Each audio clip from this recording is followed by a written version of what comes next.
Hello. Hello. Welcome to jasonnewland.com and Vinny Newland, who's eating one of his treats on the floor and making as much sound as he can. This is Let Me Bore You to Sleep. I just sneezed. That's all I've got to say, really. I sneezed. It's the highlight of the day for me. Please only listen when you can safely close your eyes. If you're watching on YouTube, please subscribe. My YouTube channel, if you're not watching on YouTube, is at Jason Newland. If you're listening on a podcast as well, hello. There's 6 different versions, one with music, one without music, 5 and 10 hours with music, 5 and 10 hours without music. So I have figured a way to, well, I probably haven't figured it out. It's sort of not an original thing for me, but I spent probably about 2 hours today editing the video from last night. It was about an hour and a half video, or an hour and 20 minutes. It took forever because there was so many interruptions, so many having to just do stuff with him barking and just all kinds of stuff. And it gets, I mean, you know, he likes to have fun and he wants to do stuff, which is fine. But it gets difficult and it gets frustrating when I know that I'm going to have to edit it out and find out where to edit it out. And what I've been doing up till now is just clapping really loudly, thinking that I'll be able to find that clap. But that's fine if it's only 10 minutes long. But if it's like an hour and a half long, it's harder to find it because it's going too fast if you skim through. So I tried standing up and wiggling my bum in the air. I mean, that was more enjoyable than clapping my hands. But all that did was just block out all the lights, so I couldn't see anything on the screen anyway. So what I figured out I'm going to do, what I did earlier and I'm doing it now, I'm going to do it, well, I am doing it now. Yeah, I'm going to do it now. If needed, is if I get interrupted or I need to cough or sneeze, or because it's a little bit dusty in it. I think the reason for that is because me and him were playing football, because I need to vacuum in it, and we were playing football and kicking up all the dust and stuff, so that probably wasn't good. It was fun for both of us, I would say, but anyway.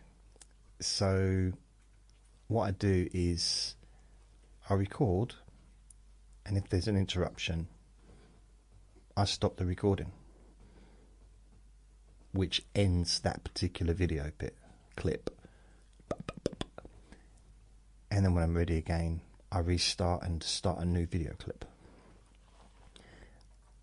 And then when I've finished, I download the whole thing, or, you know, process it and get it onto a video editing software, and then just put it together and cut and slice, whatever. It's a lot easier. I'm hoping to not have to do too many different parts of the video. You know, it's not going to be one of those videos where that you get on YouTube and social media, where there's literally no gaps between the words, no gaps between the sentences. And that's not what I do. So it's still going to be me talking normally. It's just I'll be cutting out I'll just be doing what I normally do, except it'd just be easier. I'm doing it an easier way. The only problem is doing it like this is it does break the momentum a little bit, But there again, having him barking and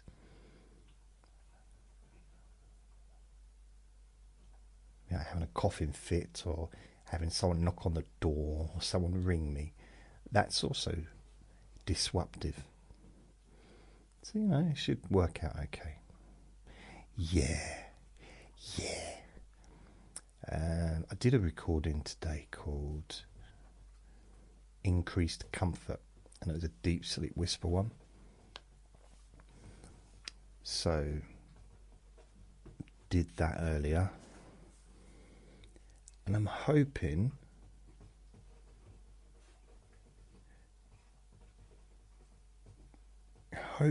that by doing, look at all the noise he's making. By doing this in this way, it might make it a little bit easier, a little bit quicker to edit. And that way I will be able to get a bit more done. Because so far today, all I've done is edit yesterday's Let Me Bore You to Sleep, process that, upload the videos, audios, and make a new recording, which was the Increased Comfort. Edited that, upload and processed that.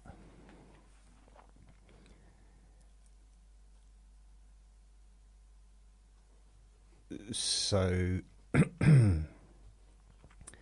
this is kind of the plan, is I'll still do that in that order. So I'll make this video now, and then tomorrow morning I'll do the editing. Because when I've done this, I'm going to have some food, going to watch a little bit of telly, and then I'm going to go to bed. That's my plan. I'm going to wake up, then I'm going to edit this video, and then edit the audio and do the podcasts and everything, hopefully before lunchtime. Then in the afternoon I'll make another recording, and then edit that and process that, and then in the late afternoon, early evening, make another video or another recording. So do 2 recordings a day and process 2 recordings a day, but just one will be pushed over to the next day. That makes sense to me in my mind as I say it, I think. Yeah, it's a nice t-shirt, thank you. Yeah, orange, I like orange.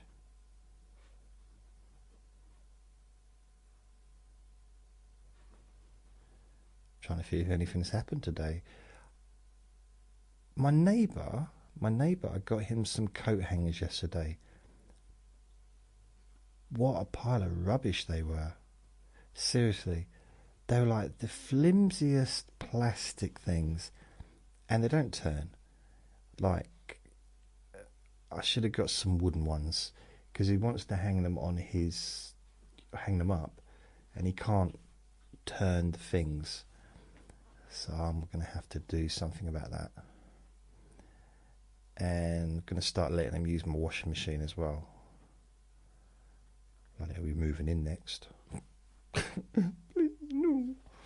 And another thing, right? So he's got the heating sorted from yesterday, which is good. It's not freezing cold in there anymore. And I said, well, should we get the shower head fitted onto your taps? And he said, you won't be able to. I said, well, don't underestimate me, mate. I might be able to. I mean, I'm no self-help, do-it-yourself guru, plumber, man, woman, person. But I might be able to do that. And he said, no, there's no light in there. I said, so it's night time, there's no light, how are you going to see what you're doing? I said, I can still do it, don't you worry about me. But I won't, because you clearly don't want me to. He said, no, go ahead if you think you can do it in the dark. I said, no, I know I can, but there's no point, is there? You clearly have it in your mind that you don't want it done now. I guess you're busy doing other things, like judging me. And he said, I'm not judging you. It's just like you should be able to, just normal to have a light on if you're doing something like that. I just thought that you had human eyes. I said, well, I've got human eyes. Well, it sounds like you've got bat eyes. I said, bats don't even have eyes. He said, yes, they do. I said, no, they don't. He said, yes, they do. I said, I don't think so. He said, I'm not sure either. But they use sonic, don't they? Like sonic energy things to judge where they go in and so don't bang into things. And a bit like Daredevil. And he said, yeah, I think they probably copied the idea from the bat. I said, yeah, fair enough. And then he said, you know what? The Daredevil was quite an old comic superhero. Technically, they could have called him Batman, couldn't they?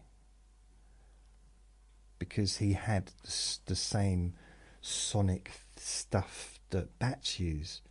So technically, he would have been like a bat. So he would have been a better idea to be called Batman. So who came first? Batman or Daredevil? See? Never thought about that before, and I'm very pleased with myself. I don't know why. Sometimes it's the little things in life. And trust me, I've had to make do with the little things in life. Yep, never mind. Anyway, so his light doesn't work in the kitchen. It just, in the bathroom, it just flashes on and off. That's the hand movement for flashing lights. And I said, how long's it been like this for? He said, oh, ages. Ages and ages and ages. And he had contacted the council and they didn't come and do it. Now you might think, well, it's just a light bulb, change your light bulb then, innit? No. You need to be an electrician to change those lights. They're like proper complicated lights that are fitted. They last for about 10 years and they're actually fitted by electricians. They're not just ordinary light bulbs. They're not like those. When I moved in, it was just like a round thing. You unscrewed it and you just put a light thing in, like a little tube thing, and that's what it was. Now, it's proper. When they changed my one, they said you can't do it yourself anymore. When it runs out, you're going to have to contact us, and we'll do it.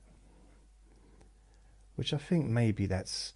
Do you reckon sometimes these companies, these electrical companies, they do that in order to get themselves more work?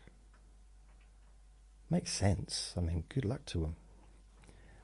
I mean, I'm all for electricians earning a living. Oh, yeah. And plumbers.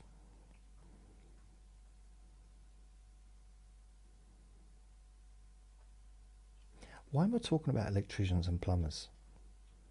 I don't know. It doesn't feel very warm in here today. I had a pain in my stomach earlier and I was thinking, oh no. Then I remembered I did some leg raises in bed. And I probably just... It's hurting because of that. That's it. So I'm going to contact the council tomorrow and get the light fixed in his bathroom. And then...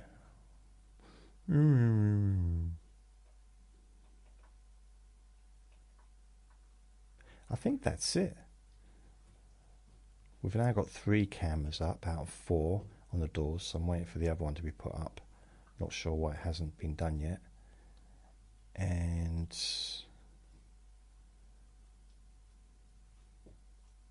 yeah, there's not a lot happened today. I mean, I've really just spent the day working on this stuff. I did have, is it Kim? I lose track. Someone sent me a message on Facebook on the group, Jason Newland's Boring Group. It's a very groovy place to go to. And yeah, because I've got a Q&A Friday coming up this Friday. It's every Friday. So on a Wednesday, I put on there any questions for this week's Q&A Friday, and then I put the date in brackets so people know what date I'm talking about. And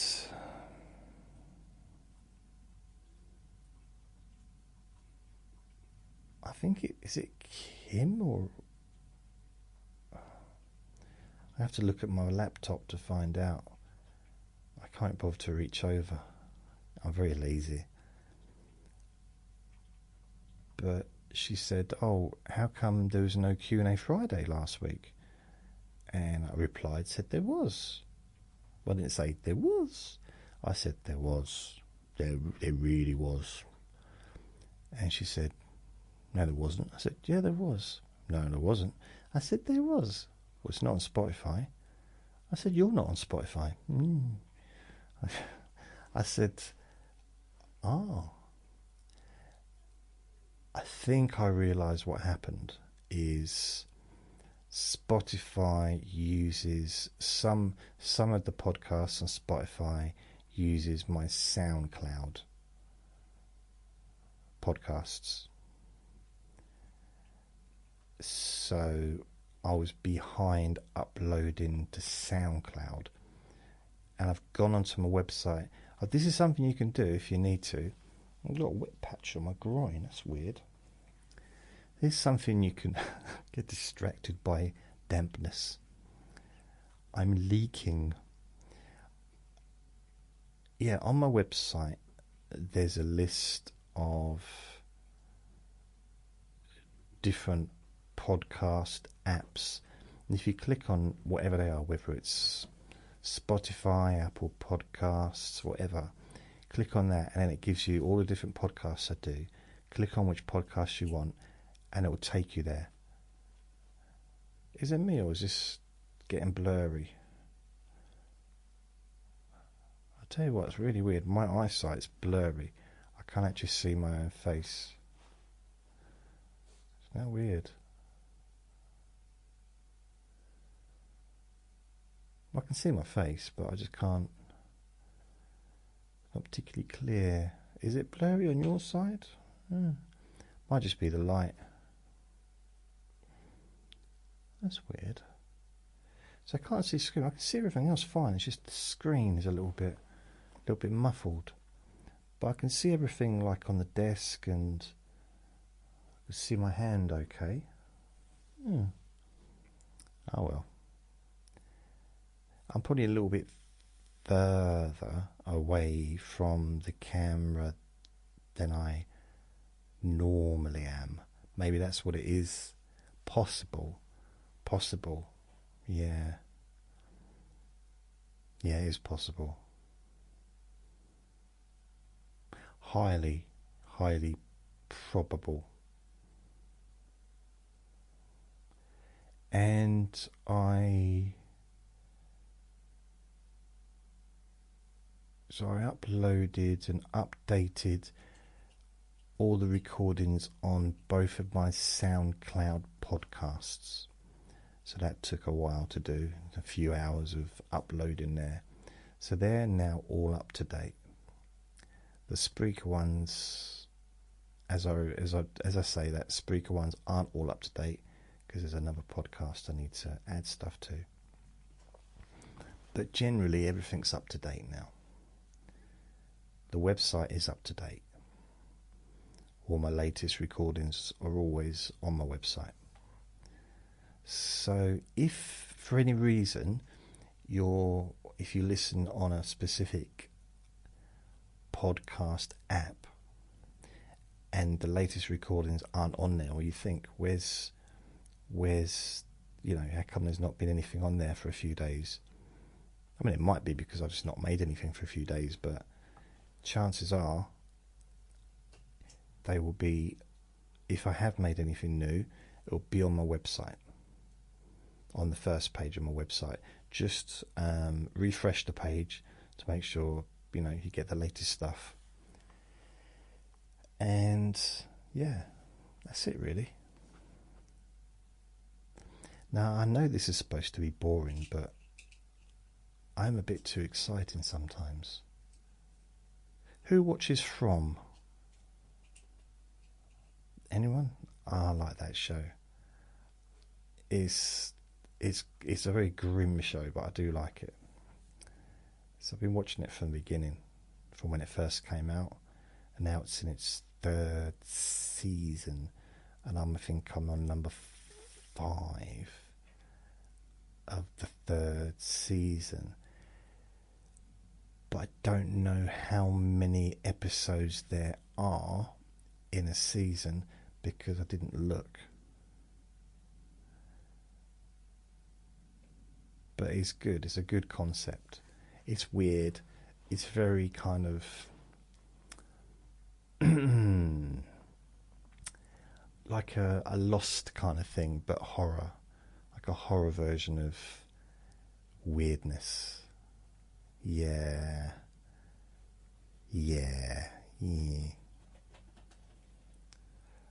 I could go to sleep, It's the end of the day. So I was a bit tired at the end of the day. It's natural, isn't it? I mean, last night was weird. I'm going to close my eyes and that's better. I think what it is, because when I do a video, I've got all these lights shining and it's a little bit too bright for me.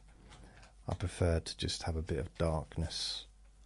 Not complete darkness. I mean, I only like it completely dark when I'm attaching a shower to some taps. Oh, that's a nice sound. Very soothing.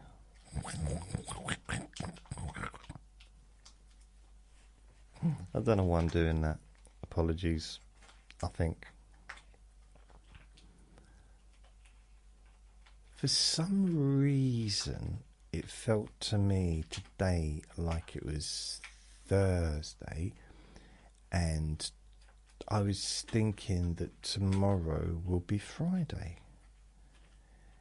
and feeling okay about it being Friday tomorrow. I don't know what he's doing down there, and it felt quite nice. Oh, it's Friday tomorrow. I don't know why, but it's not. It's Thursday tomorrow, and it's only Wednesday. Only Wednesday. So I don't know what happened there. Right. Vinny just started barking then. Brilliant. It was Chris that asked me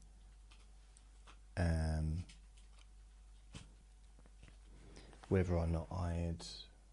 Yeah, it was Chris. So, yeah, I've answered anyway, that whole thing about whether or not I did a Q&A last Friday. And also, Hillary's left a...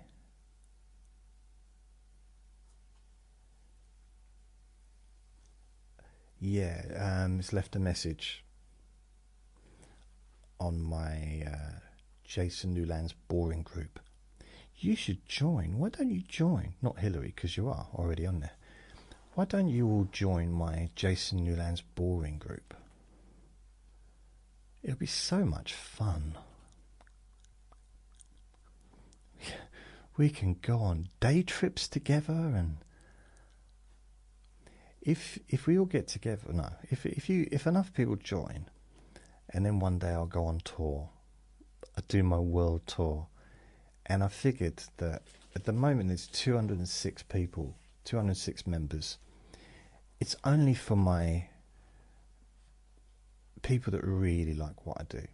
I don't generally get any casual people to like, usually people that really like what I do that join.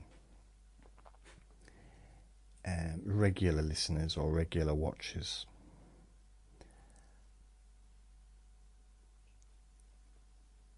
I think it'd be quite cool to get up to about 1,000.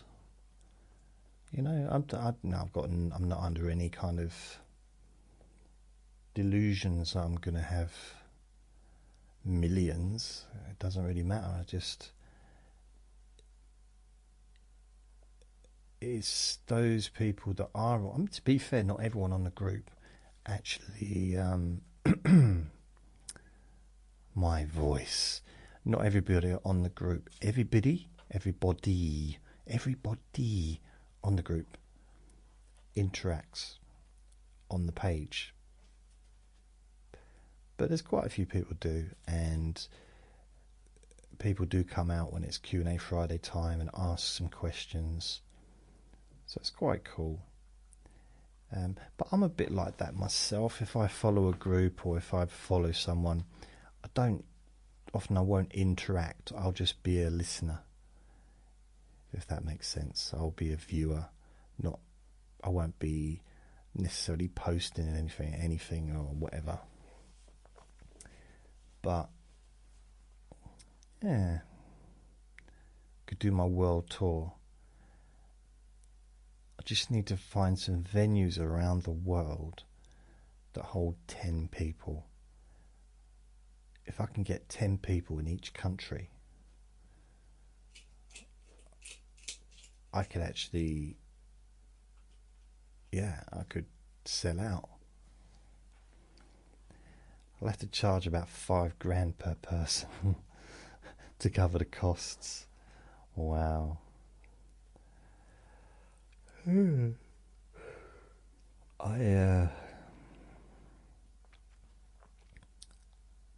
quite pleased with how the YouTube channel's going. I'm kind of pleased. I mean, I look at it now. Let me just click on there. Processing. Oh, okay. My next one's processing. So I've now got 1,455 subscribers, and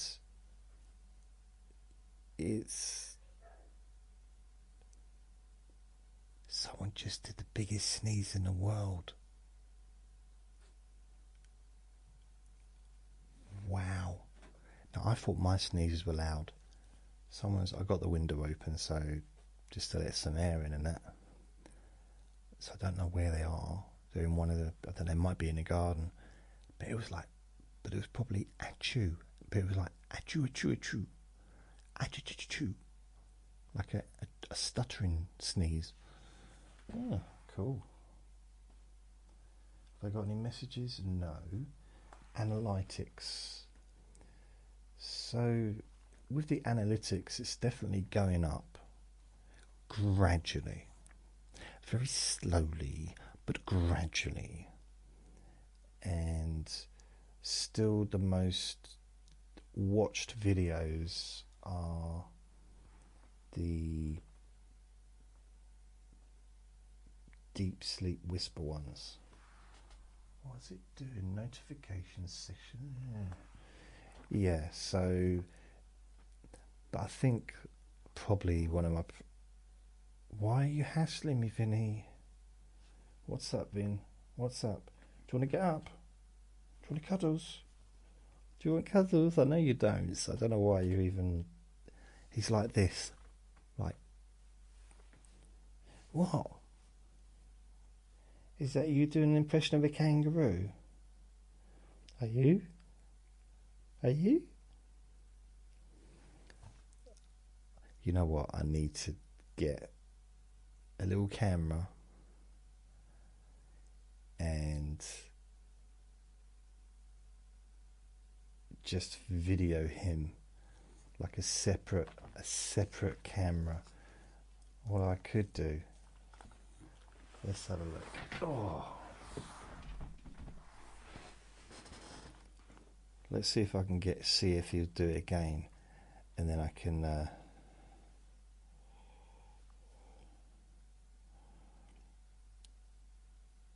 right, so I can use this.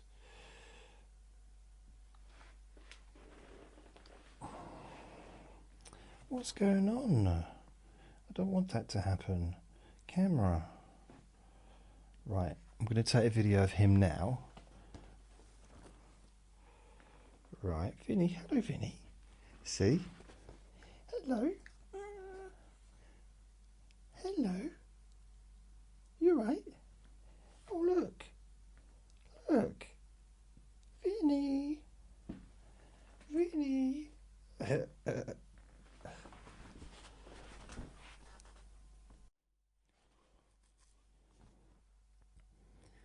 Right, I just took some film footage, so I'll clip that in, but the audio will be a little bit different.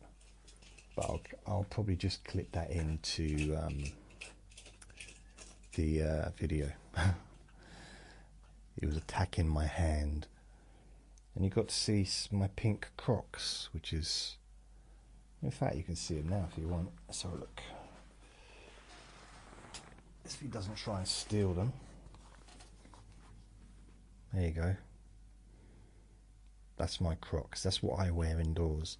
Not only do I wear them indoors, I wear them when I go in the garden, and I wear them. Like, I had a delivery today. Oh, that's it. I did have something exciting happen. I had a delivery. Don't steal it. Don't steal it. It's mine. So I ordered. Let me show you. Oh, excuse me again. Keep going off here. Let's see if I can tell you what I ordered. And I'll tell you what actually came. What actually arrived. What came. Let's have a look. Orders.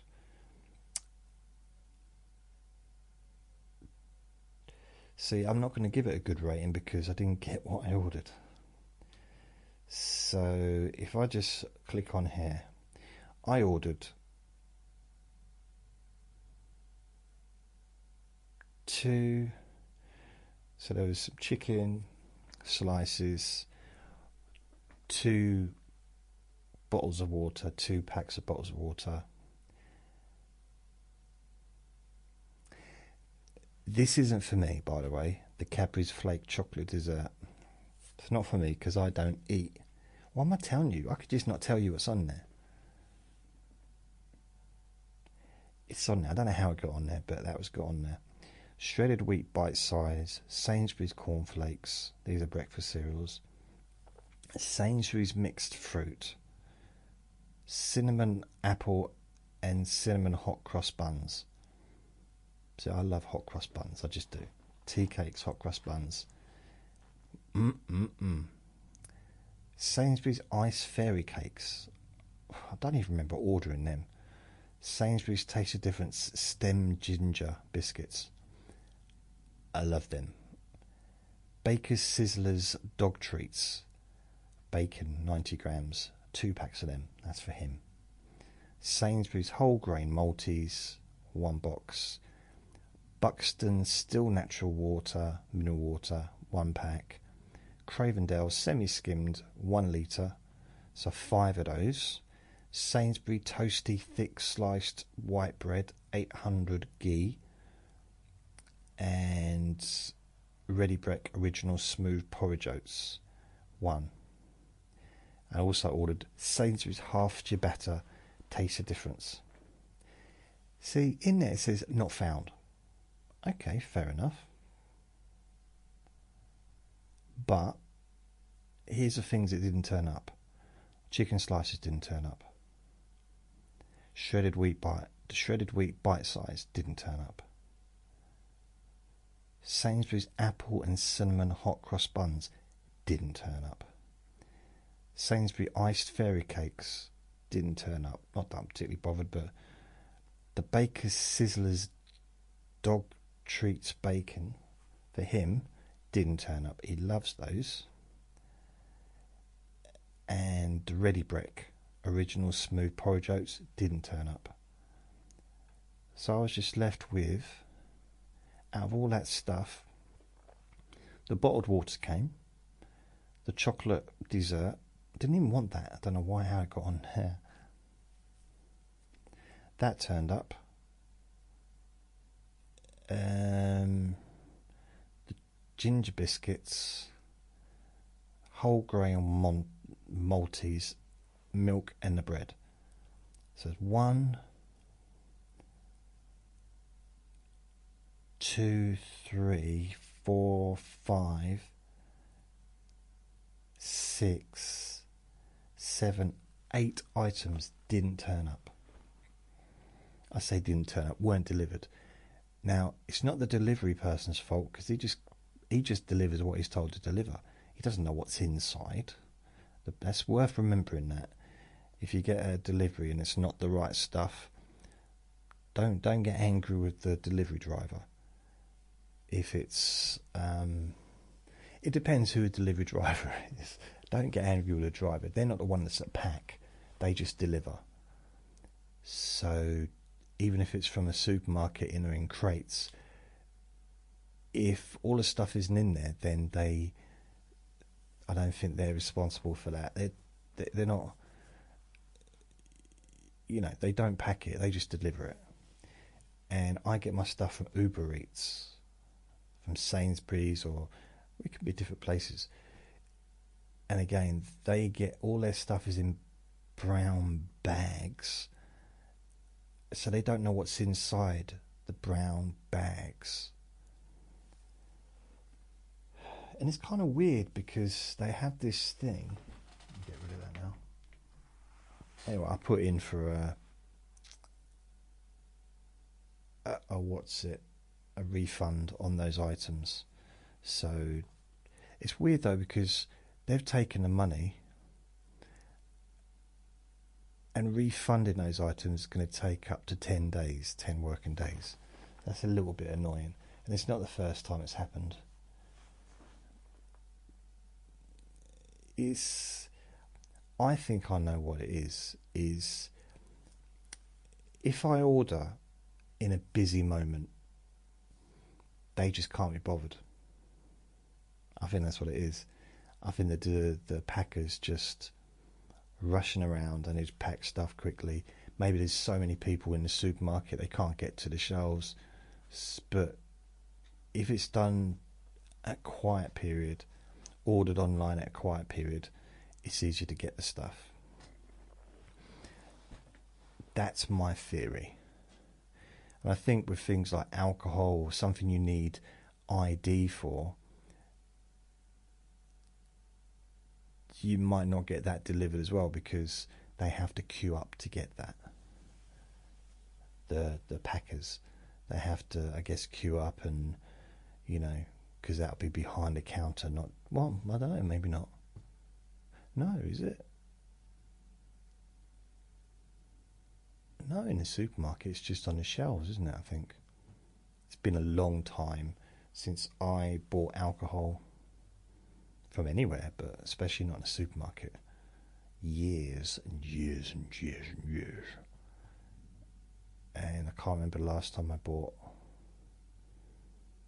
No, I actually can't remember the last time I bought alcohol in a supermarket.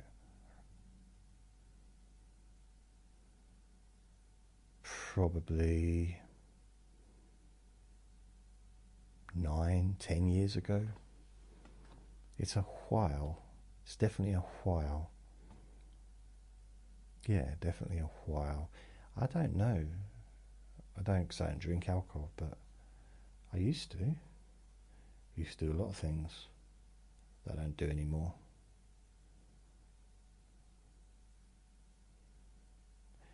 I'm gradually turning to dust. I think he's calmed down now. He's gone to sleep. He likes to have a little play, a little run around, a little fight, a little play fight, and then he's fine for a few hours. Just likes to get rid of some of that energy, bit of interaction, because I mean, I know that I'm probably one of the most exciting people that a dog could ever live with, but even so, it's probably not all a little bit boring sometimes. I mean, living with a like a superstar like me, with such a varied and active lifestyle, it's, I mean, he's constantly meeting other celebrities, and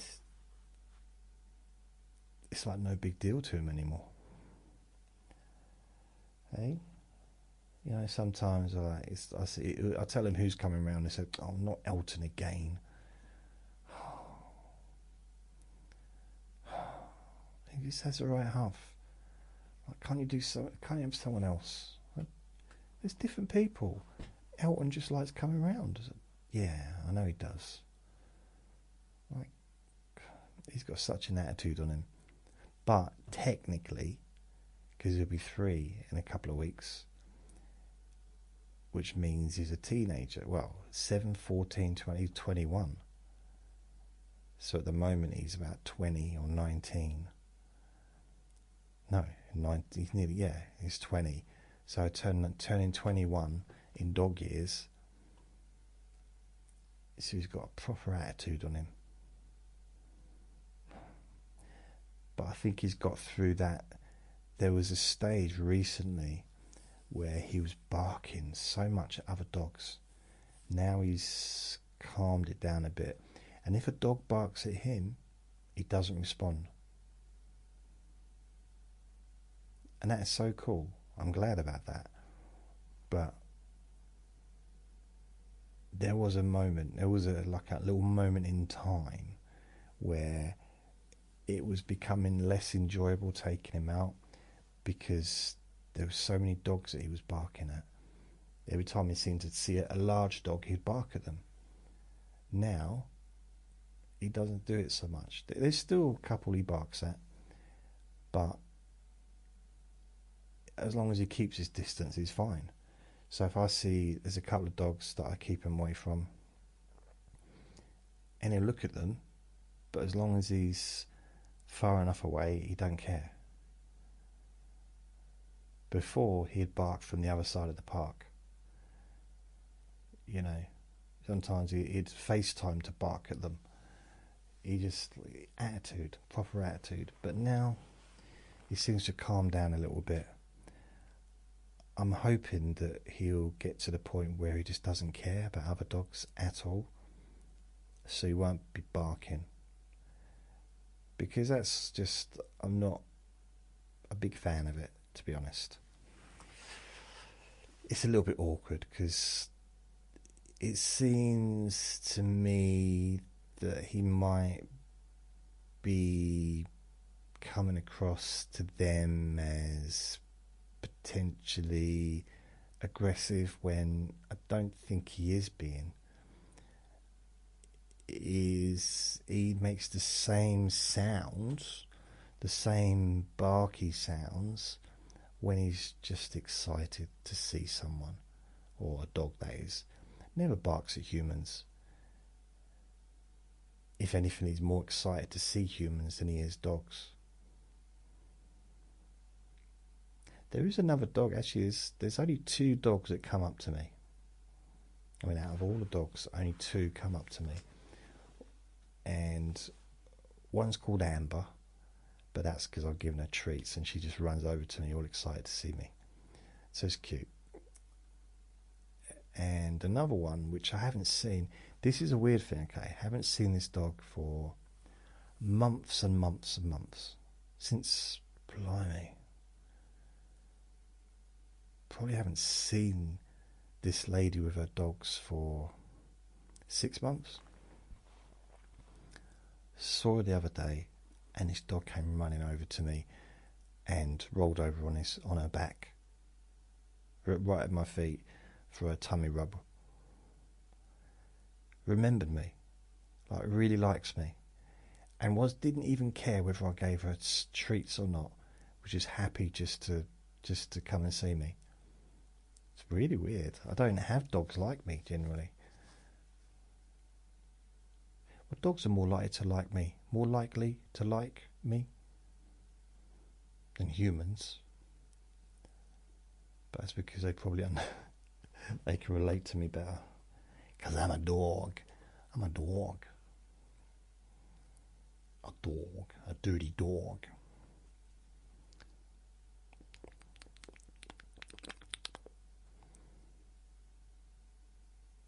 So yeah, because I knew I'd ordered quite a lot of stuff, not a lot of stuff, but enough, that since I try and help the delivery driver out, if there's more than one journey, I'll go and help them carry a few little bits up the stairs. I'll meet them a bit, maybe at the top of the stairs or at the bottom of the stairs, and I'll take some of the stuff. And I was about to go out and help him get some stuff out of the car, the Uber driver. And I realised that there was a lot of traffic around, a lot of people around, picking up the kids from the school and stuff.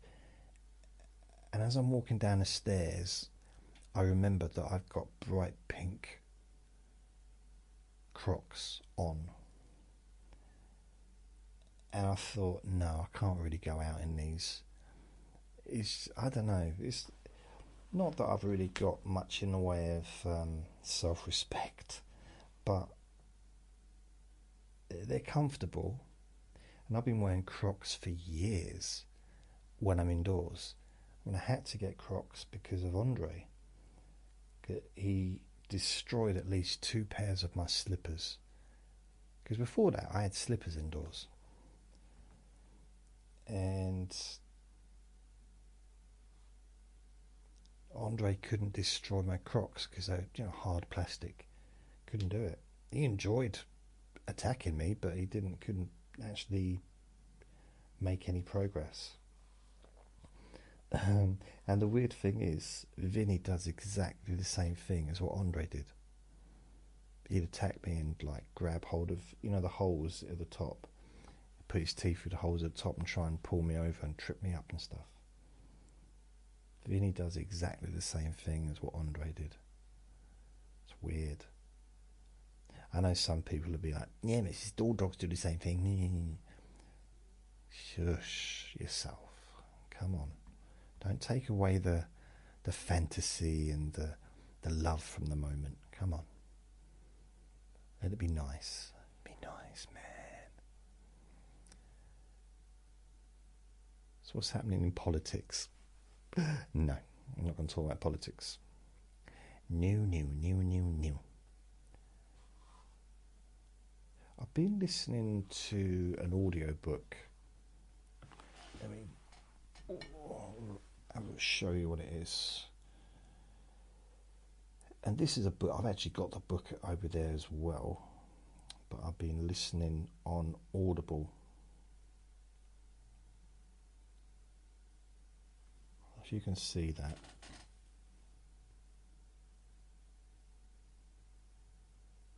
What?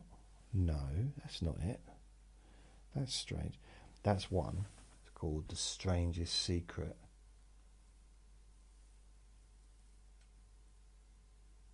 That's Earl Nightingale. There's another one, Library. Where is it? Oh, come on. Audiobooks. To find a market for his service. Right. Sorry about that. I wasn't supposed to. I just want to open it up so you can see the book. Right, there you go. Think and Grow Rich by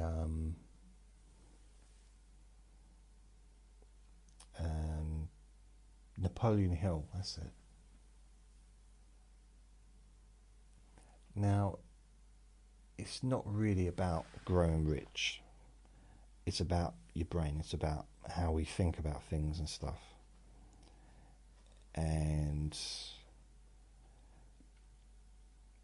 I read the book years ago, and I'm a big fan of. There's a video on YouTube called The Secret, and I came over it just by chance, and I mean, it's old. It's like from the 50s or the 60s. It's a long time ago, but it's really good.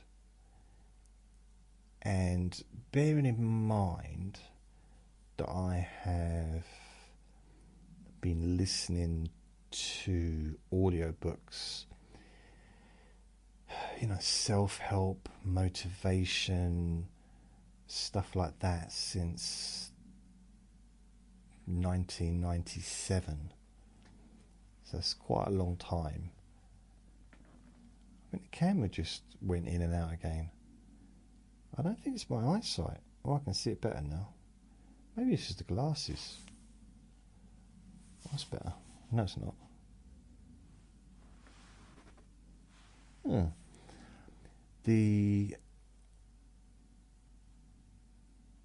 I mean, yeah, Anthony Robbins, Zig Ziglar. I mean, the list is just endless. I mean, well, it's not endless, but it's a long list. Feel the fear and do it anyway. And there's lots of other ones that I've listened to over the years. And then I discovered Jim Rohn, who I really kind of fell in love with a little bit. Just the way he talks and what he says. And it's kind of weird because there was, I forget his name now. That's terrible, isn't it? But there was another author, and he was on YouTube, and he's been around a long time. And he was one of the people on The Secret, you know, that video movie thing, The Secret. He was one of the Bob Proctor. That's it, Bob Proctor. What's really weird, Bob Proctor. Got it. Oh, go away. Go away. It's really weird, right? I was a couple of years ago, 3-4 years ago, whatever, he was doing regular YouTube videos, like even doing live videos, live broadcasts, and then suddenly he was gone, like just gone, as in left the planet. And it was so weird. He was 87, but it was very strange because he's really famous, like in the law of attraction kind of world. And I think if you want to get more of an idea what the law of attraction is, the people really, I would say, to listen to, the people that, for me personally, that were kind of explained it a little bit more than just a video about The Secret. Didn't really explain what it was, as far as the way I saw it. Didn't really, it just, yeah, it made it sound very I don't know, wishy-washy or something. But Bob Proctor really explains it. Earl Nightingale really explains it. And what's his name?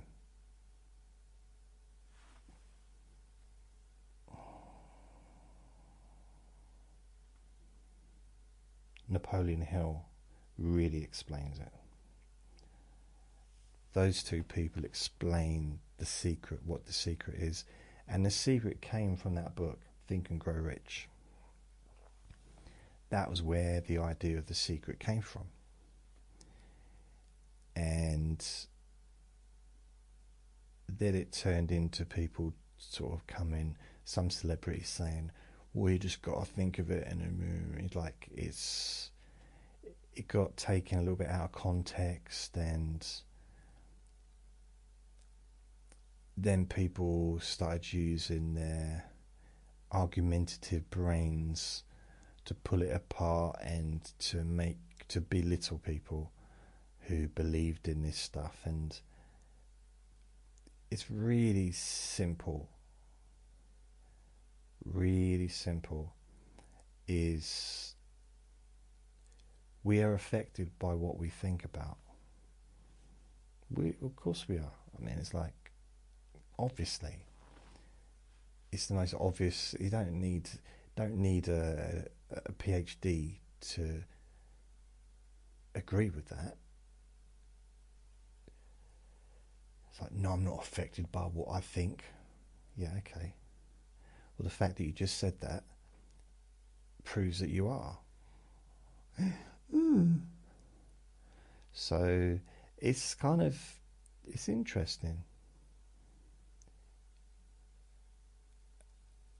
And my favourite sentence is what Earl Nightingale came up with. We become what we think about.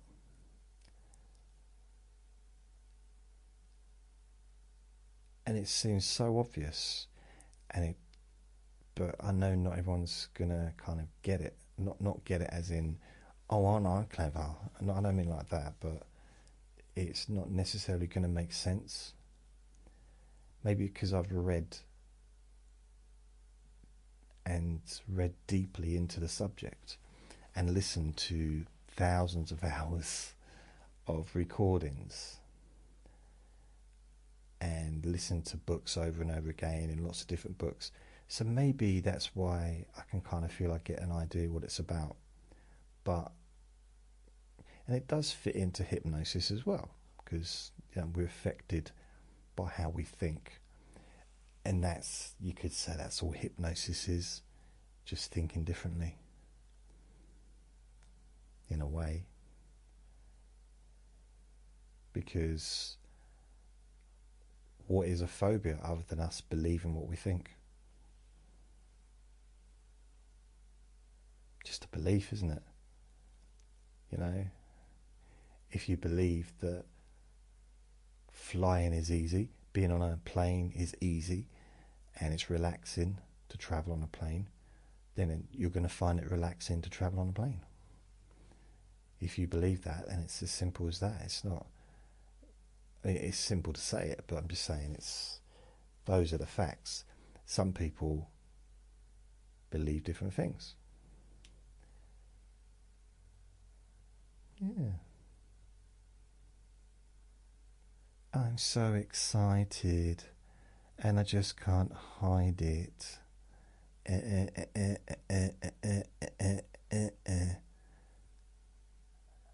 Valentine's Day is coming. When is it? It's the 12th today. Is it the 14th? February the 14th, is it? It's a Friday.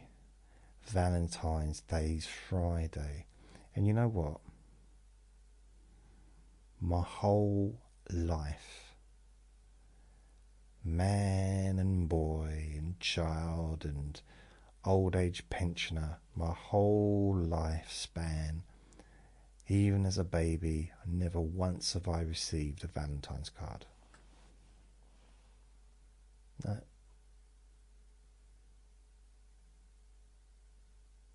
I don't think I have anyway. Maybe I did. It might have been during a relationship, so it didn't really matter. Didn't count. No, I don't think I've received a Valentine's card ever. I've definitely not received a Valentine's card from someone that I didn't know who it was.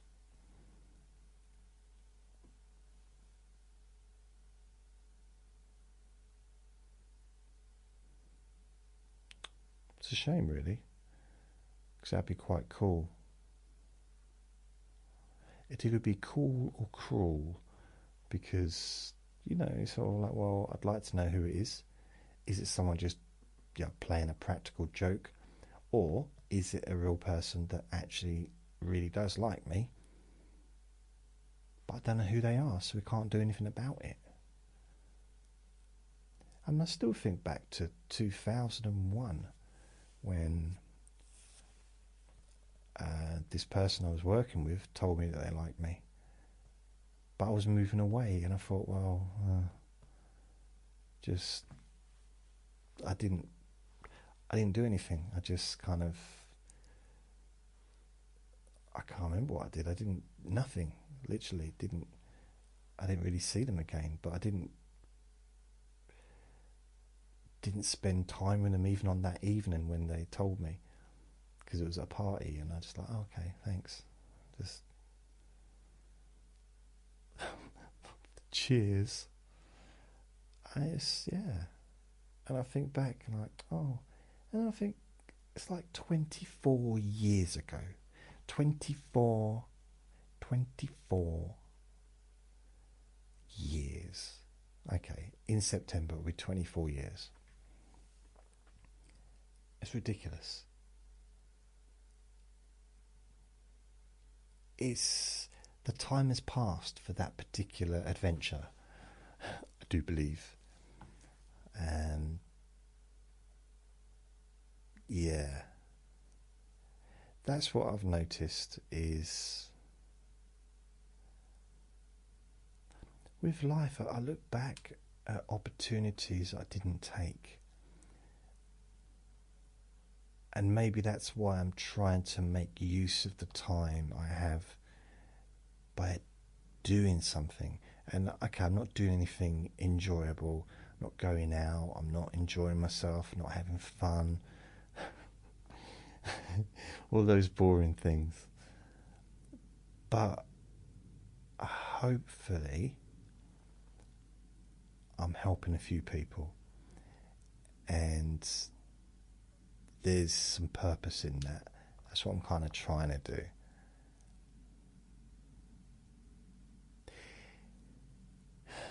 I mean, it's not too late. I might still get a Valentine's card. It's still 2 days. It's possible. Valentine's card with some saucy pictures. By the way, I don't mean a picture of a saucer. That'd be weird. Or a picture of, like, you know, Daddy's ketchup.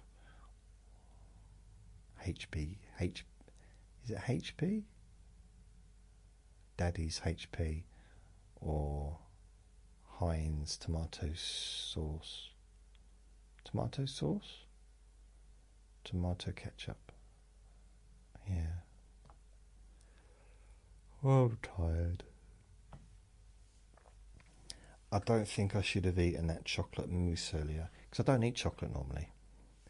But when I do eat chocolate, because I don't ever eat it, but when I do get a little bit, it tastes nice, doesn't last long. And then I feel a little bit, not guilty. There's no reason to be guilty. I'm an adult. If I want to eat chocolate, I can. But I do feel a little bit, doesn't, maybe not the most healing feeling, if you know what I mean. When I eat chocolate, I don't like, it's like I've taken all the world's vitamins all at the same time and I'm feeling wonderful. No, it doesn't really have that effect on me.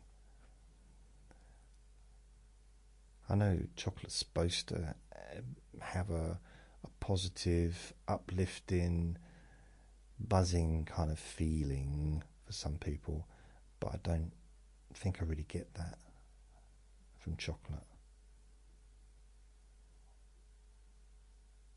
Or do I? I think I used to get it a bit from Coca-Cola. But I don't drink Coca-Cola anymore. I've noticed I'm slouching. I need to stretch my chest a bit. how do you stretch your chest? I don't mean like, oh, but just get rid of that. Yeah, just stretch it out a little bit. I haven't done any. I've only done a couple of exercises. Excuse me. I've only done a couple of exercises today. I did my normal lower back squats with weights, but that's because of my lower back. I kind of have to do that every day, so it's a necessity. But everything else is just, it's a choice. I mean, everything's a choice. Not everything, but most things are kind of a choice. I just want to look at my stats to see what's going on with the YouTube channel, but not a lot.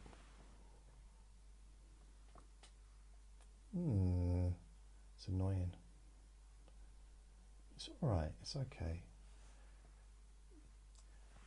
The average daily amount has gone up by a lot. The average hourly video views has gone up as well. So overall it's going up.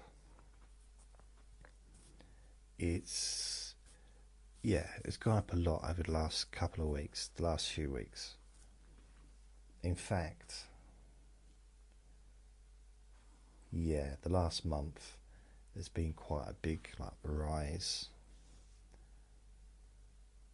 So the weird thing about YouTube, from my past experience, because I didn't start off on YouTube, but I was one of the first YouTube hypnotists. It sounds like I'm making up lies, but it's true. And I think it was 2007. I was doing videos and pain relief, relaxation, insomnia, hypnosis recordings, videos and stuff like that. And it took a while. From 2007, I was getting a steady people listening and stuff like that. But something happened in 2011. And I had a video, just basically everything started to go up. I was getting more views, more subscribers. I think at the height of my subscribers, I had about 3,000, maybe a little bit more, I'm not sure. I know it's not a lot, but back then for me it was quite good. Bearing in mind, most of the people that listened didn't subscribe, or most of the people that watched, and it's still the same now. A lot of, if I look at subscribers, the stats, so analytics, subscribers, content, I can't see, but I don't think there's that many subscribers on there. Out of the 1,455, I think there's a lot more people who watch the videos that aren't subscribed. But it would be cool to have more subscribers. I'd like to, by the end of this year, I'd like to have 10,000 subscribers at least on YouTube. Ideally 100,000, but 10,000. That'd be nice. A nice little start. And I've been going for a long time, but I had quite a big break where I got rid of my main YouTube channel in about 2014, and then I didn't really do much on YouTube until about 2018 again. I'm trying to think, when did it, okay, lifetime, I can see when the lifetime of this of this channel was. I think it was 2018. I'll just put it in here. So March. Oh, blimey, okay, alright. According to this, Wednesday, March the 28th, 2018 is when I started this YouTube channel. What was that? 19, 20, 21, 22, 23, 24, 25, blimey, nearly 7 years. However, I didn't do hardly a thing on here, on YouTube. I didn't do much for years and years. And according to this, I started views. Let's start the views.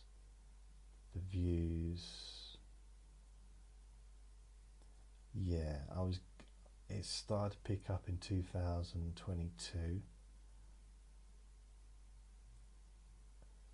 but then 2023 a little bit more, but it was only really 2024, so last year I started to be a bit more active on YouTube, just a little bit more. I uploaded pretty much all of my videos, nearly all of my videos from the past on there. There's over 2,000 videos on my YouTube channel. A lot of old, really old stuff, like from 2008, 2007, 2008. No, 2000.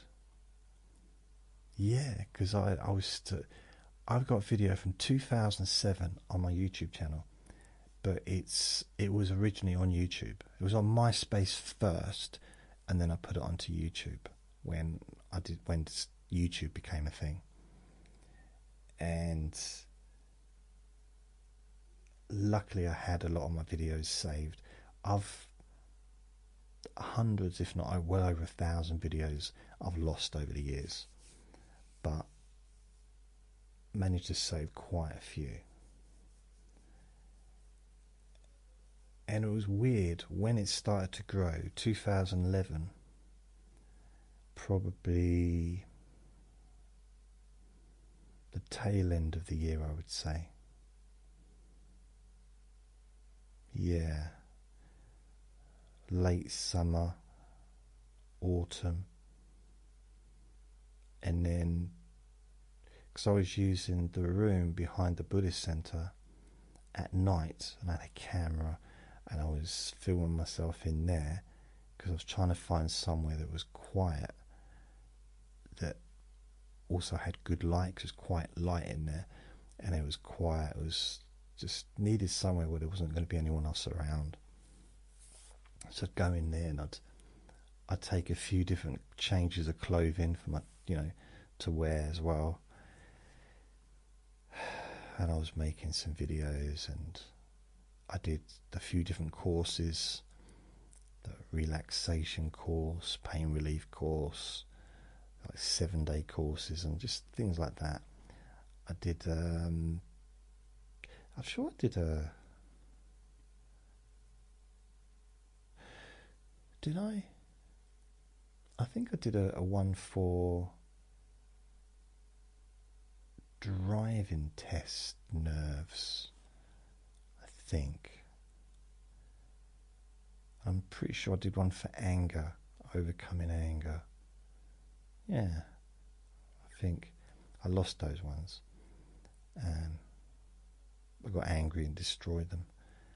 And then I did a try and stay awake hypnosis challenge. A little bit little bit similar to one I've done recently. But this was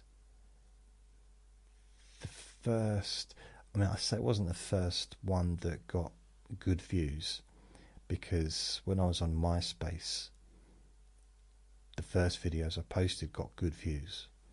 I was getting like 10,000 views. Like, wow, like really couldn't believe that, how supportive MySpace was. One of the best places ever. But then Facebook came along and almost overnight MySpace just was no longer a thing, really. It was still a thing, but it just, yeah, very strange how that all worked.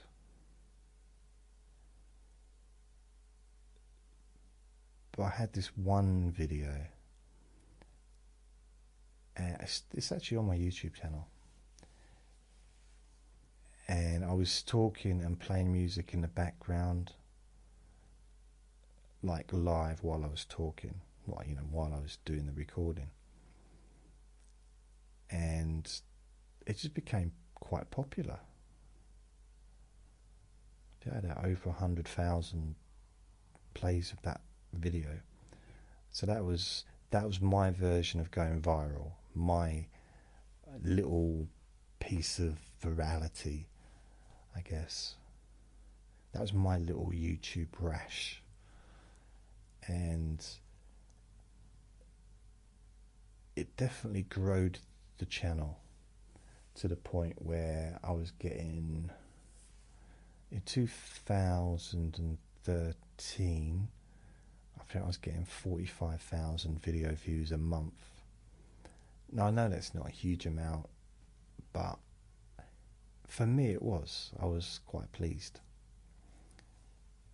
And the quality of my videos weren't good at all. I was living in a basement. There was no light.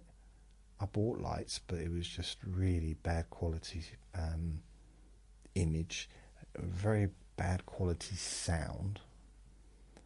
But people were still watching the videos, still listening to my podcasts. So I kind of had this, I mean, my channel's had 183,505 views. Wow, 7 years. So it's not a lot. Last year I had 48,384 views, and this year I've had 5,223. So, it's not a lot. I'm not getting huge views. So you can check this stuff. You can go to do the stats anyway. There's a website that shows you roughly what the stats are for people's YouTube channels. But it is growing, and I'm quite pleased with that. I've kind of tossed and froed and turned around and not really known if I wanted to kind of be on camera anymore, and but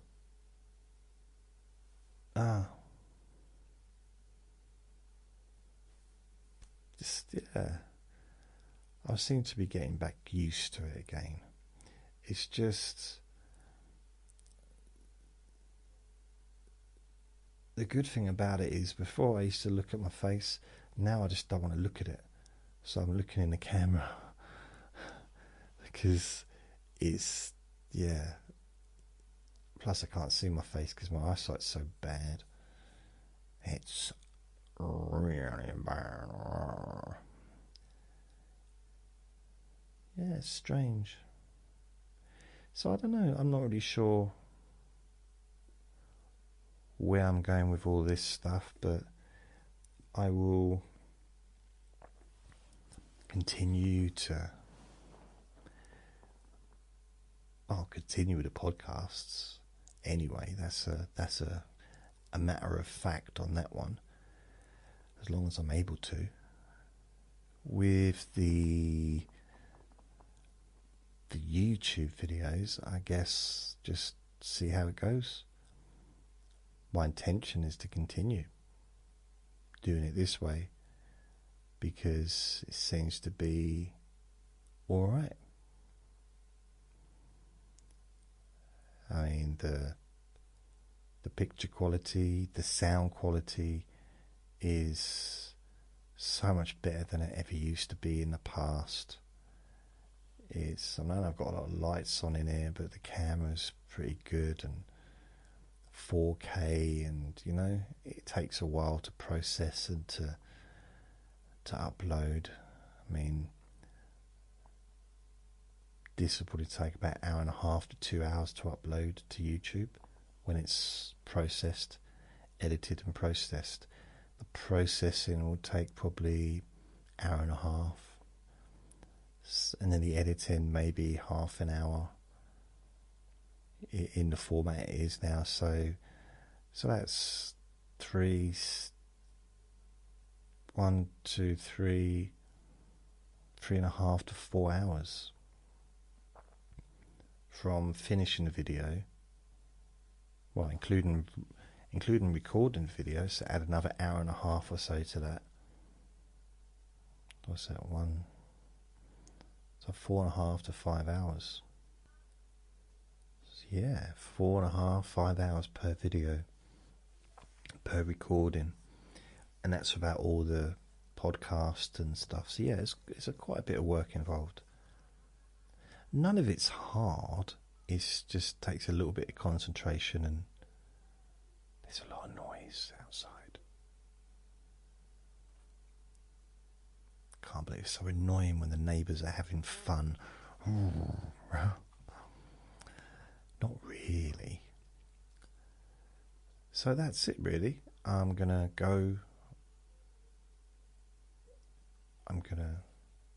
making some weird noises. You alright, Vin? It's 9:15. So what I'm going to do now is, let's have a look at Facebook. Have I got a message on there? Commented a million likes posting. Okay, thanks for liking my posts, when I post any questions. But better than liking them, ask me a question, please. Please ask me anything. Anything at all. Well, I mean, I do reserve the right to not answer, but generally, if you've got a question, I'm happy to answer on my Q&A Friday. I make videos as well, so they are on YouTube. So what you could do, if you have a question you want to ask and you want to see me answer it on YouTube and mention your name, just your first name, then join my Jason Newland's Boring Group on Facebook. And now Vinny's squeaking. So I'm going to go. He's doing his little begging thing now. What are you begging for, Vin? So thank you for listening. Remember to be kind to yourself. Be gentle with yourself, because you do deserve to be happy. Lots of love. Bye.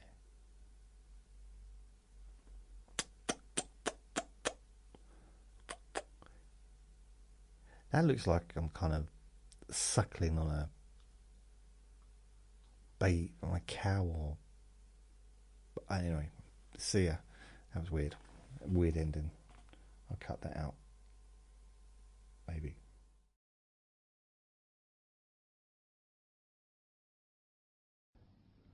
Relax in a more deep and meaningful way. Maybe in a way that can not just allow you to feel calmer now and throughout the time we spend together here, not just relaxed at the end of the recording when it's finished and you can enjoy that sense of comfort and peace, but also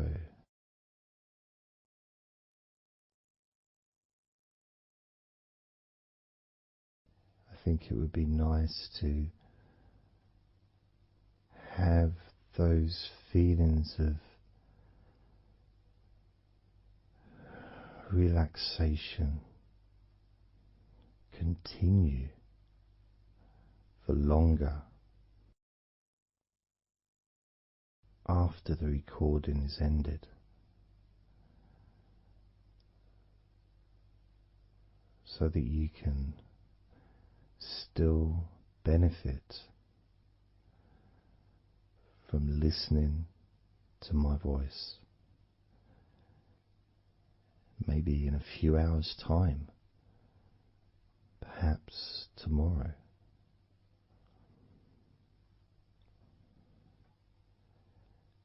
And then by listening regularly, especially if you find, like some people do, and myself as well, sometimes I find one particular recording that really resonates with me, and I just listen to it over and over again, like every morning, every evening.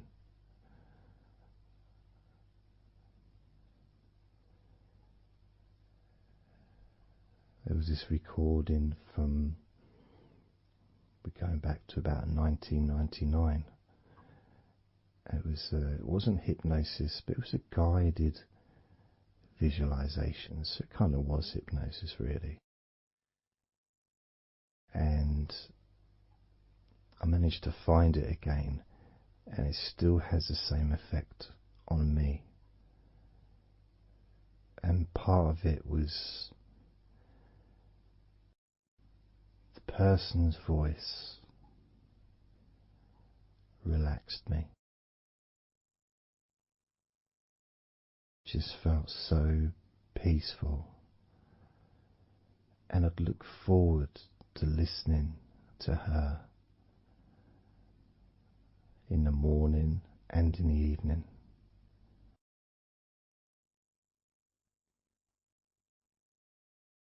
And I knew before even pressing the play button that as soon as I'd done that, pressed the play button, this was in the days of CD players, pressed the play button. In fact, it might have even been a tape recorder. I'd lie down on the bed, and then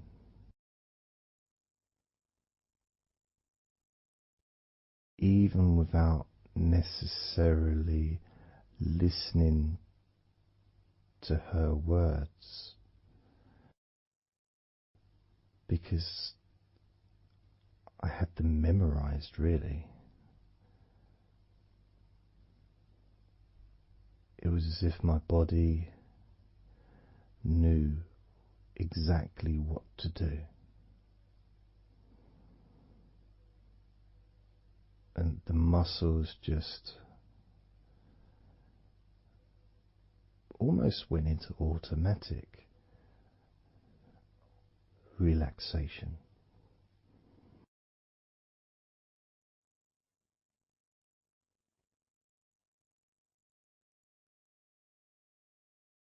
And I remember my mind would slow down.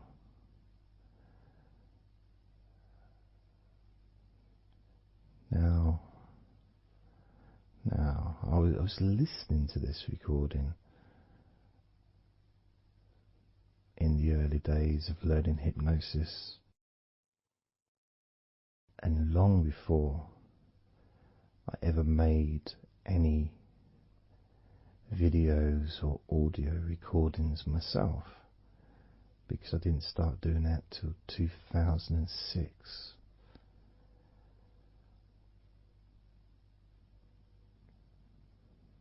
But I knew how helpful I found being able to just let go, to have that trust in the person that I'm listening to.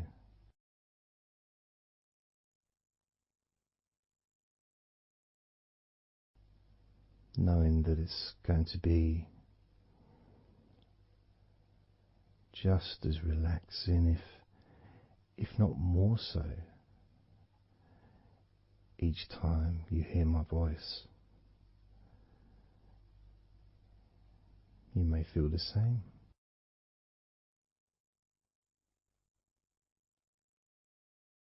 Some people have been listening to me for over a decade.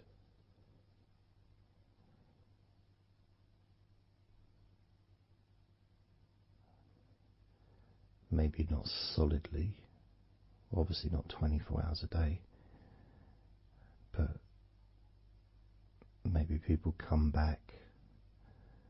Some people maybe listen every day.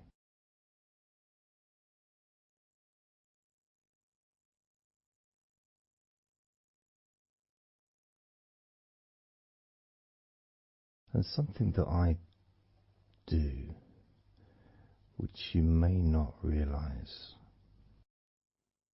by listening, is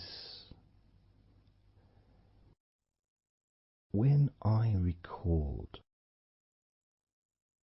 these recordings, now for example, I also am affected by the words that I say.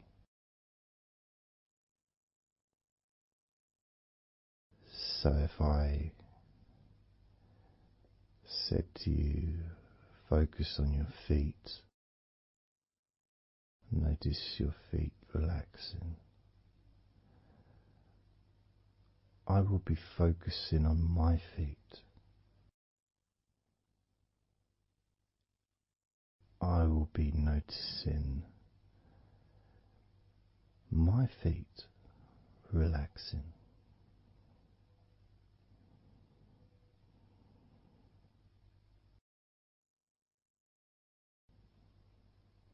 If I said focus on your hands,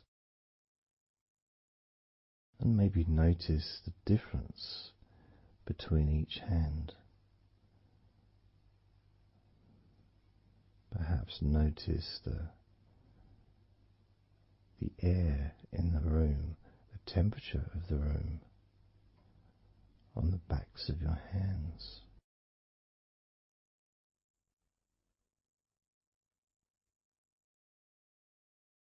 You may start to notice what almost feels like a very light breeze, even though there may not be any type of breeze at all where you are right now.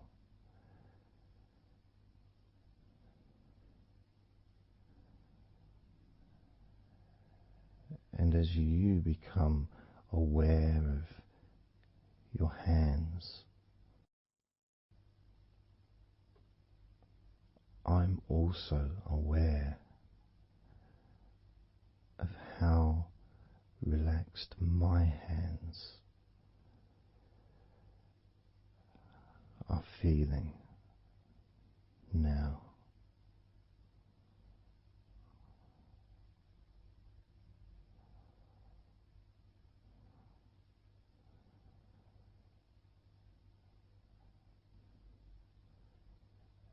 And when it comes to potentially drifting off to sleep, which may be the reason you're listening.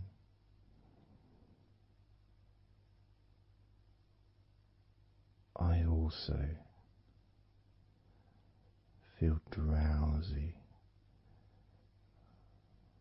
when I make these recordings. I also notice my mind drifting.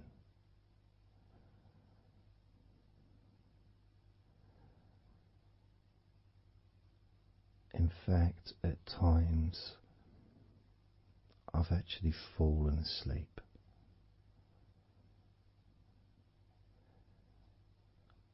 Without even noticing. And then I carry on talking.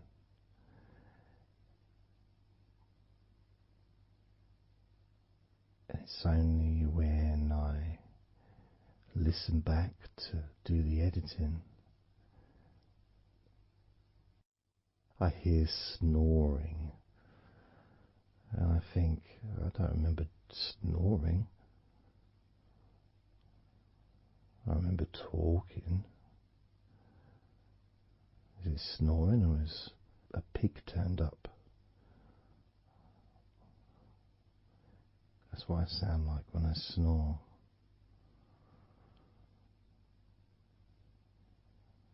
And I get really into the whole experience.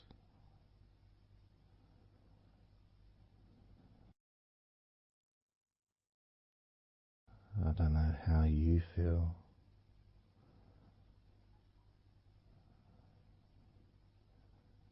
How relaxed you feel in your feet. How relaxed you feel in your hands.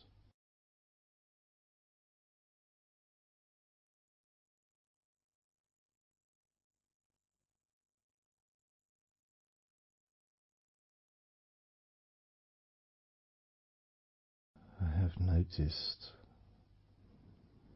more and more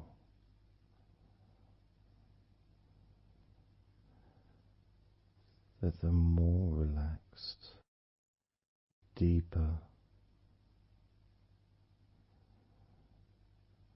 level of comfort you feel, the easier your breathing becomes.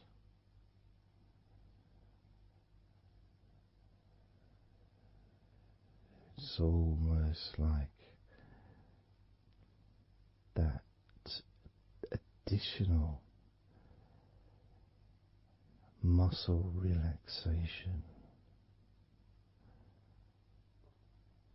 So this allows you to breathe easier.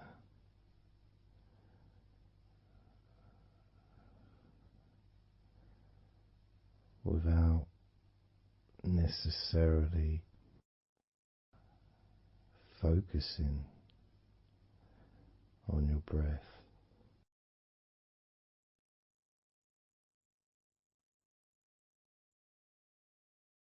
However, being able to notice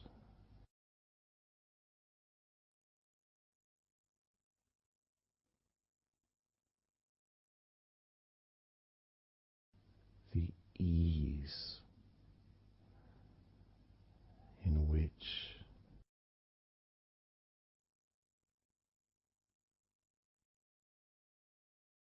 you breathe so naturally.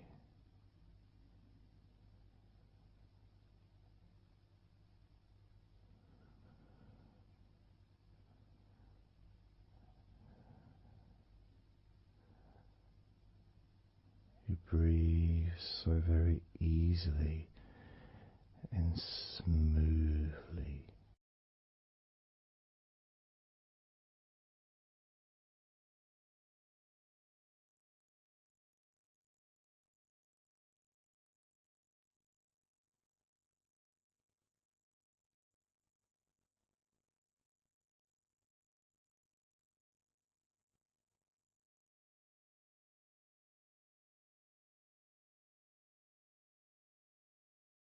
whenever I imagine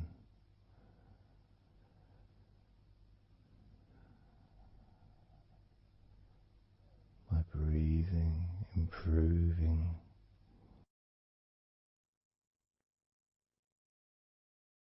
when I've got my eyes closed,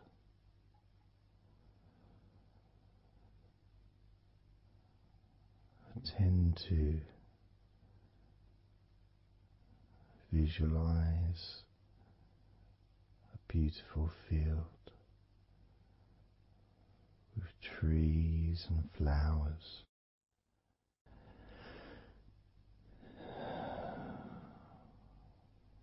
producing all that life-giving oxygen.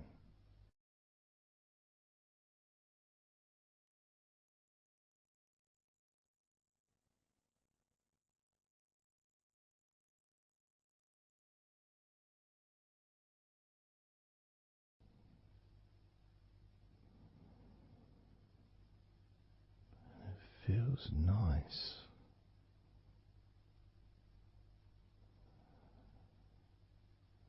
to, if nothing else,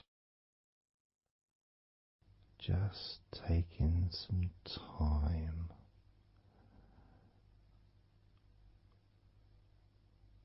away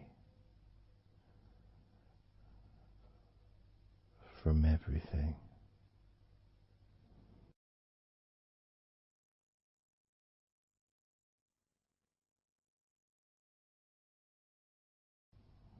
Enjoying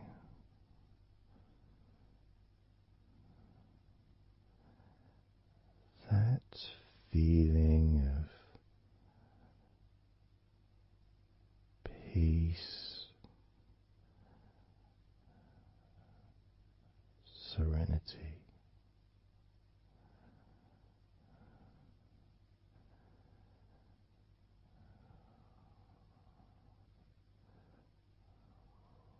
with a joyful heart.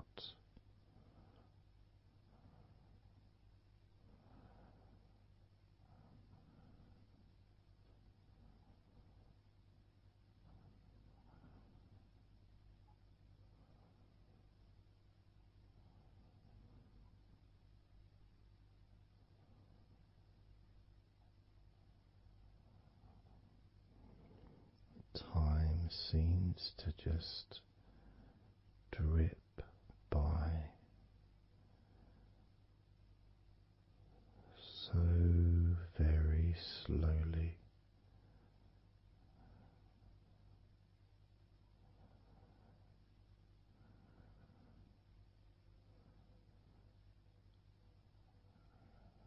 Relaxed,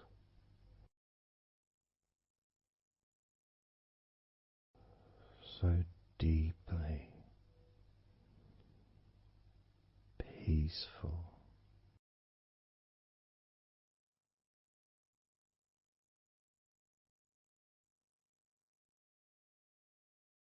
completely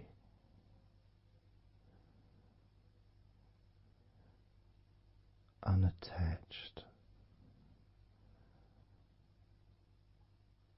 to any thoughts whatsoever in this moment.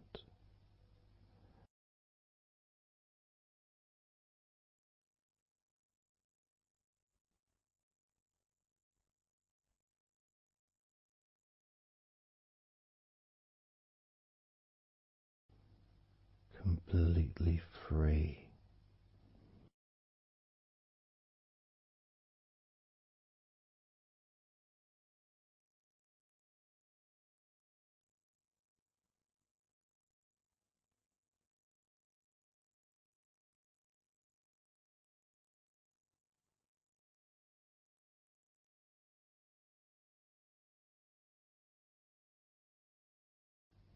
Noticing that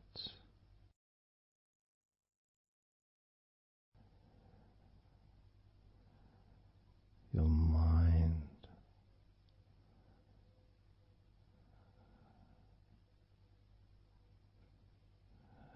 slowed down.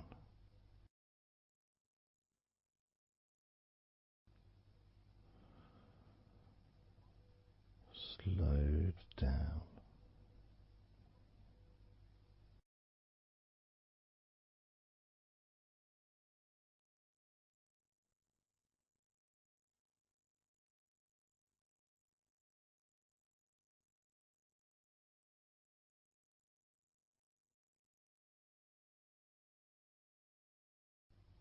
Because nothing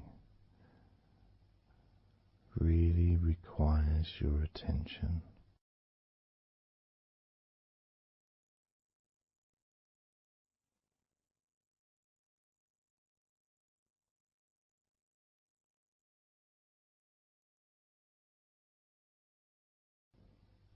You can enjoy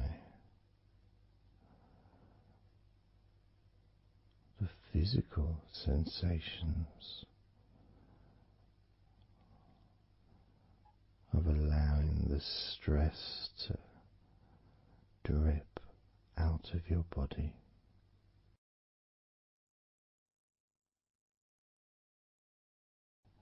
Drip in out of every part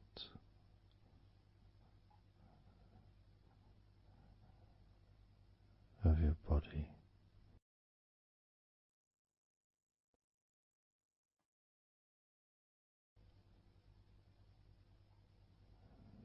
And being released from your brain and your mind.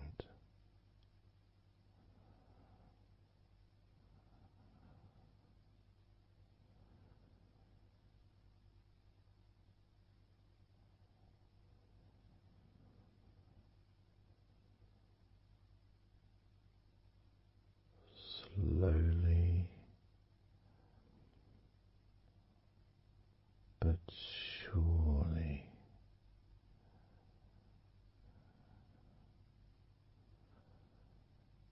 the muscles in your legs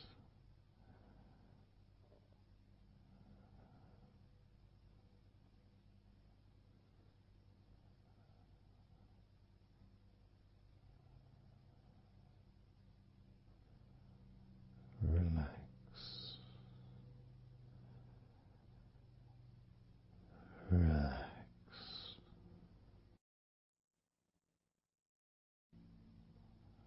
relax,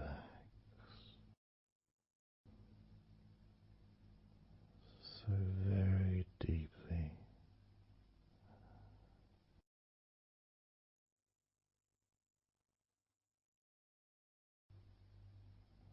Relax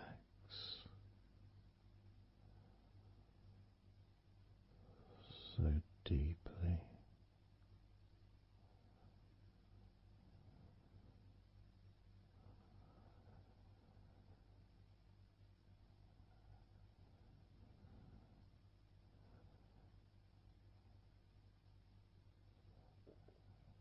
And the feelings, the pleasant feelings in your arms and shoulders,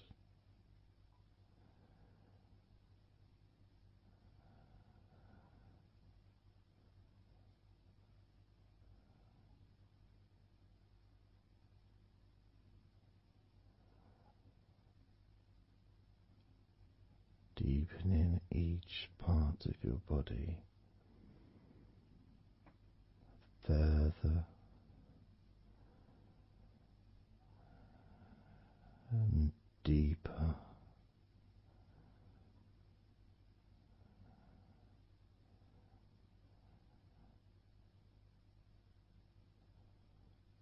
and deeper.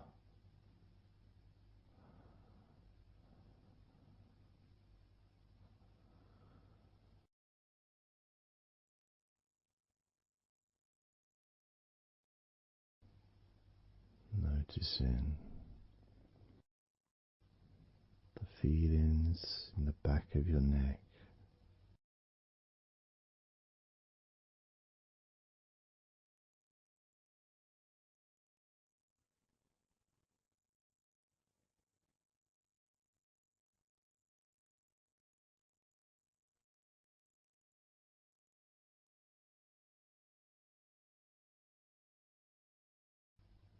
feelings in your wrists.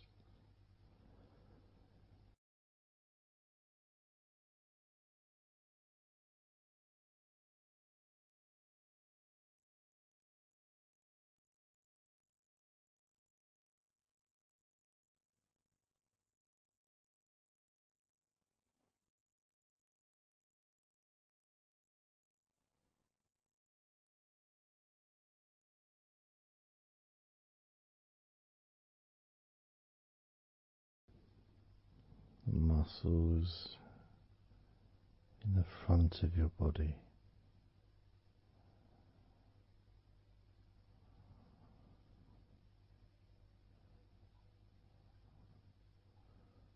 Are also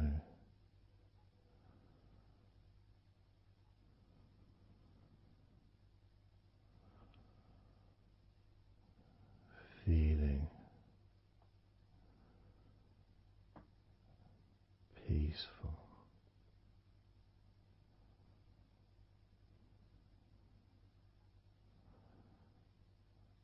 Deeply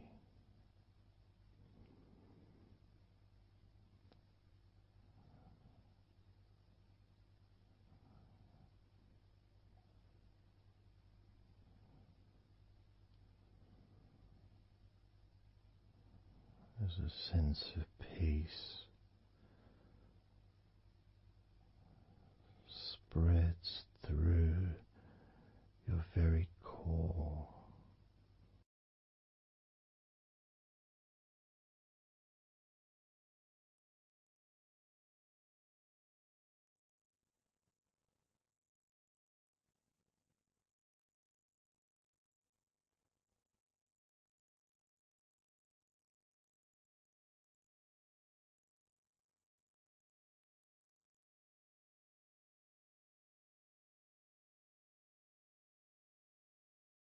Even when you focus on your mind,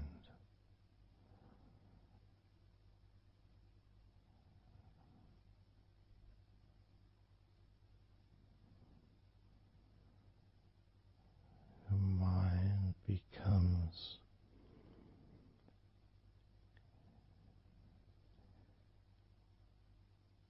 even slower.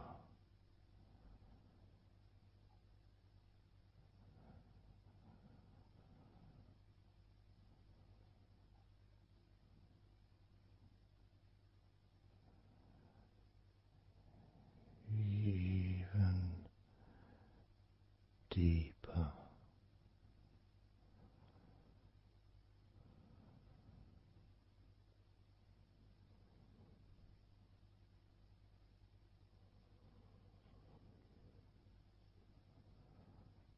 Relaxing.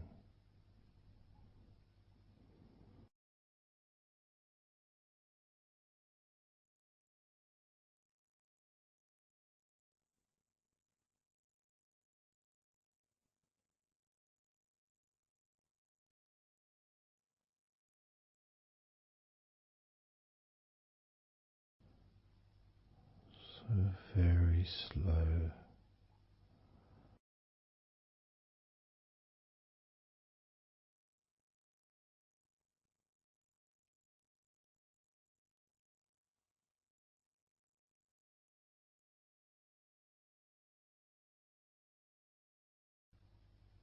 Your stomach.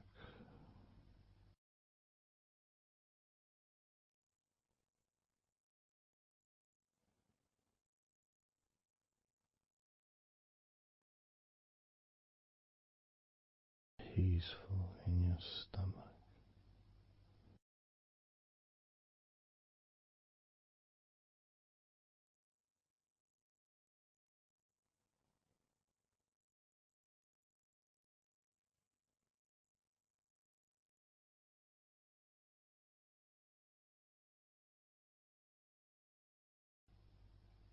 Your back.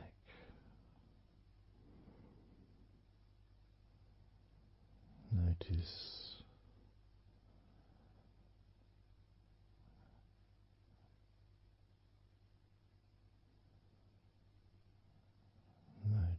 how relaxed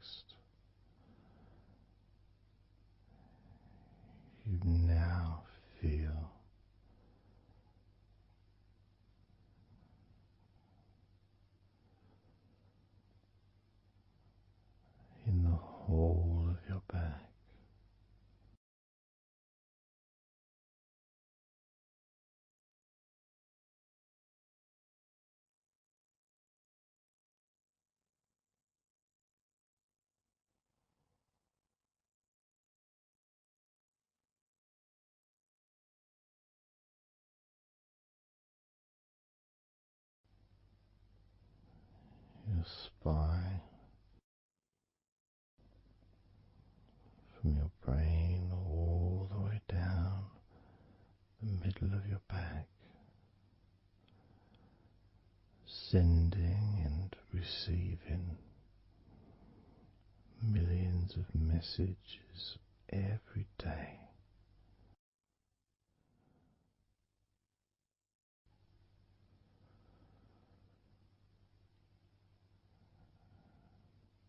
Deep comfort increasing.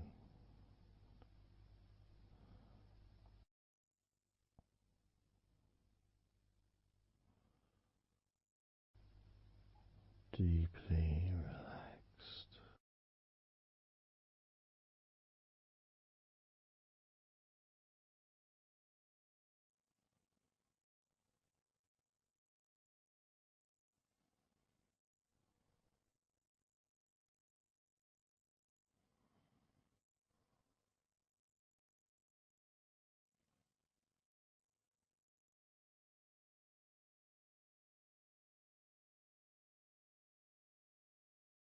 Your knees,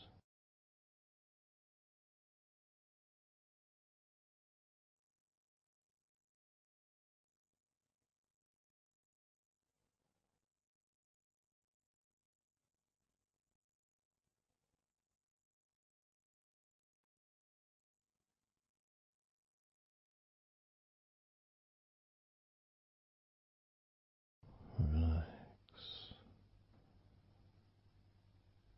spreading those signals down your spinal cord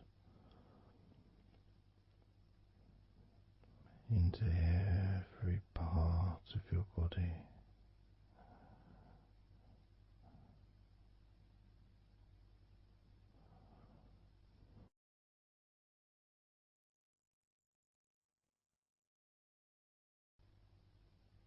Your shins and your calf muscles,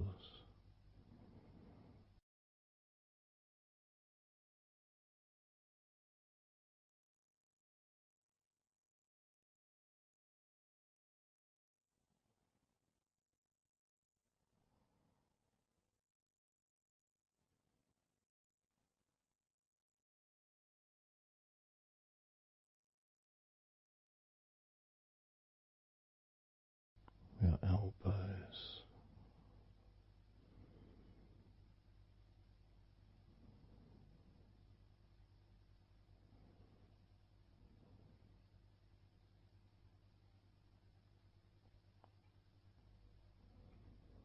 feelings of peace and tranquility spreading through your body, tips of your toes to your eyes, your fingers all the way to your lower back.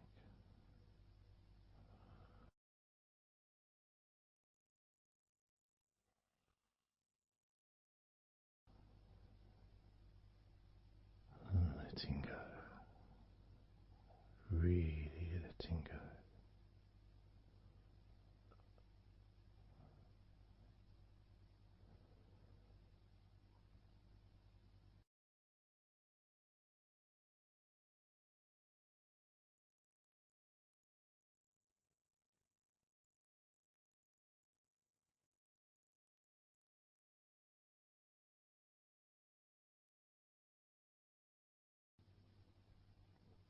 Peace.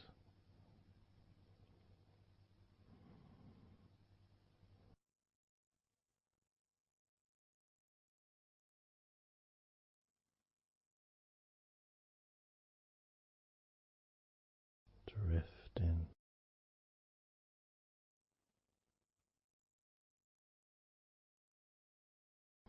mind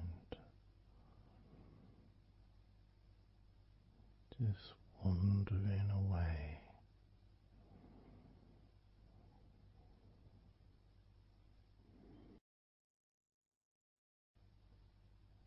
happy to let go. Let go.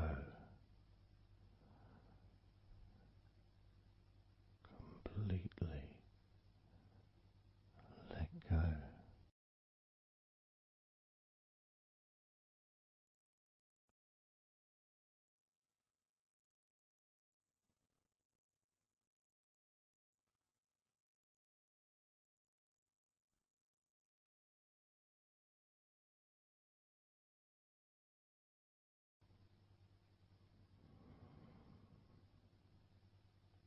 So tranquil.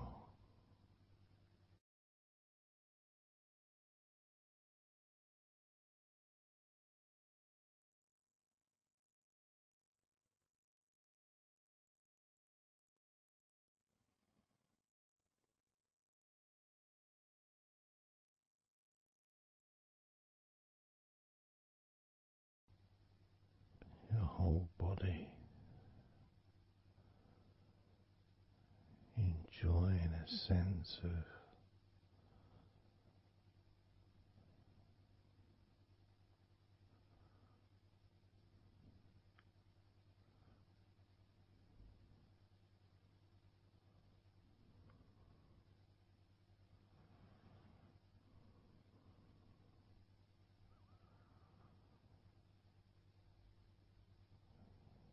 letting go even more.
Peaceful.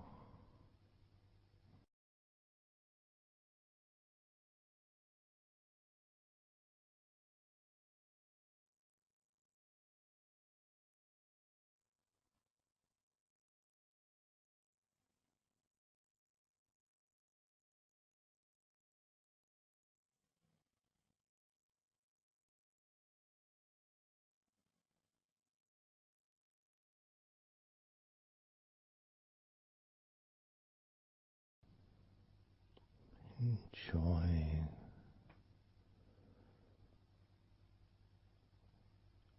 the space, this space of peace and safety.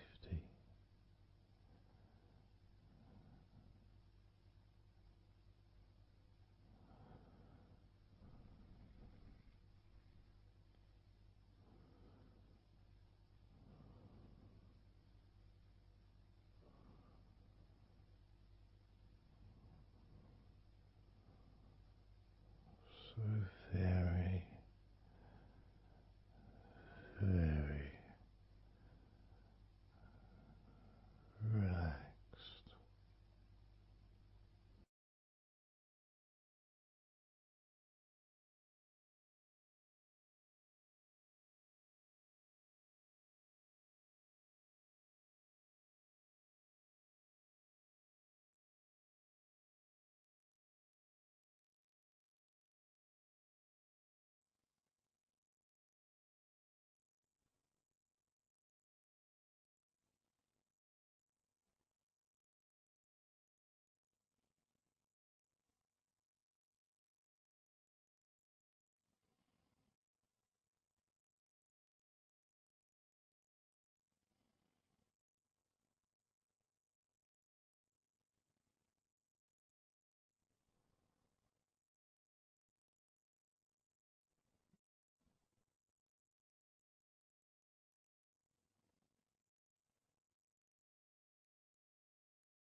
letting go.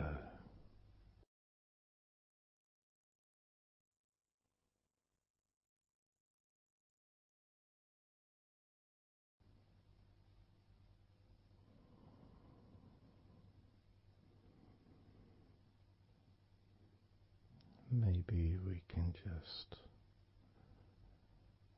focus on the different parts of your body,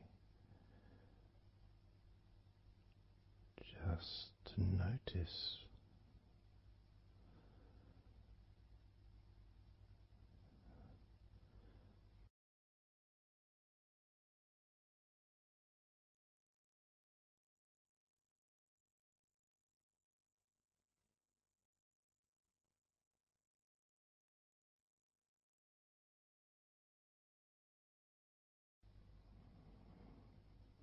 your forehead and your eyes.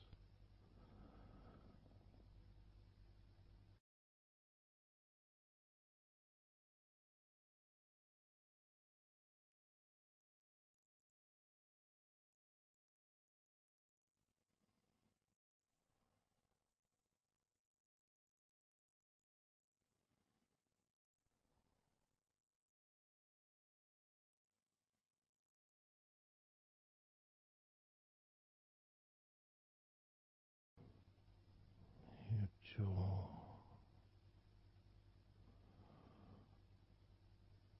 so loose.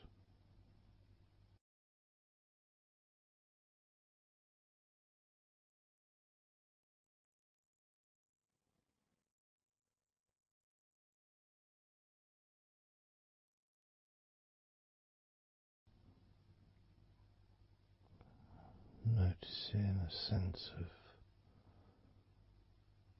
complete freedom.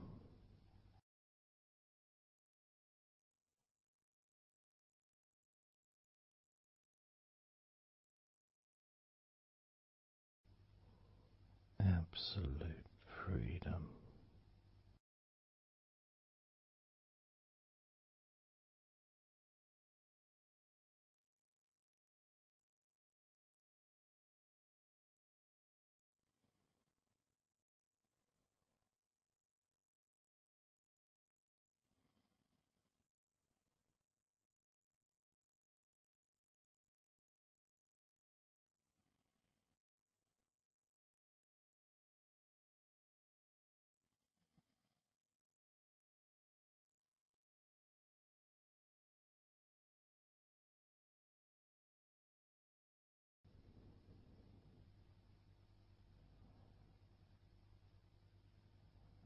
Drifting.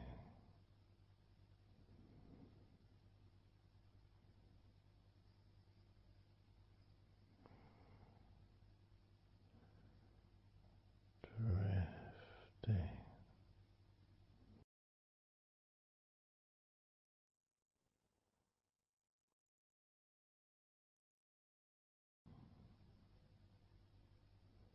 Peaceful energy.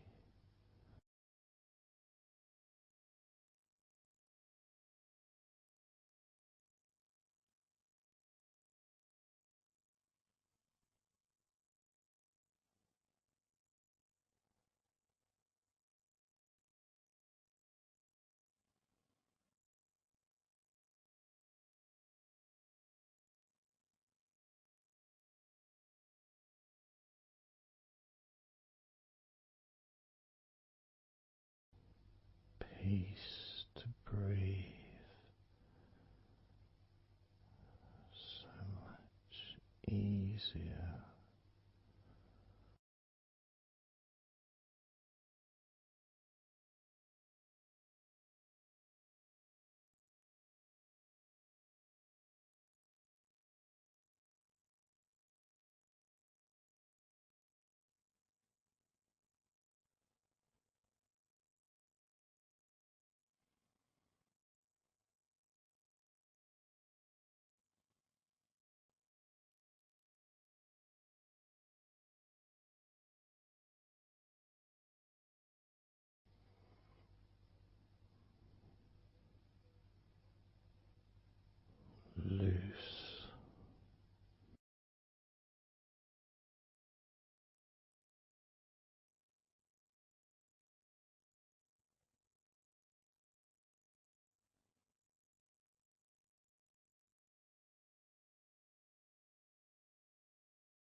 have noticed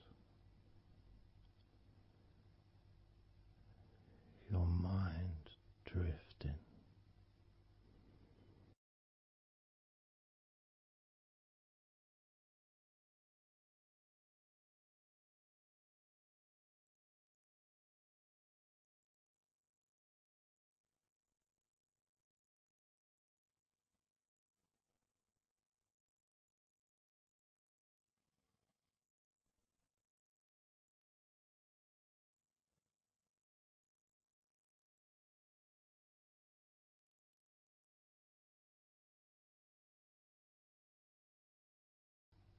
Peaceful.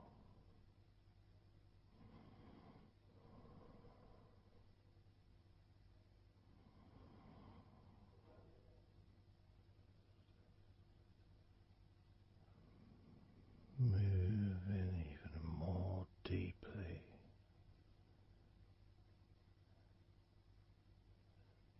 in the direction of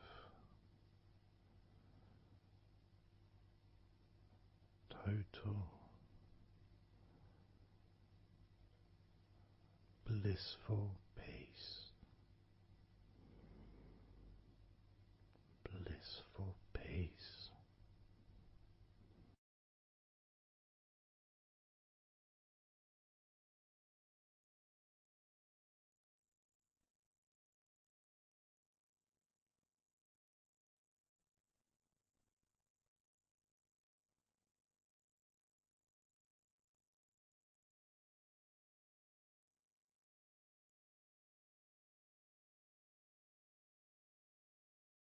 Drifting.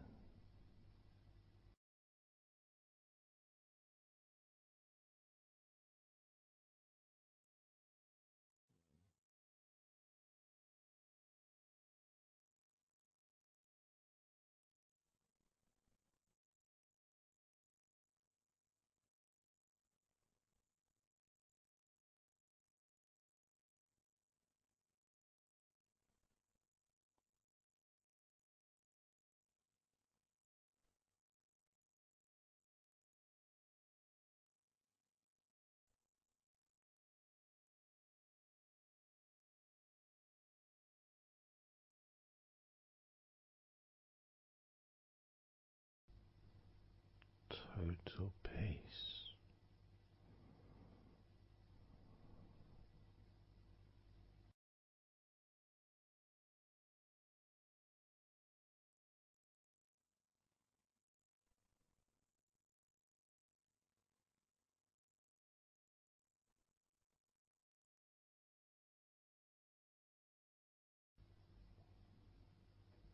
Calm. So calm.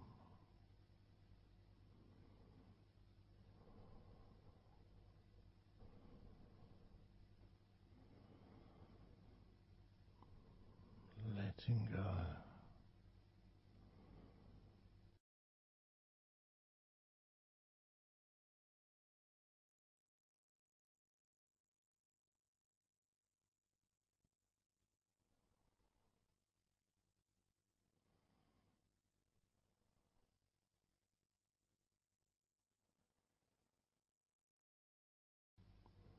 Peace of mind.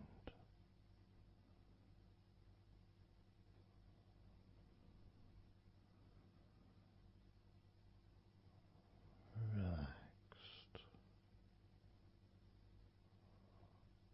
body.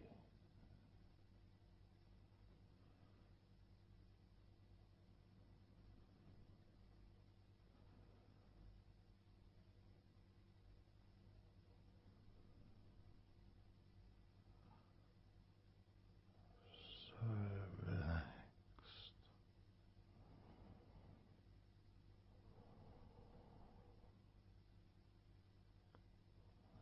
So relaxed.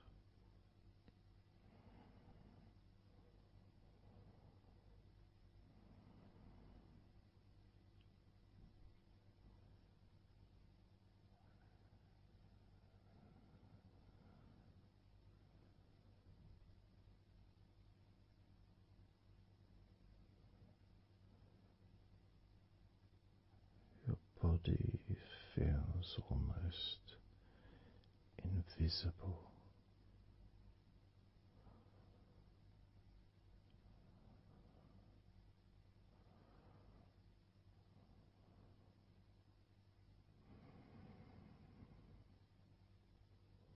So very relaxed and peaceful.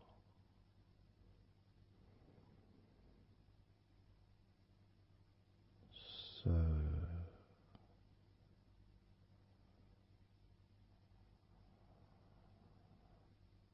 peaceful.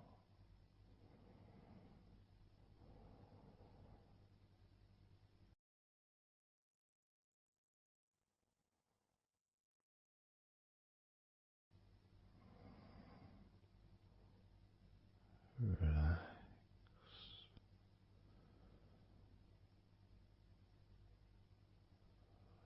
Let go.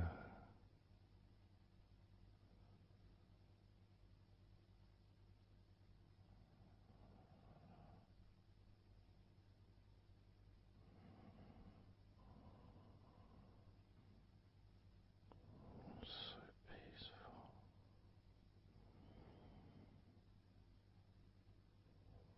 So very, very peaceful.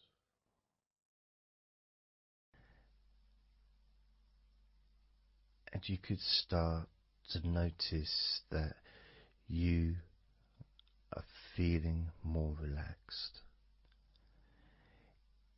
Even though I've not purposely focused your mind upon that sense of physical comfort that is growing within you throughout your body. And your mind starts to slow down. And that could be almost in recognition of, I guess, my speech not being particularly fast.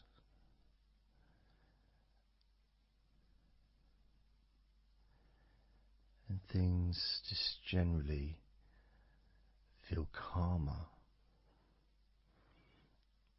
just by listening to my voice.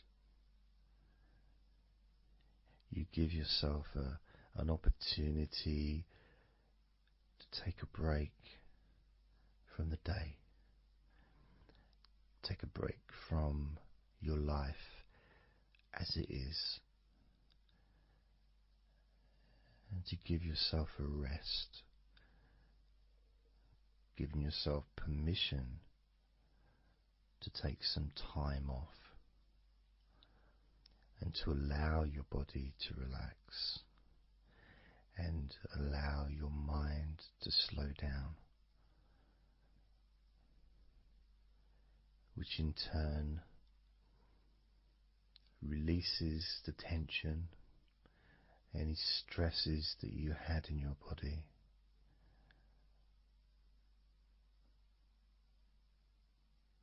It's almost as if the parts of your body just open up, allowing the negativity out.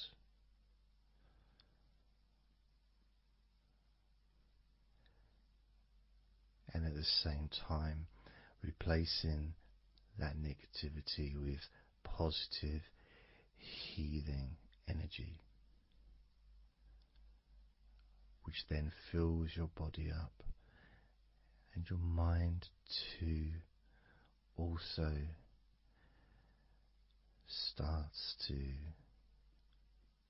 appreciate those feelings of increasing confidence and an almost uplifting feeling, positive healing, an energy that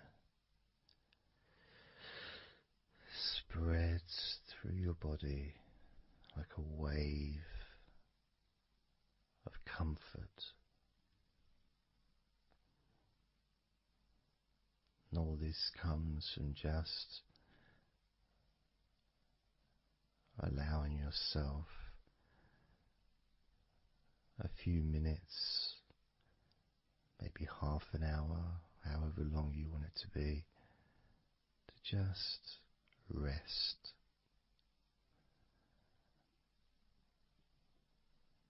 And allow your mind and your body to almost reset itself to the settings of comfort and relaxation, calmness, which allows more room for feelings of pleasure and happiness to move around your body and into your mind, almost as if your mind and your body are sinking together, almost mirroring each other with that growing positivity and calmness. And it feels nice. It really does feel nice to know that you are the one that has allowed yourself to feel more comfort and to experience more of this deep relaxation spreading throughout your body.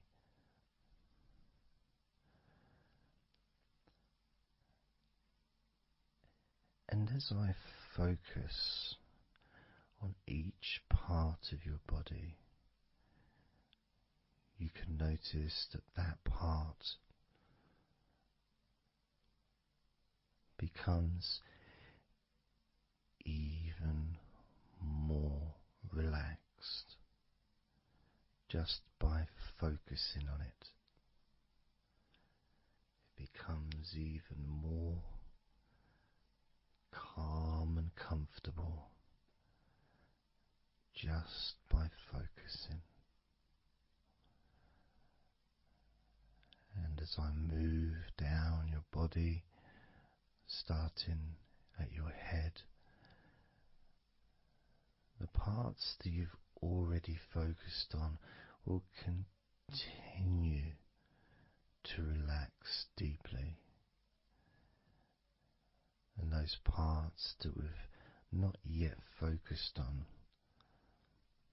will just automatically release any remaining tension in anticipation of even more comfort about to come.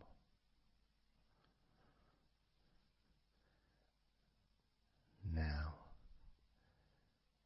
I'm going to start by focusing on your forehead. Just being aware of the feelings of your forehead. And any background sounds, like Mr. Herbert the Pigeon, can just allow you to feel even more relaxed. It just means you're in the moment. This isn't a sterile environment. This is the world. I live in the countryside, so there's lots of nature sounds around.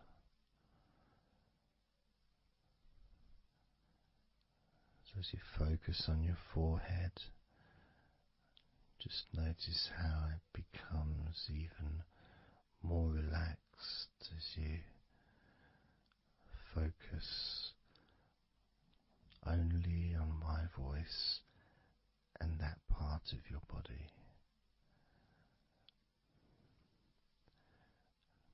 Moving down to your eyes, focusing on your eyes, noticing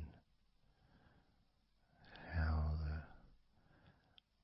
your eyelids feel so heavy, yet so light at the same time, and all the muscles around your eyes relaxing completely, moving your focus down to your mouth, your lips, your tongue, your teeth and your gums, and the whole of your mouth relaxing, calm and loose. As you focus now on your jaw, not just the part of your jaw near your mouth, your chin, but all the way up the sides of your face to your ears, that whole of your jaw, feeling more relaxed and calm.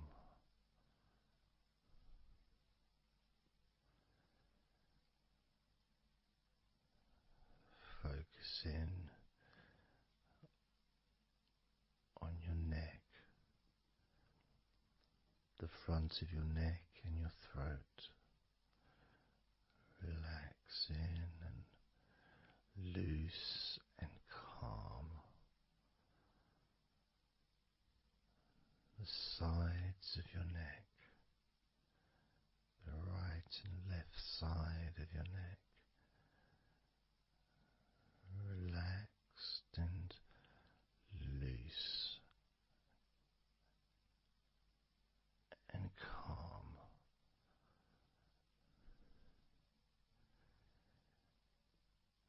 And now the back of your neck, focusing on the back of your neck,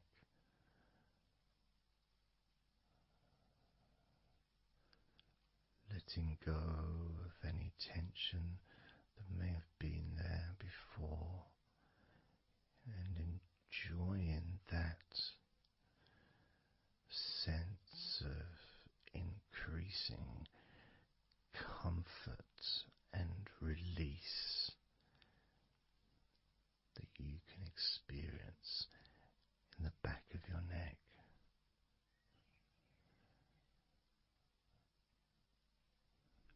Moving down your back and moving either side of your spine, right from the top of your back all the way down to the bottom of your back.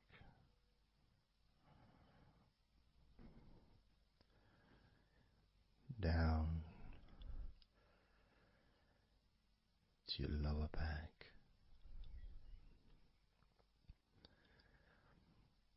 As you move up and down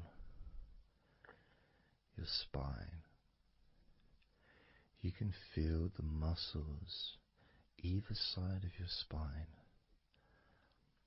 relaxing even more.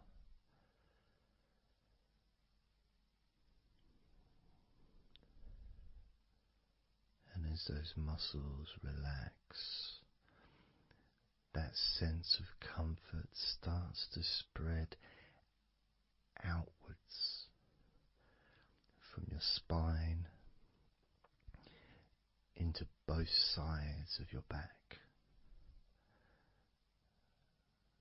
the top of your back, the middle and your lower back. And as you scan and slowly up and down your back as the muscles in the top of your back relax and become looser. The muscles in the middle of your back also seem to just almost divide from each other, separating and almost melting.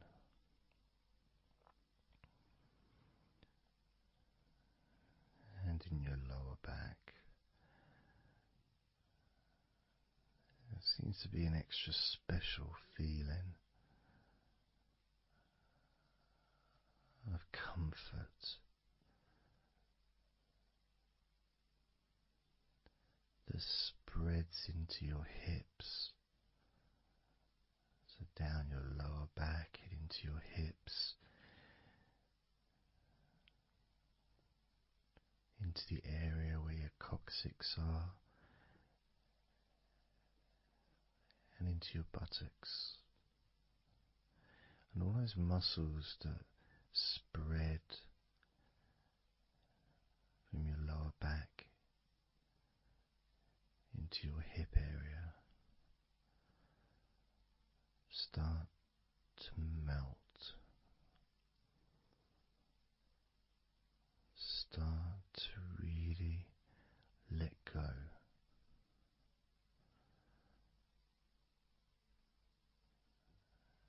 And even though we're about to focus on your shoulders, your back and your spine will continue to let go.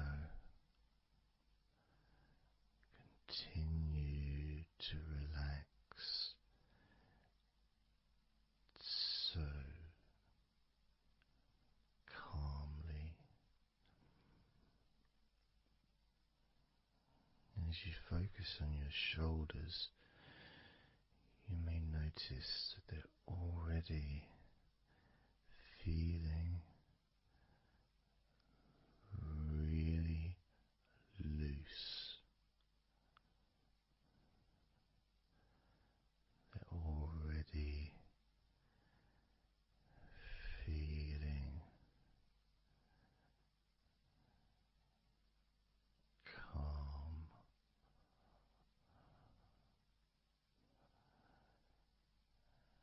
And that feeling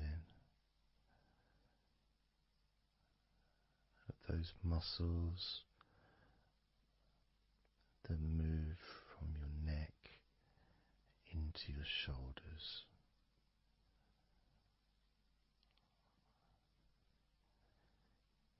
Feel so soft and gentle, so smooth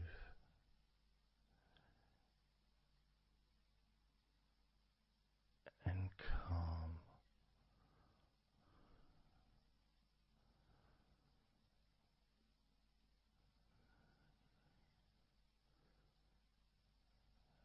And the feeling in your shoulders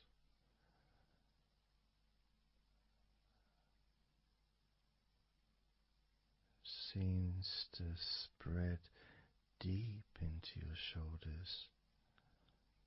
That sense of relaxation, not just traveling deeply into your muscles, but also relaxing the bones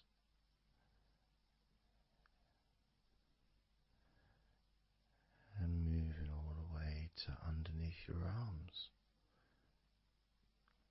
relaxing that whole area between the tops of your shoulders and underneath your arms, healing.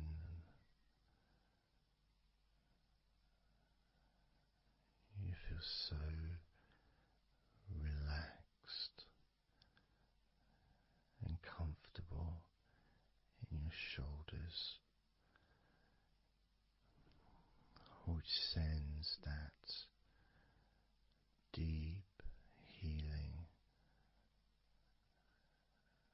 message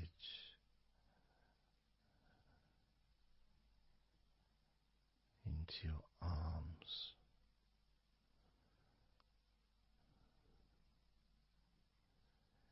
And you may feel almost as if your arms are not even there because they're so relaxed, so deeply relaxed.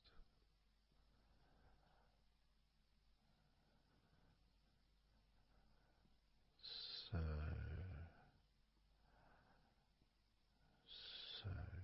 calm.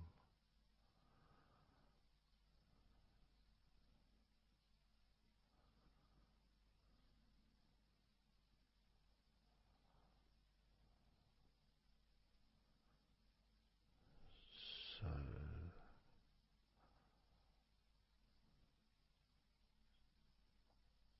loose.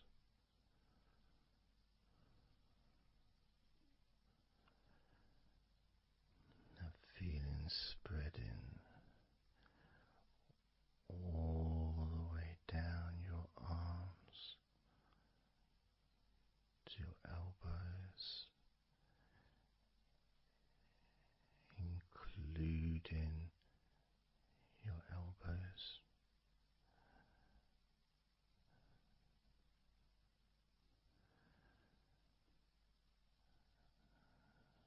Circumference spreads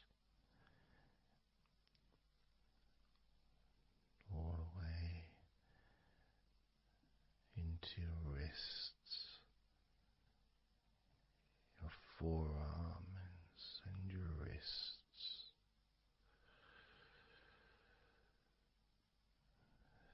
feeling so heavy, yet at the same time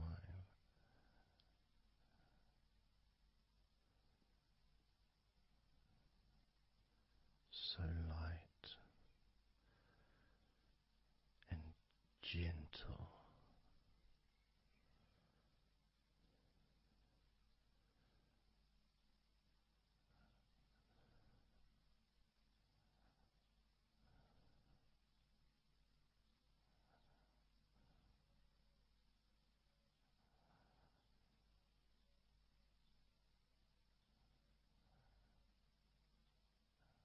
Focusing now on your hands,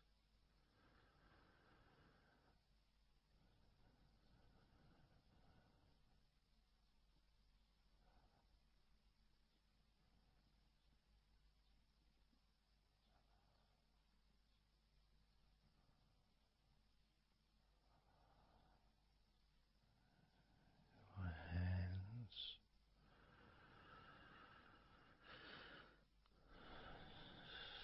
so peaceful in your hands.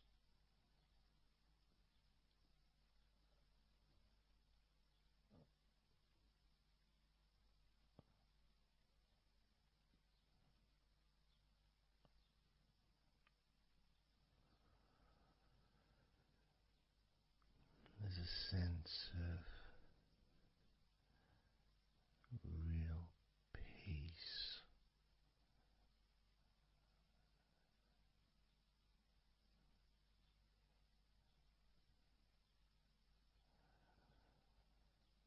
that just seems to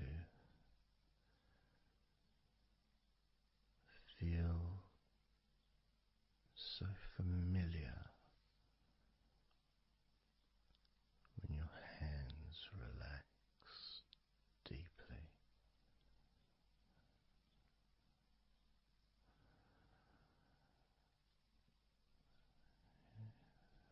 Feels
fingertips.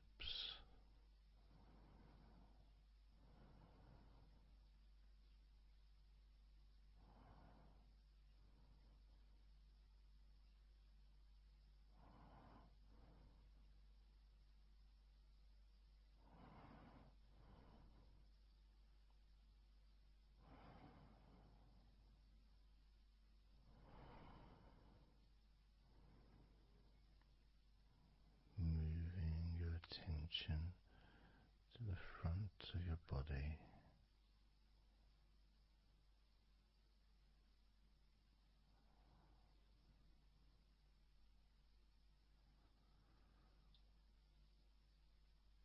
so comfortable.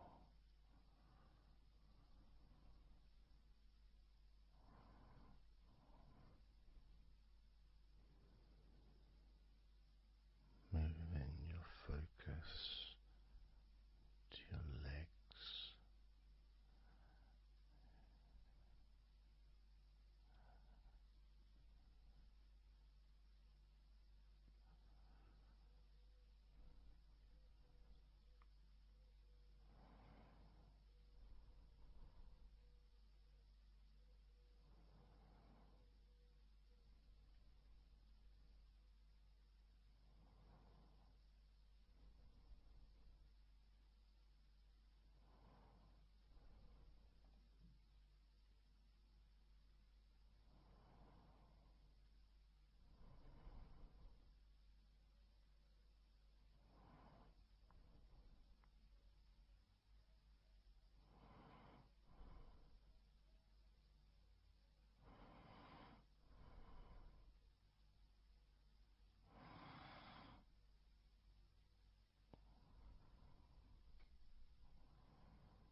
all those muscles in your thighs,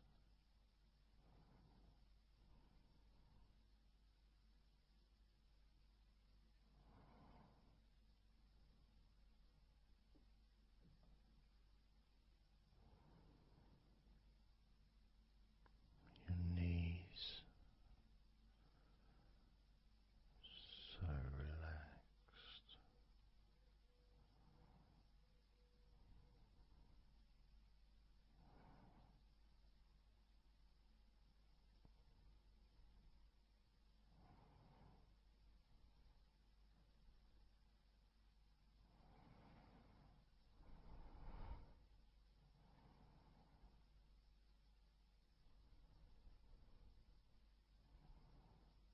Your calf muscles and your shins completely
peaceful,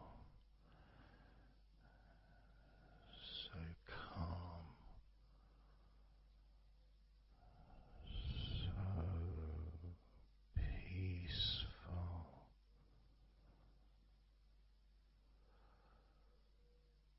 so relaxing,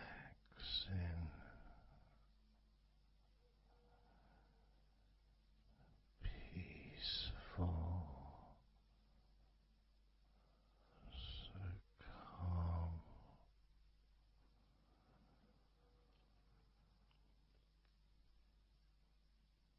Allowing that deep relaxation to spread to your chest and your stomach. So relaxed.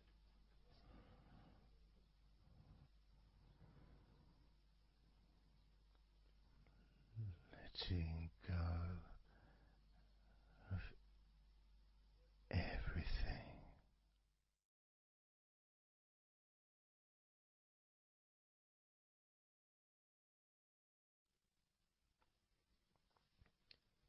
So I'm going to start counting down now from 20 down to 1.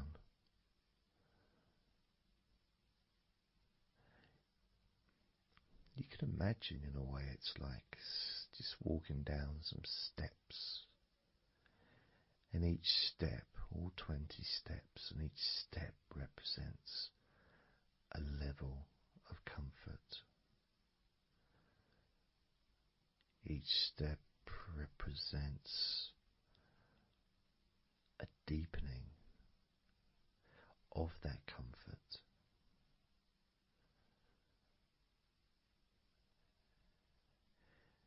And the further you walk down those steps, the deeper and more relaxed you feel.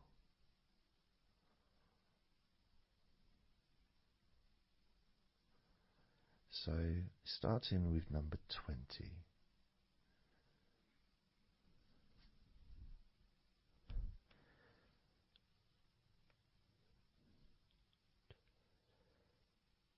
20.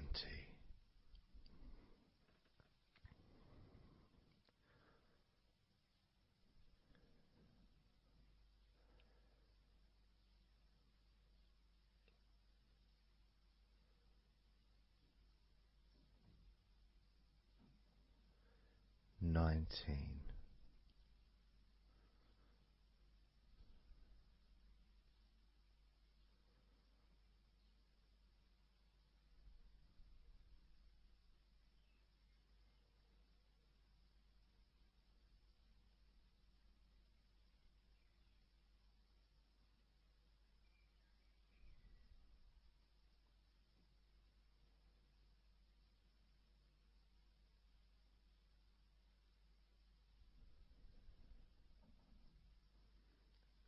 18.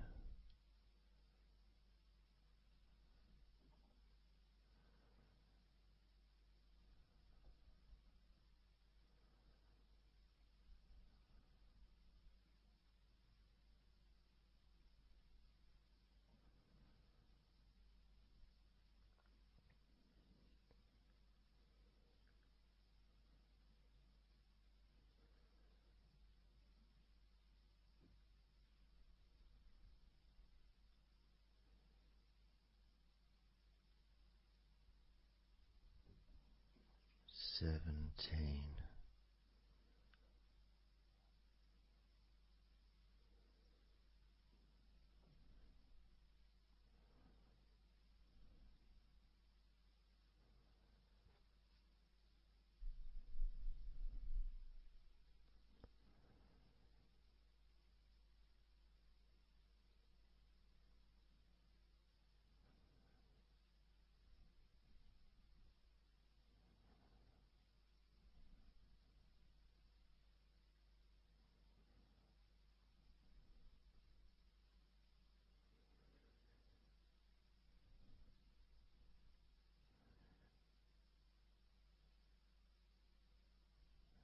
16.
13.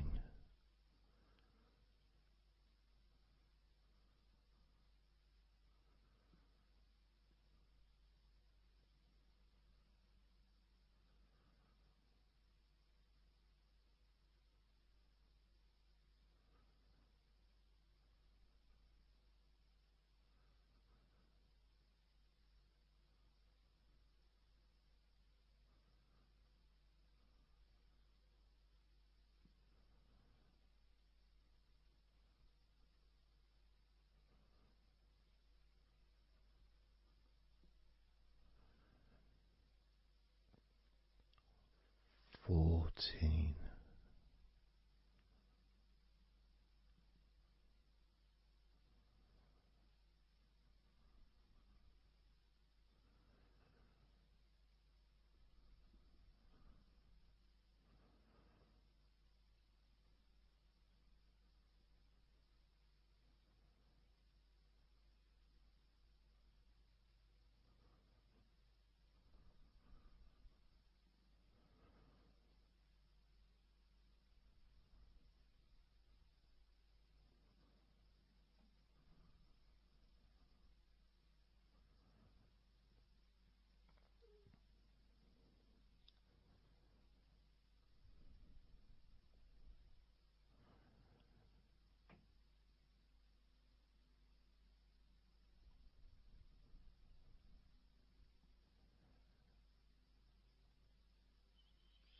13.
12. 11.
8.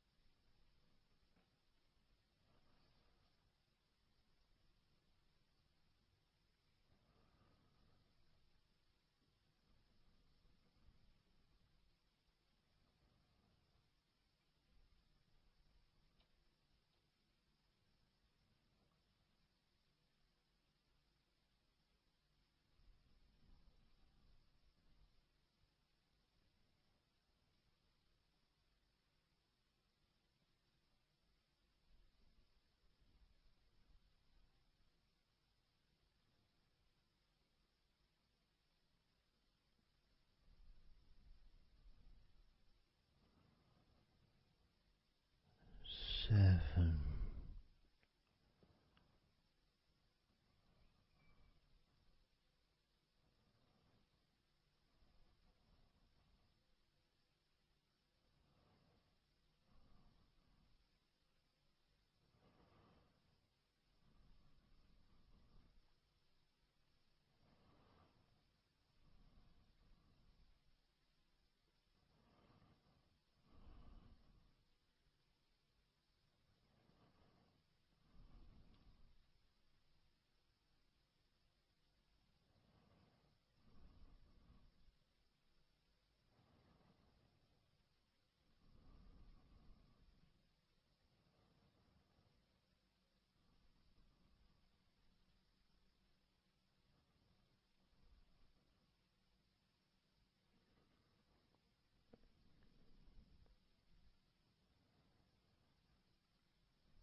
6.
4.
And now,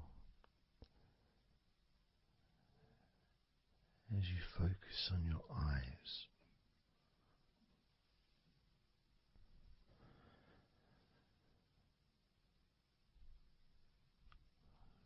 we're going to count down from 10 down to 1.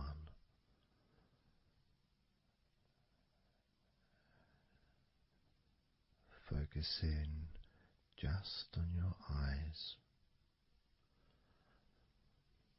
your eyelids, the muscles around your eyes, your eyeballs themselves, that whole area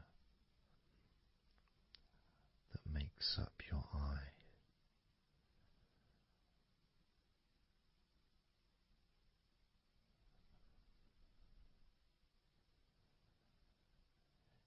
And as we count down from 10 down to 1, whilst focusing on your eyes,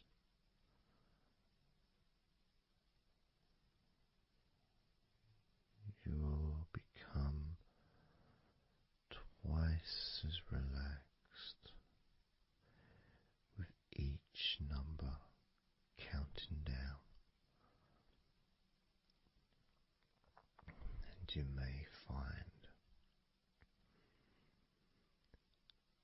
that all you want to do is just drift off to sleep. And if that's what you want, then just allow yourself to do that.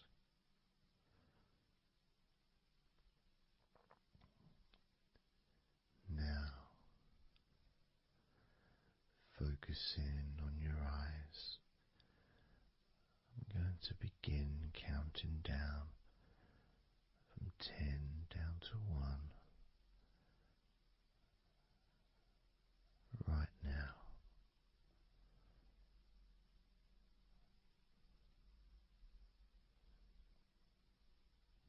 10. 9.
2.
1.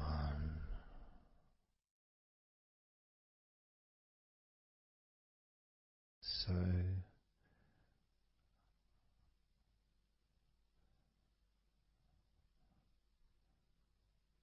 counting down from 10 to 1. 10, 9, 8,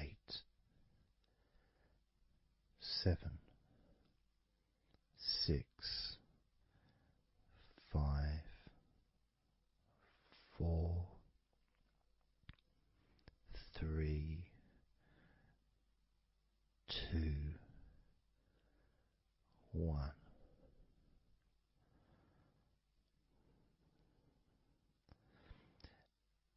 And maybe that was a bit too quick in order to relax.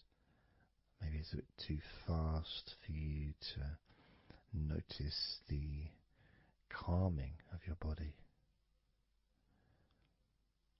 Maybe even a little bit of pressure there, like you're counting down from 10 to 1. What do you expect me to do, man? You expect me just to go all floppy just because you're counting down?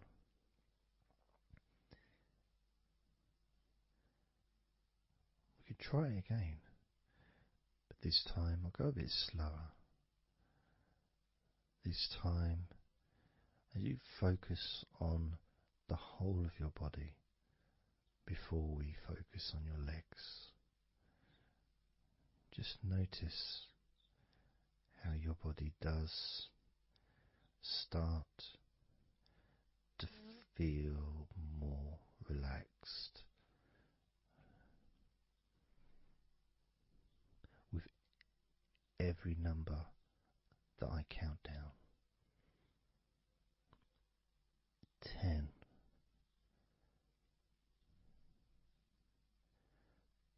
9,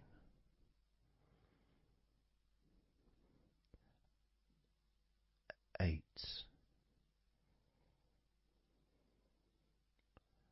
7,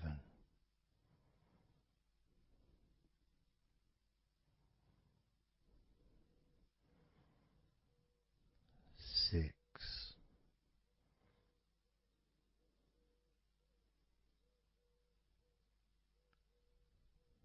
5,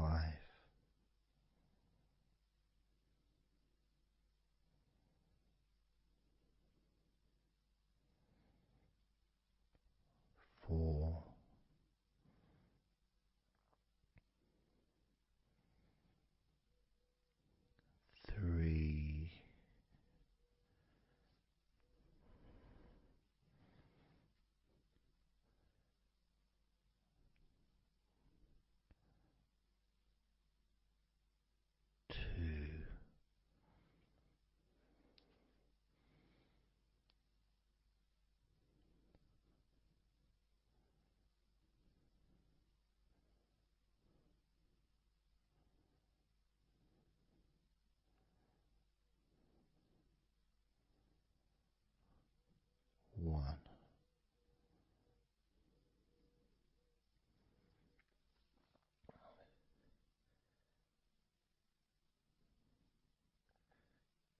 And just notice how you feel generally, how your body feels.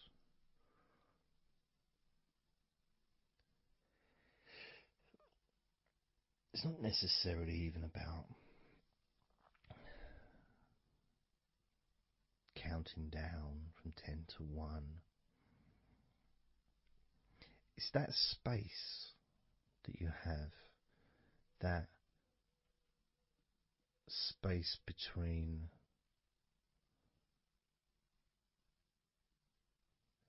being active physically or mentally to just sitting or lying down, just being there, not doing anything, not saying anything, not needing to think about anything. So it opens up a space, a bit of a space, a gap.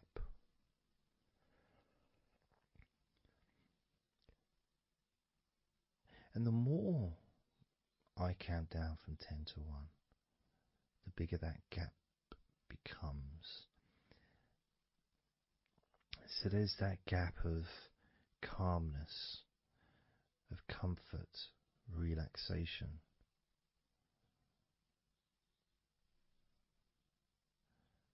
It's a nice feeling.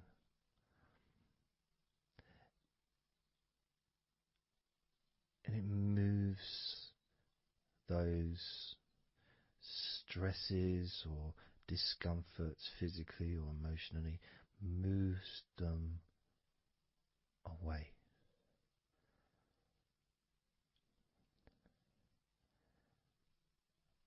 Allows you to just slow down. So I'm going to count again from 10 down to 1 and notice that gap widening. The gap. And as it widens, it's almost like the stress and attention falls into the gap.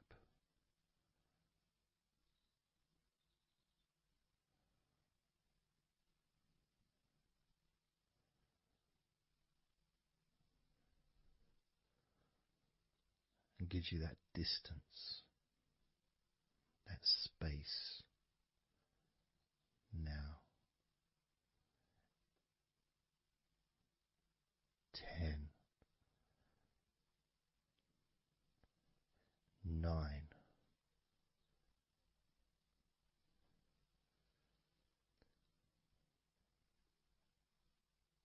8,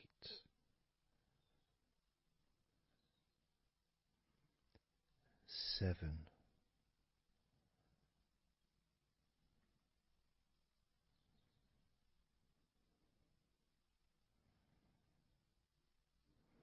6,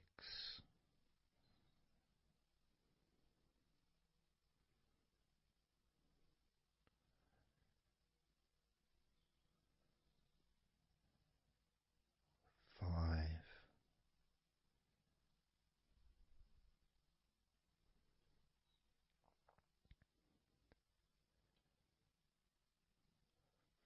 4,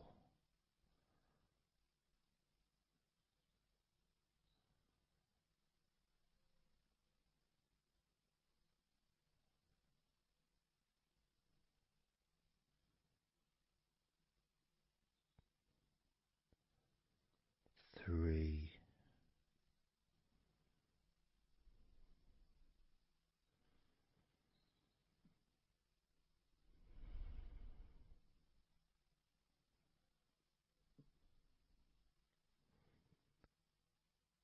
2,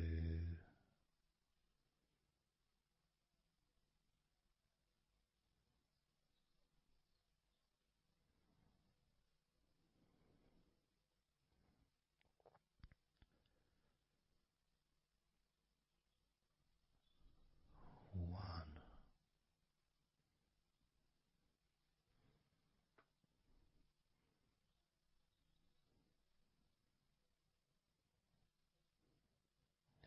does your body feel now?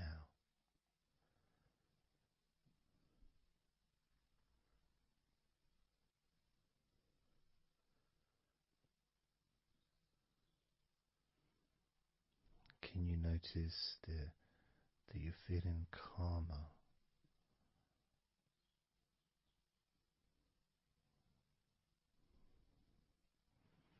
That you're feeling more relaxed?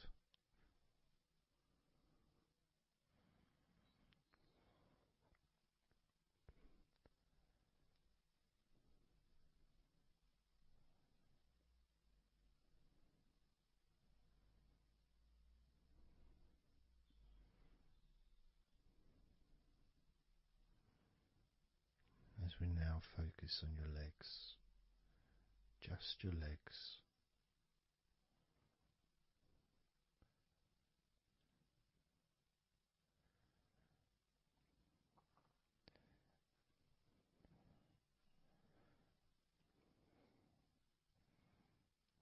We're just going to start with focusing on your thighs.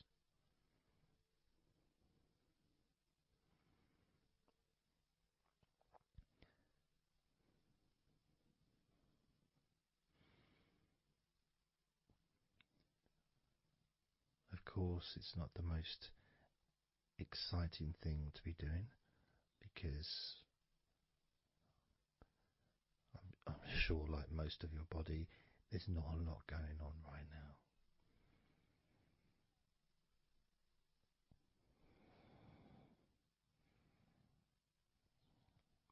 Just focusing on the whole of your thighs,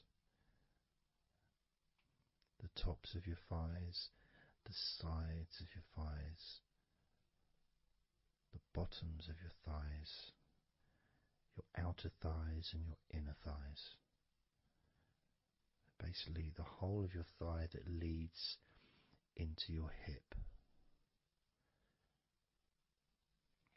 and then goes down to your knee joint.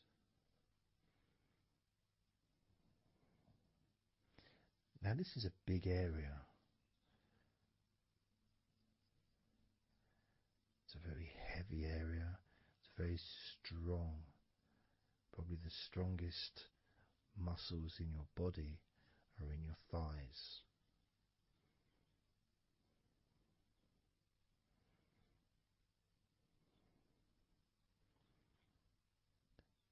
But I don't think we perhaps give enough attention to our thighs.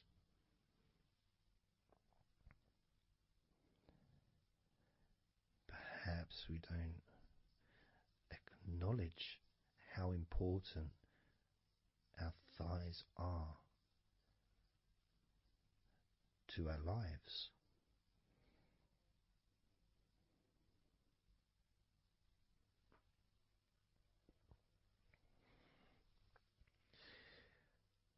How much they actually do for us all through our lives.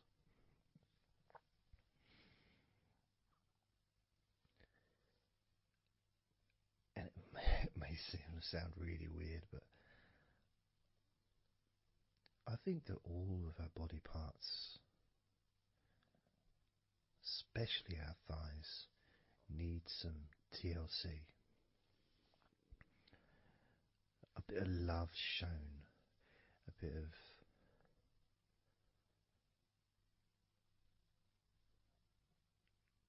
acknowledgement, a thank you, gratitude for what our thighs do for us.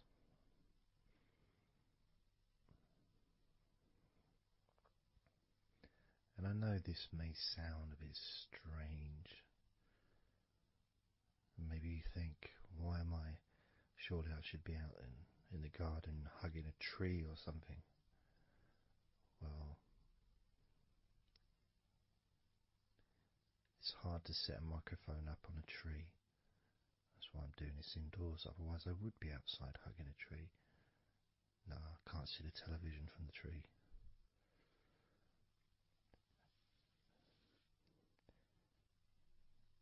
If you move down to your knees, again, such an important part. And I think we don't necessarily, I'll speak for myself here, I don't necessarily appreciate all that my knees do for me until I have a problem with my knee. So occasionally if maybe I bash it or it's aching for some reason, it's then that I realise how much it does.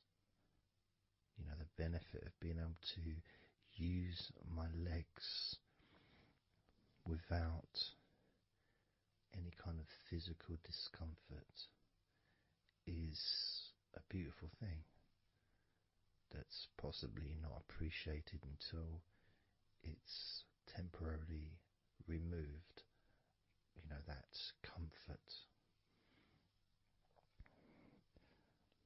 But as you focus on your knees, regardless of how your knees feel, you can add that sense of gratitude and love to your knees for all that they do for you.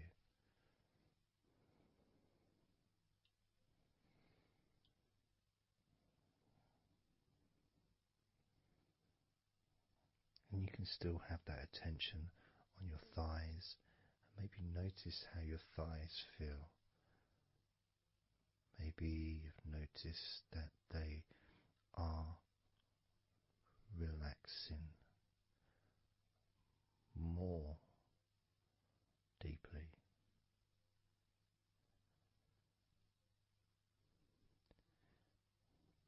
As you focus now on the bottoms of your legs, your shins and your calf muscles, and the bones between your knees and your feet, incorporating of course your ankles.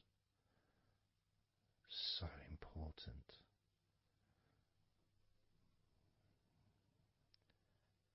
Anyone that's had even like the slightest sprain of an ankle knows how much we take our ankles for granted.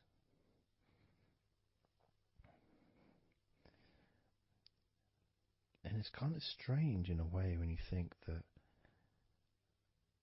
you know, logically our wrists are a lot thinner than the rest of our arms, which is okay, can't see any problem with that because we're just picking stuff up. But our ankles are so much thinner than the rest of our legs.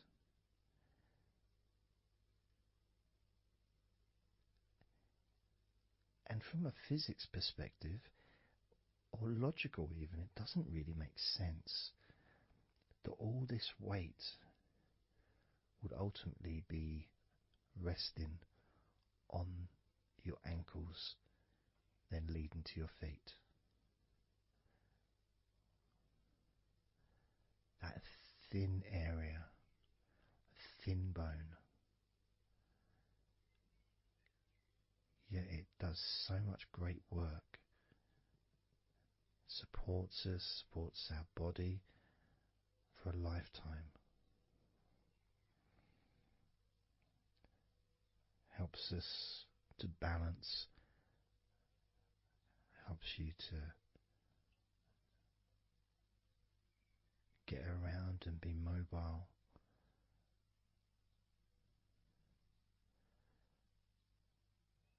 And there's the calf muscles, of course. When I was younger, I couldn't see the point in calf muscles. It didn't seem to do anything. Okay, if I walked around on tiptoes, then my calf muscles get some work. But of course that's not true. The calf muscles are being used whenever we use our legs.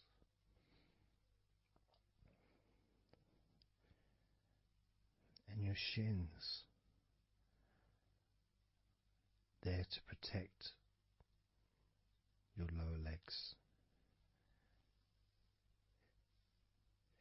shaped in a way almost as a protector for the bone.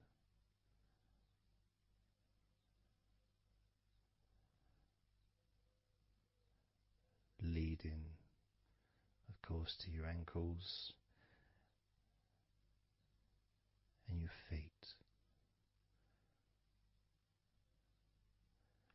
But we're not going to focus on your feet, we're just going to focus on the legs. I realise that now that I've mentioned your feet, you're probably focusing on them anyway, so maybe I should focus on your feet a little bit. You can have them in your awareness, the same as you have your thighs in your awareness, even though we haven't been focusing on your thighs for a few minutes. We've been focusing on your ankles,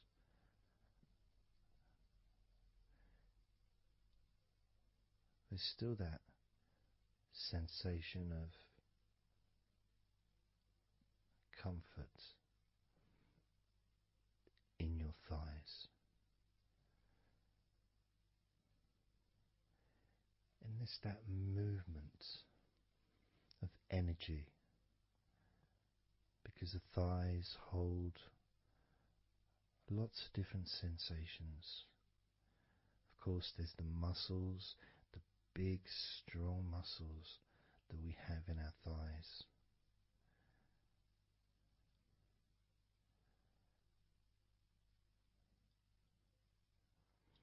But the skin on the outside of the thighs, as in the outside of all of our body, can be very sensitive.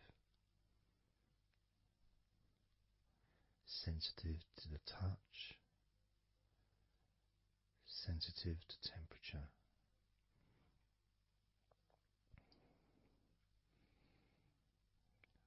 And inside your thighs,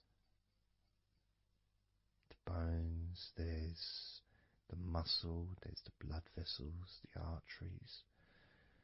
So all this stuff, it's inside your thighs. And I guess sometimes it'd be nice if you could actually put your fingers inside your thighs and massage. So you can massage on the outside, of course, but to be able to get deep into the muscles, and to be able to just massage inside your thighs, massaging the bones of your leg, massaging all the veins, and just gently healing your thighs. And you could move down, massaging inside your knees, just massaging those bones, but with healing fingertips, spreading that healing energy deep into the joints of your knees. And of course, there's the back of your knee, you know, the inside crease where your knee is. It's a very sensitive area. Feels very nice when you stroke it. That might be because it's an area that's not really touched very often. It's almost like a hidden part, that crease in your legs. It's almost like a part that has a sensitivity which is a little bit different.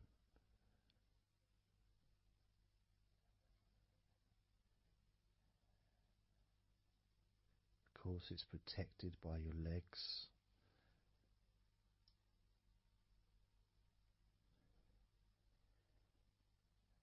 So you can imagine putting your fingers into that crease in your legs.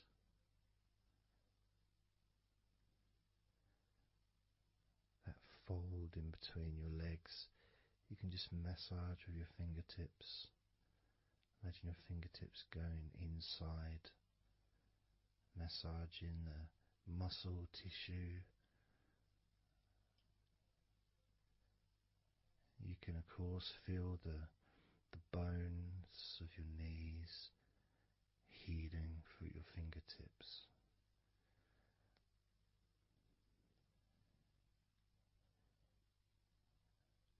And then as you go down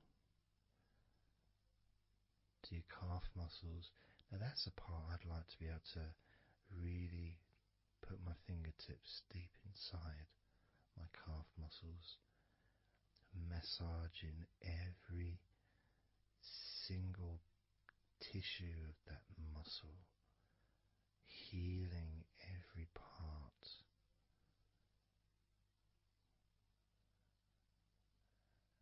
And then doing the same for my shins,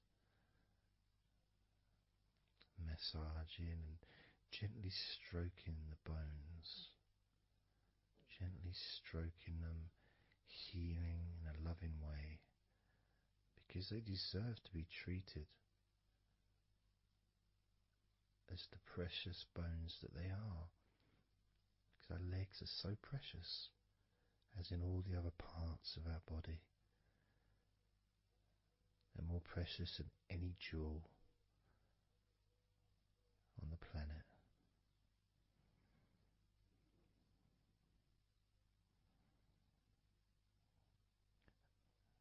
And when you start to think about your legs in this way, it can change your perspective. It might sound a bit silly to start with, the idea of having love for your legs, showing appreciation for your thighs, wanting to be able to put your hands in your thighs and massage the muscles and the bones, and to get your fingers deep in there, releasing all tension, just to show how much you care about your legs, how much you care for what your legs do for you regularly. Your knees, your calves, your ankles. The strength of your ankles,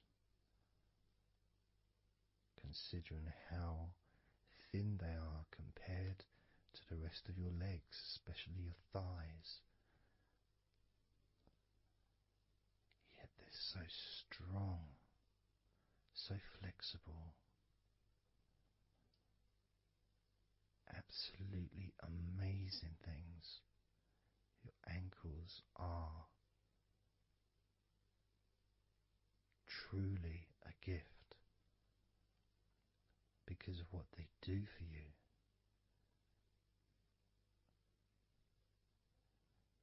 Supporting all that weight, regardless of what weight you are, even if you're only 8 stone, it's still a lot of weight for these little ankles. Now I'm a lot heavier than 8 stone, double that. Yet my ankles support my body all the time. Although they do give off a sigh of relief when I sit down. As in fact my whole legs do. My feet also go whew, and my toes clap They're so happy.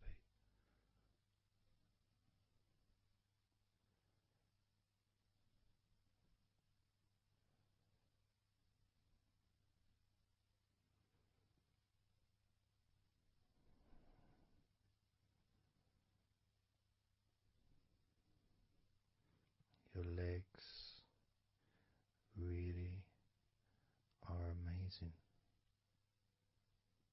And I know that talking about your legs is probably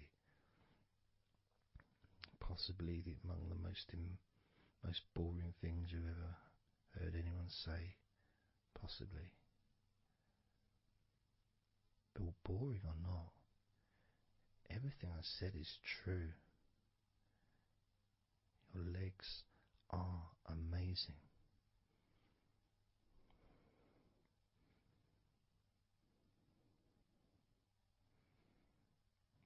Your legs deserve not just respect,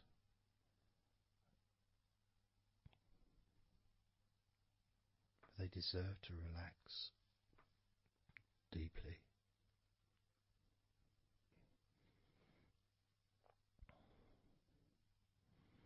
They deserve to take some time out of the day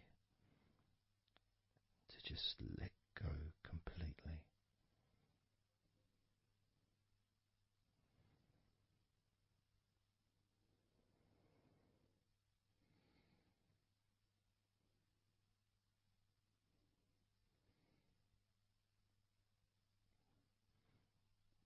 Your legs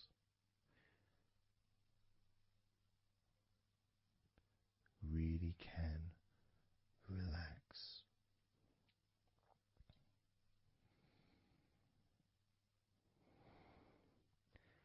And because the legs are such a very important part of your body, when you relax your legs, the rest of your body also naturally follows in that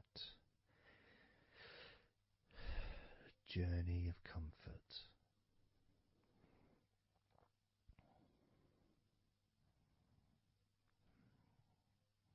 I can feel it in my hips.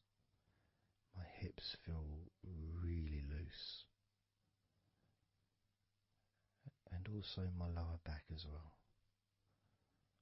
My lower back really feels stretched, even though I'm just sitting in a chair and there's no stretching as far as I'm aware that I'm doing.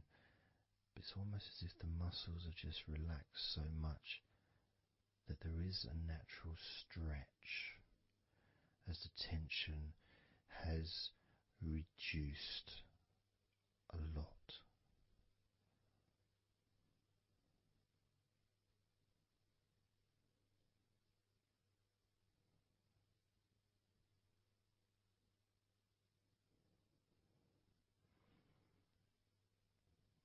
And I'm now going to count down from 10 down to 1. And you can continue to feel wonderfully relaxed. 10, 9, 8, 7, 6, 5, 4, 3, 2, 1.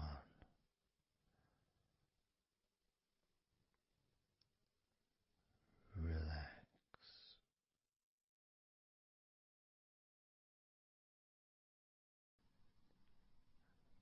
So I'm just going to count down from 5 down to 1. And as I count down, if you just focus on the numbers, just the numbers, counting down, and notice how you feel in this moment as you hear the numbers counting down, knowing that those numbers counting down represent you feeling calmer, not just in your body but also relaxing your mind. And just notice how you feel. There's nothing to do, there's nothing to say, there's nothing to think about. Starting with number 5.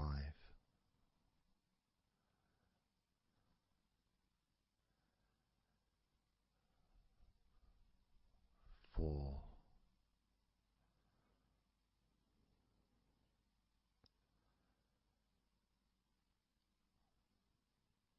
3.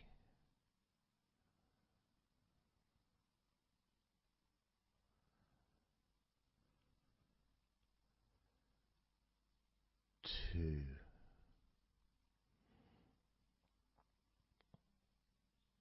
1.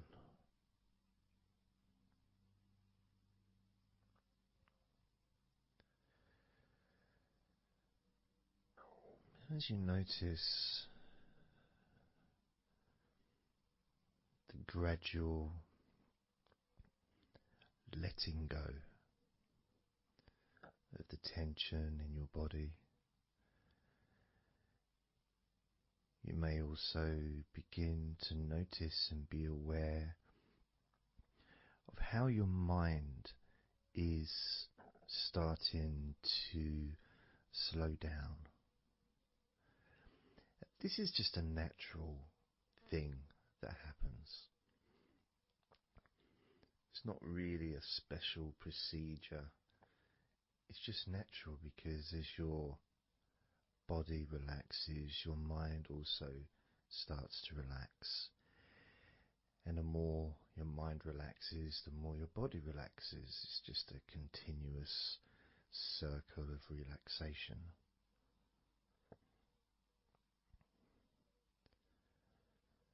And there's that calmness that comes from relative quietness. You know, even if there's background sounds, either your side or mine, it's still going to be quite calm. You know, you haven't got the television on, there's no music in the background unless you're listening to the recording with music, of course.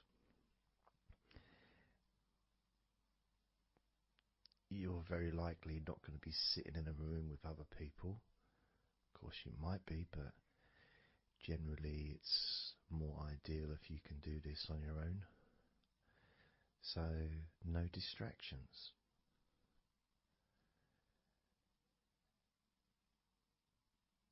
And when you stop thinking about stuff,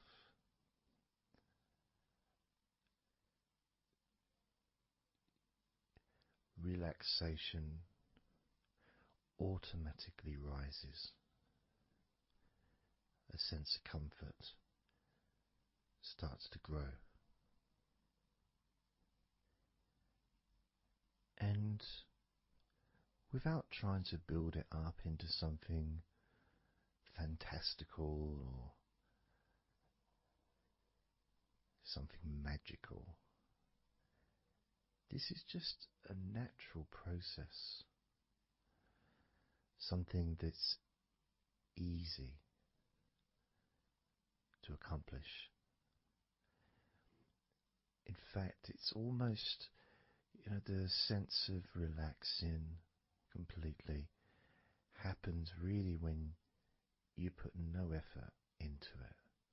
It's not something that you can really force. It's something that happens naturally.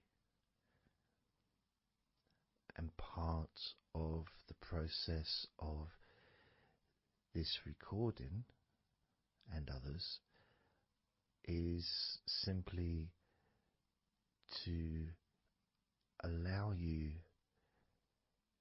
to take advantage of this space, this time, to just let go, to just be here, to be in tune with how you feel.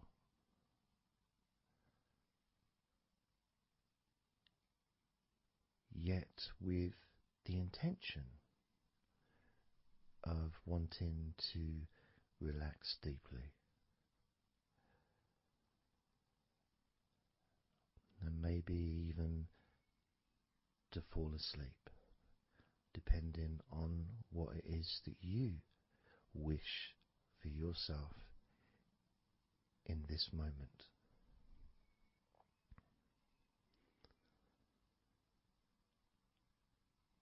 As we know, relaxing is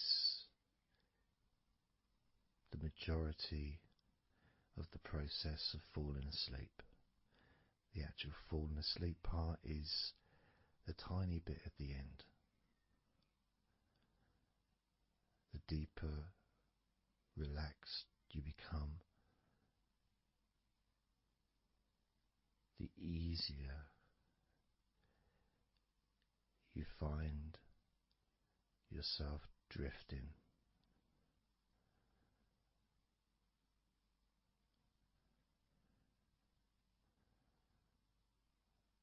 But you can also, if you choose, stay focused on my voice and really enjoy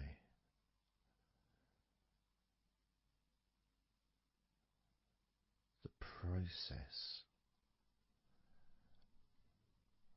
of gradually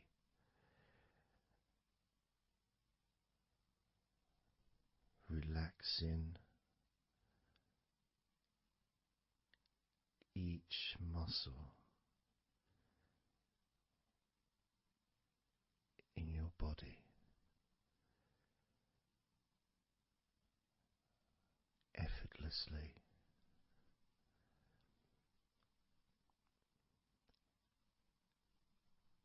and just observing the sensation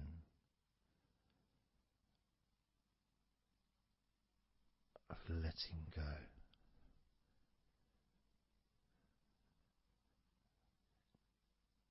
Completely.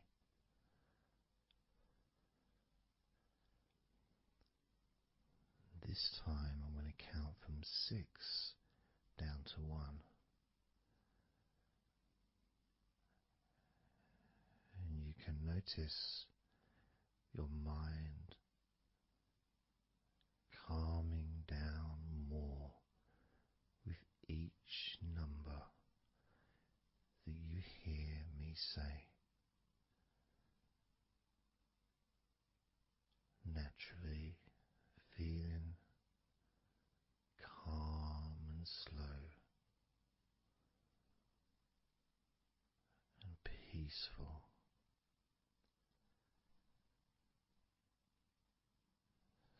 6.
2.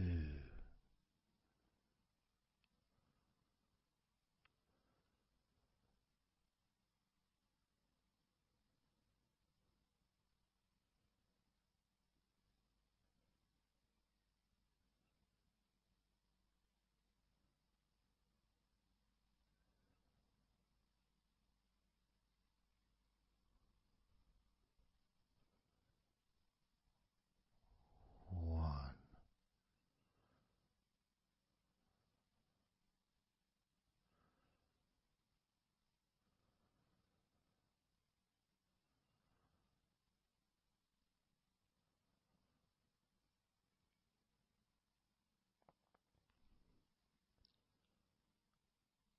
Being aware of how your mind has slowed right down, sink in deeply into relaxation.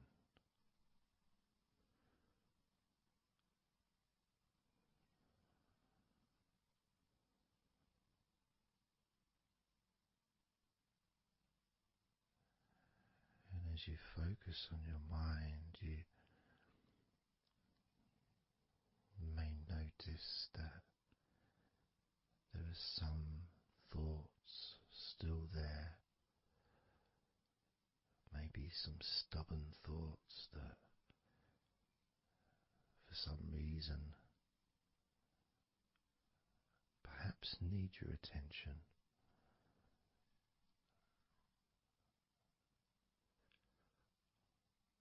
So what you can do is send love to those thoughts. Sprinkle those thoughts with love, like little petals from a flower. Just sprinkle it over them.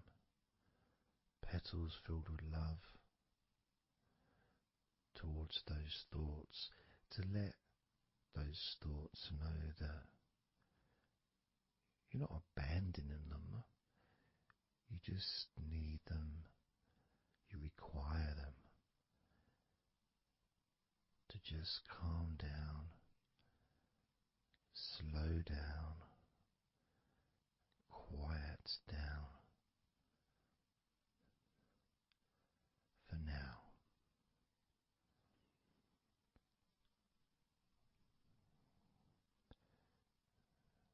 So as you focus on those remaining thoughts, as we count down this time from 7 down to 1, with each number, just imagine sprinkling those flower petals of love, kindness, gratitude over those thoughts, which will allow them to just melt away and relax deeply. With every number,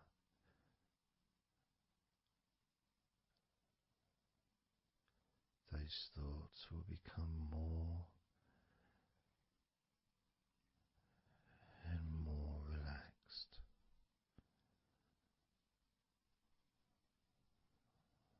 Starting with number 7.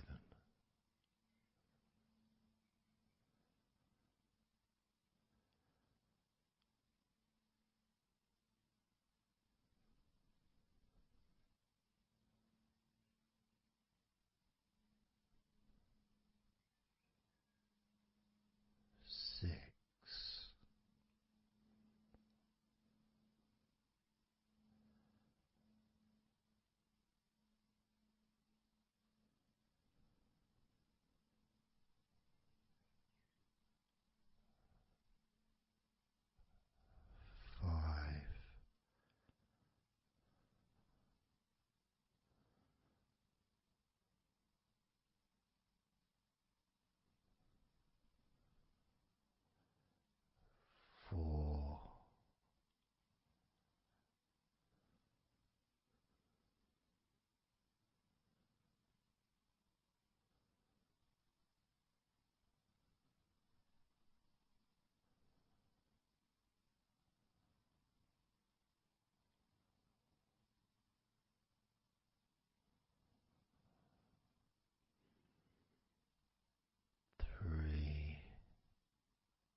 as you now notice how relaxed you're feeling in your body.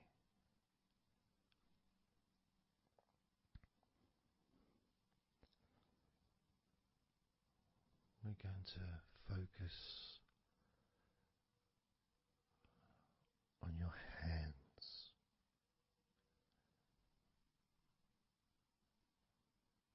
Because the more relaxed your hands are, the more relaxed your body and mind are.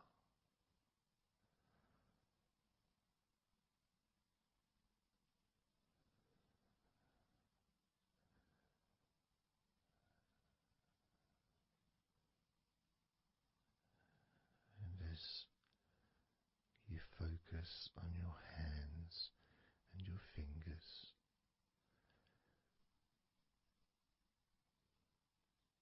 there's nothing needed to be done. There's no clenching of fists or tensing the fingers or anything like that.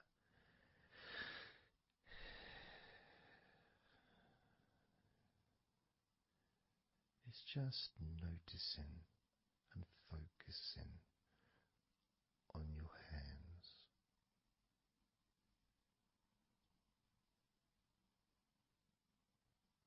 Noticing how they feel.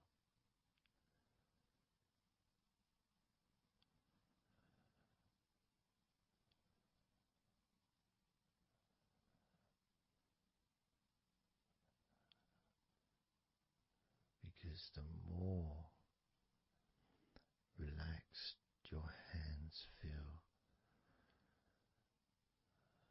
the calmer your mind feels, and the more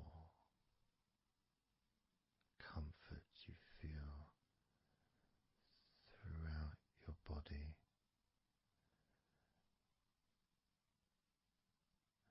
And you may have already noticed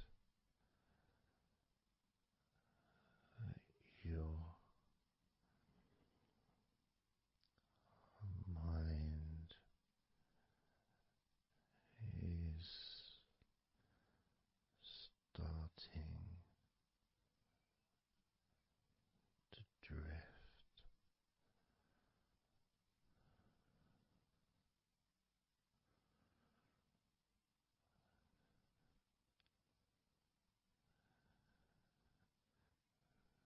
Focusing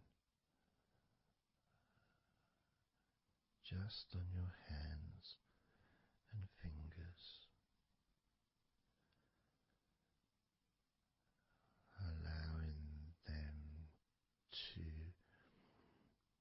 experience a real deepening of that relaxation in your hands and fingers.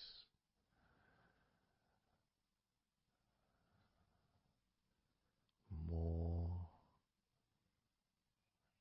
and more relaxed with each number.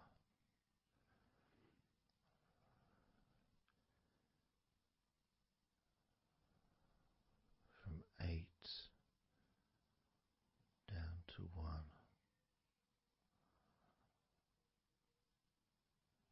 You can almost feel that healing and relaxing energy spreading into your hands and fingers, becoming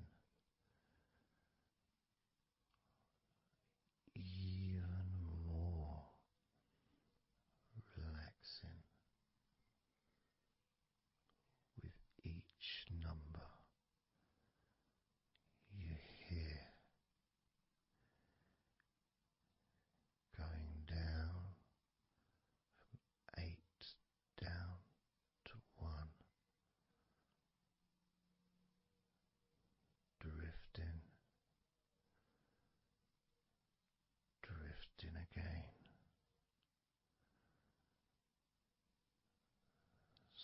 starting with number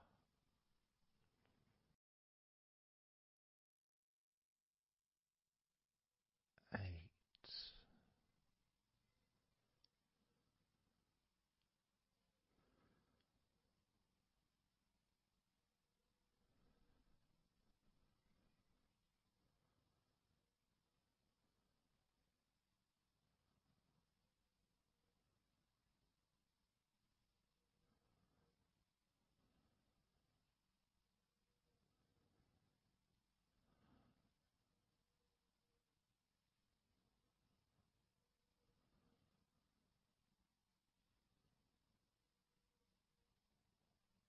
7.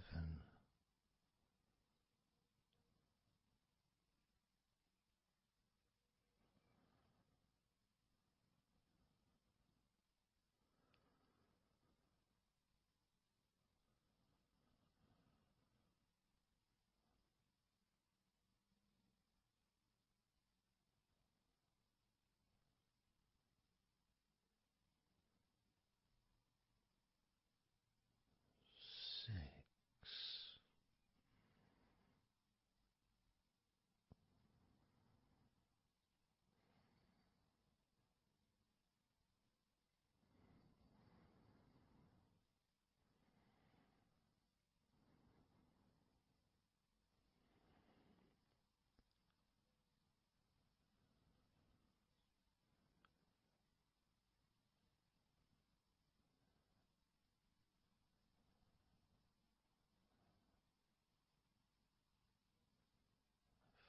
5.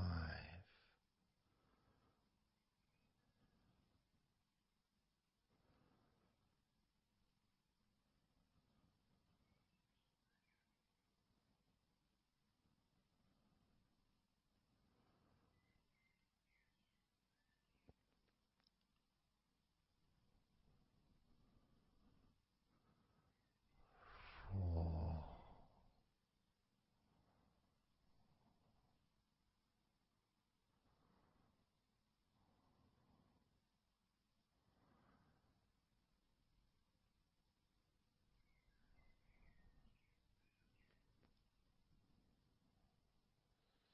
3.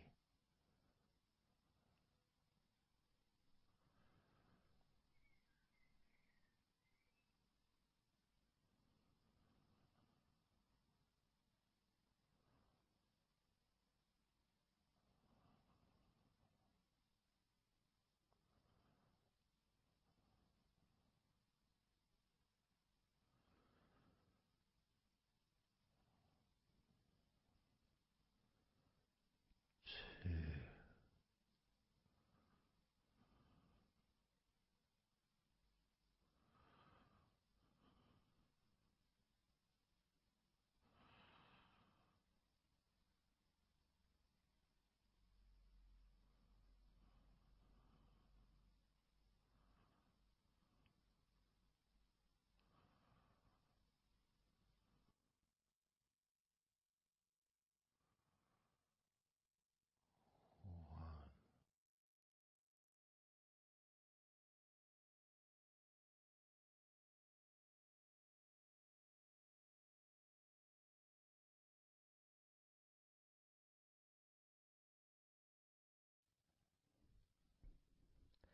Just being here now. Nothing to think about, nothing to do, nothing to say. And everything just feels calmer. And this is your natural state of being. This is how you just normally feel when you take away all of that other stuff that we add. You know, things like stress and worrying and overthinking and anxiety, tension.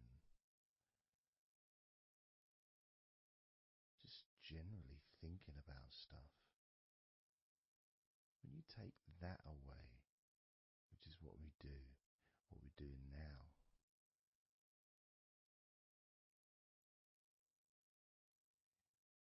you're left with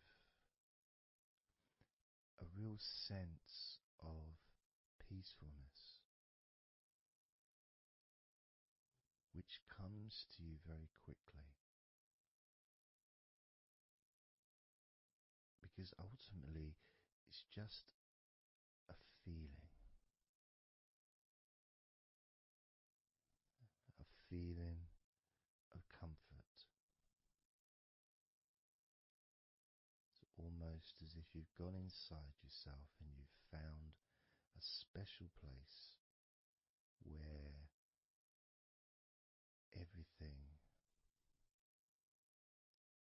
is peaceful. A place where you can feel relaxed and your natural sense of comfort.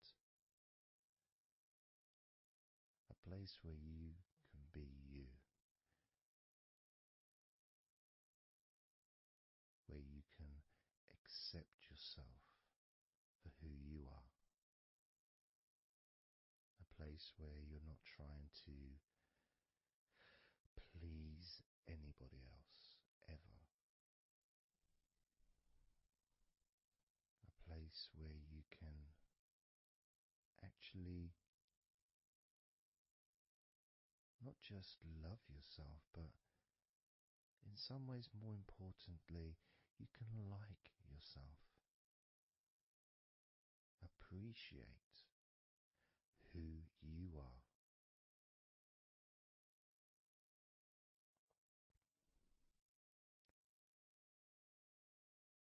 And that sense of gratitude is in the air all around you.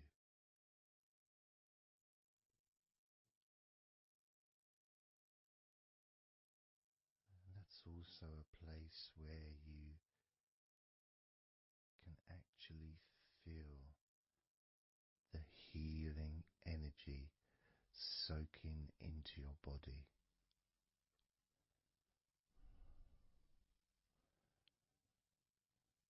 Healing energy soaking into your body.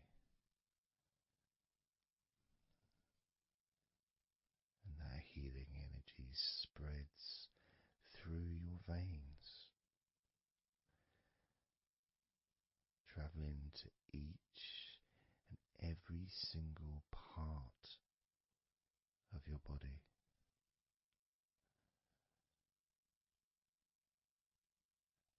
And you start to realize that actually that healing energy has not just entered into your brain, it's become part of your brain. And that spinal fluid is now mixed with healing energy.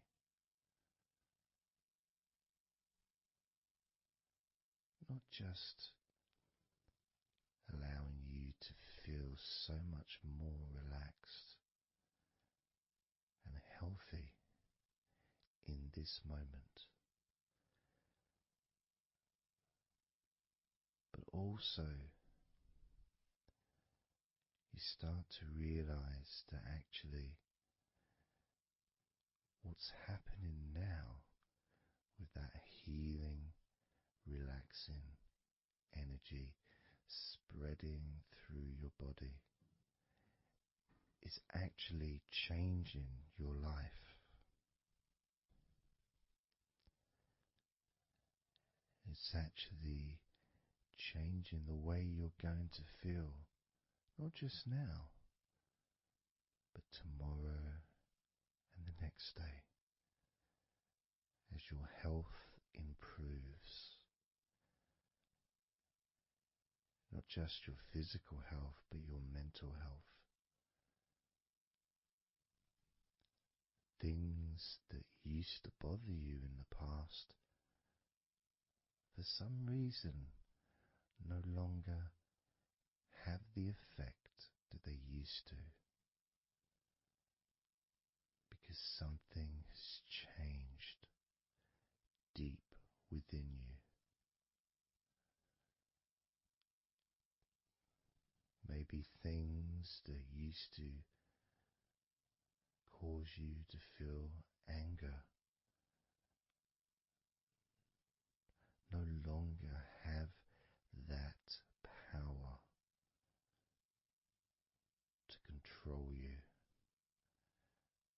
the way they seemed to be able to before.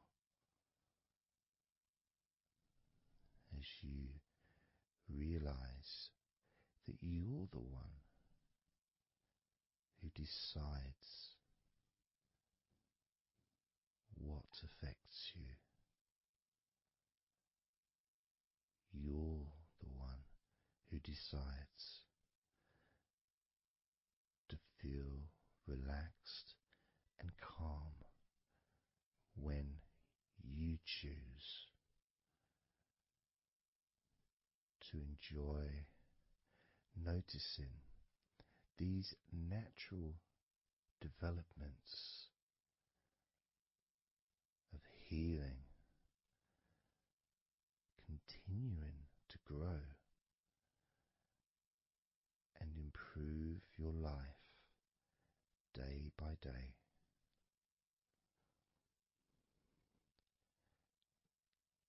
Including, of course, your ability to relax so much easier and sleeping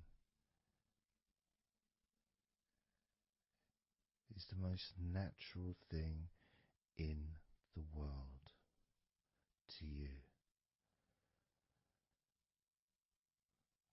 because falling asleep is something that you've done so many times in your life,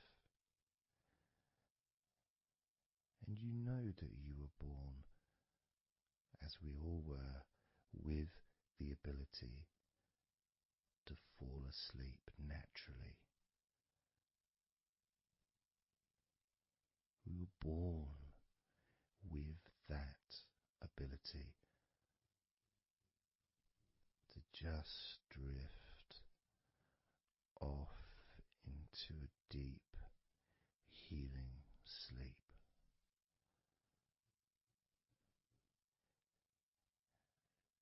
Even when we're kids, sometimes we'll fall asleep when we don't even want to. We try to stay awake. Maybe it's a birthday in the morning, or it's Christmas or holiday or something we look forward to. We don't want to go to sleep. But the more we want to stay awake, the more we just start to drift. And the more you fight drifting, the more you try and stop yourself from drifting asleep, the deeper and stronger that drifting becomes.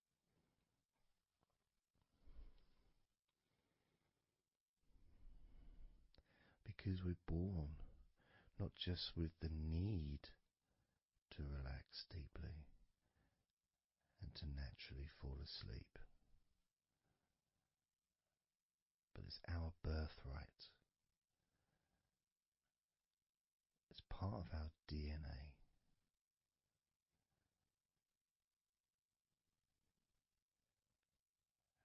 And sometimes as we get older in life, perhaps at times we have forgotten that relaxing completely is not only a wonderfully pleasant experience,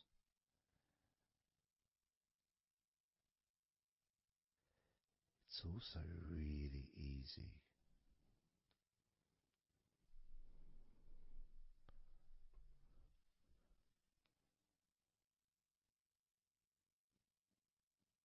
It's very, very easy easy to let go, because that's all it is. It's just deciding to let go.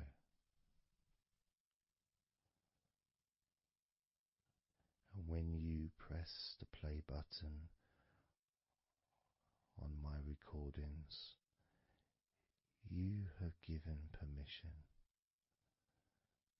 for my voice to relax you. When you press that play button, you have given me permission for my words to affect you in a positive, only a positive way,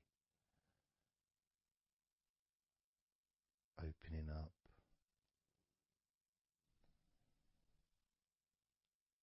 your mind to useful and healing suggestions that can have such an amazing effect on how you feel right now,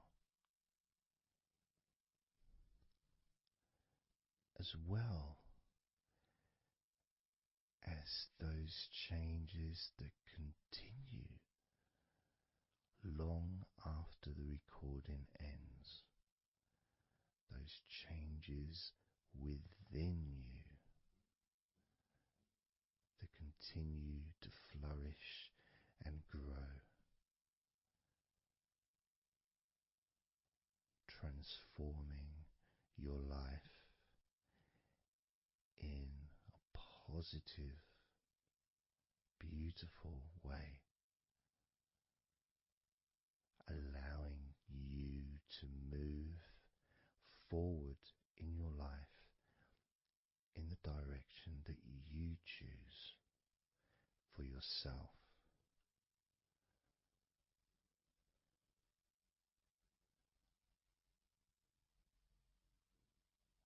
And this feeling that you can experience of safety, comfort, calmness,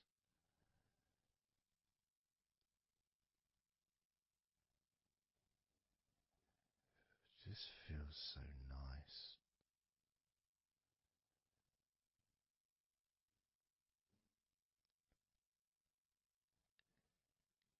It's such a healthy place to be.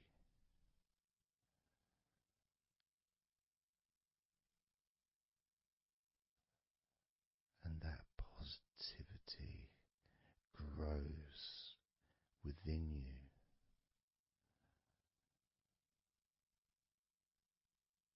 Each and every day,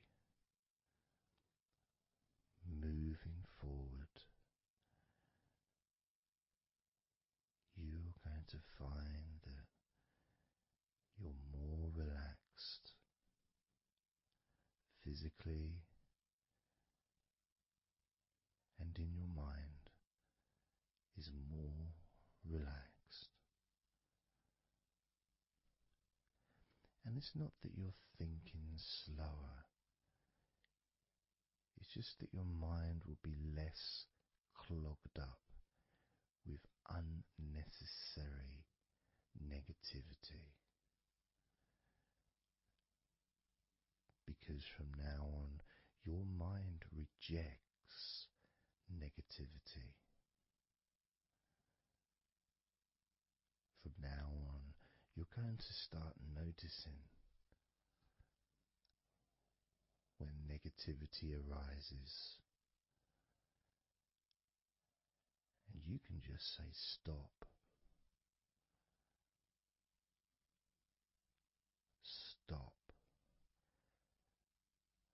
And that negativity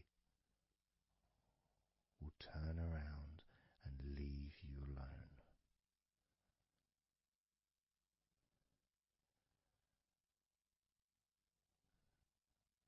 stop, and that negativity would disappear.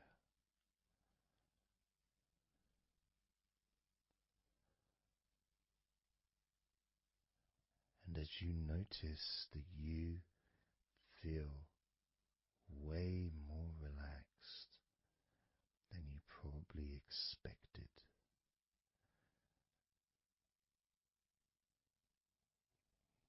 you can now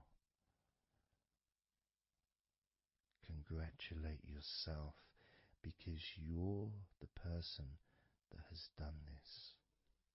You are the one that has opened your mind up to the simple facts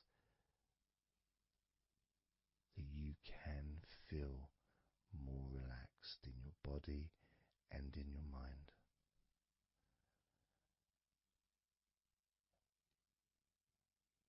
You've opened your mind up to the birthright of being able to just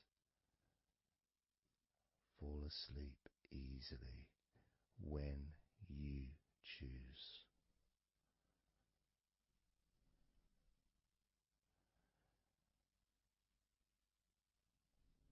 And that's a nice feeling, don't you think? It feels nice, doesn't it?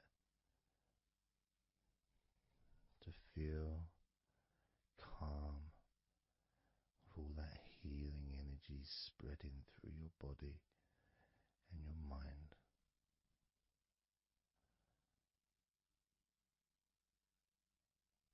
To spend time in that special place where negativity can no longer enter.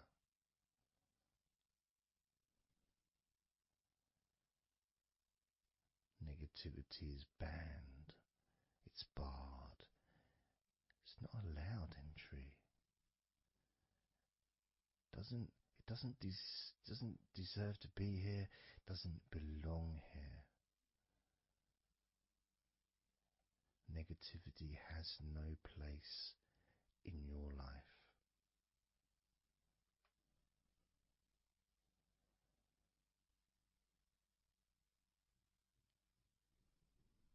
Which makes room for more comfort, more healing, more relaxation, more peace.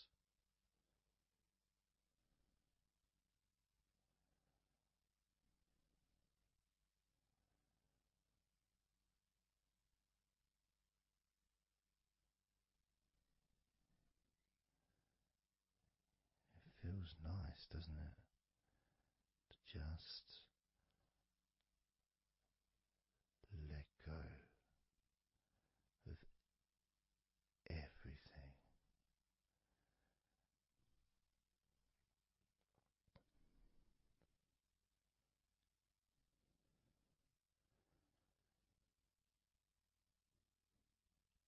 And I'm going to count down now from 20 down to 1. You can continue to relax. If you choose, you can drift to sleep. With every number you hear me say, you can feel twice as relaxed. Or if you choose, you can feel twice as sleepy.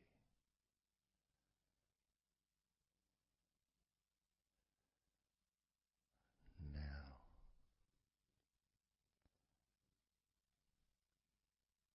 20.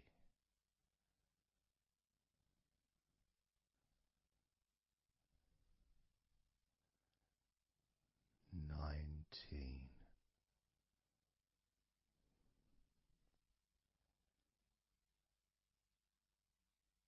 18. 17,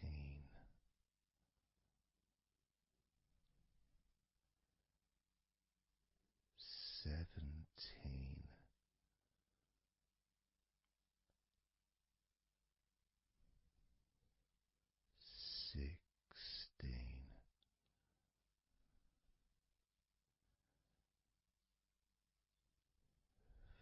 15,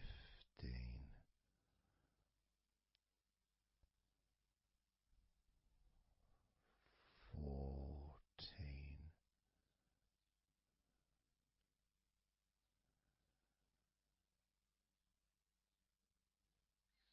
13,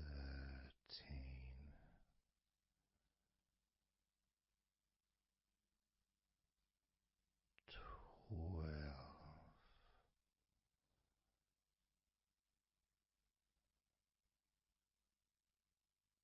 11,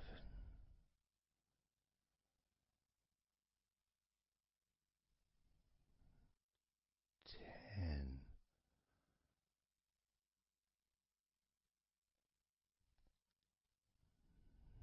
9,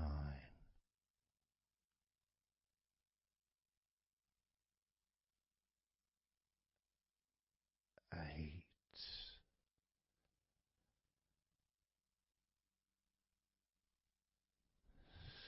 7,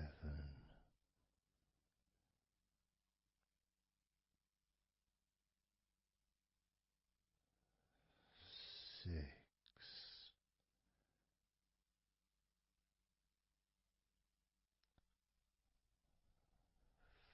5,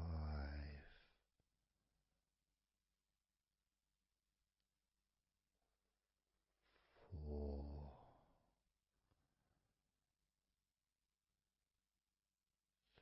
3,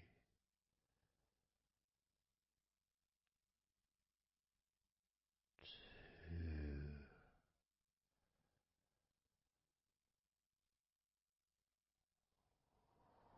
1.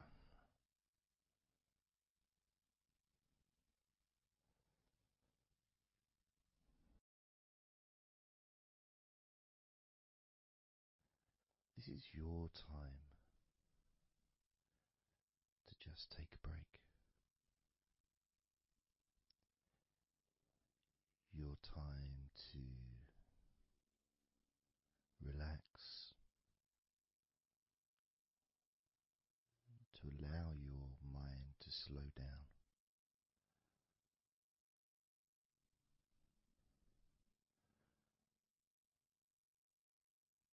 To give yourself permission to take a break from everything. And you're the only person that can make that decision. You're the only person that can actually tell your mind to just relax.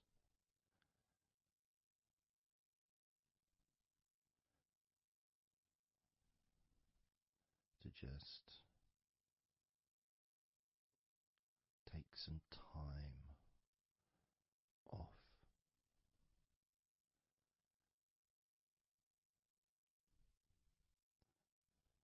So that you can focus on your body, getting in touch with how you feel physically.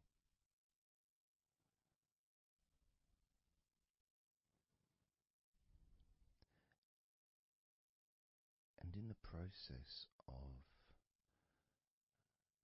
this body scan where you focus on different parts of your body,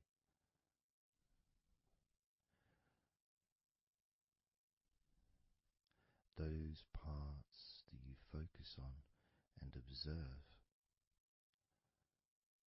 even though you're not purposely requesting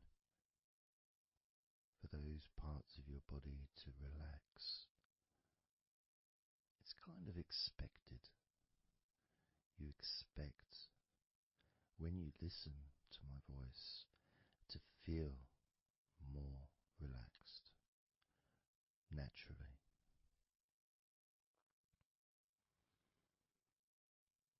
Because when you're listening to me, your attention is focused on my words, and as my words guide you to focus on those parts of your body, your focus increases,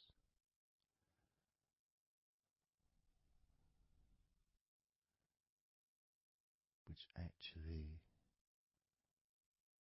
calms your mind.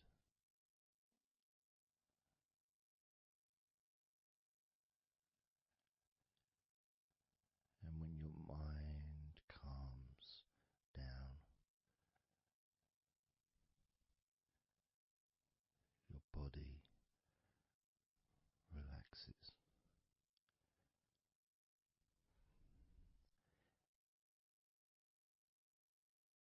And when your body calms down,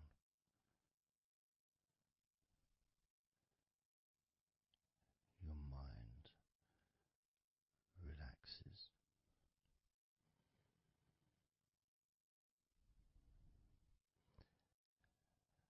And even though we've not really started to focus on your body, you can already feel that healing energy spreading through your body, pushing out stress and tension, healing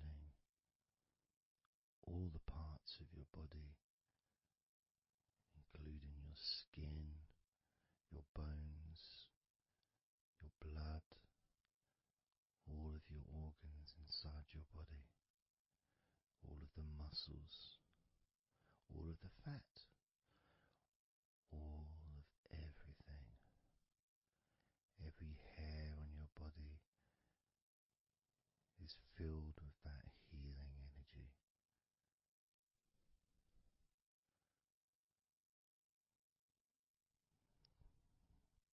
And when your brain fills with that healing energy,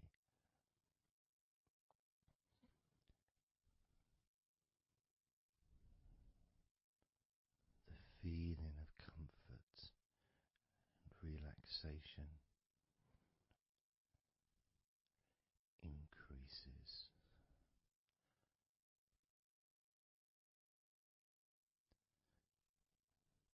Deeply increases.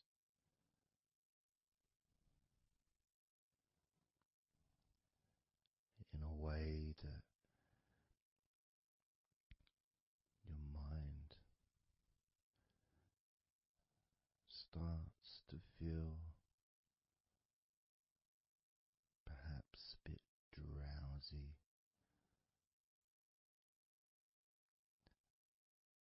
because it's not needed, and it may start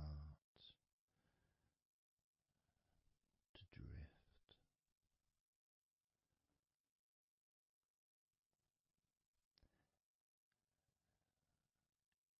If that's what's needed.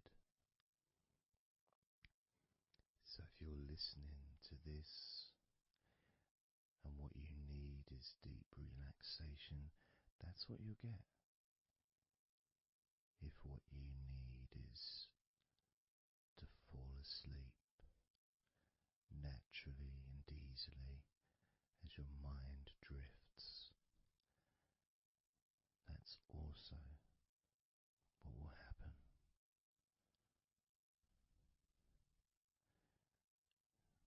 Because by pressing that play button on the podcast and listening to me, you give permission for your body and your mind. In fact, you give the command to your body and your mind to relax deeply and to drift off to sleep if that's what you want or need.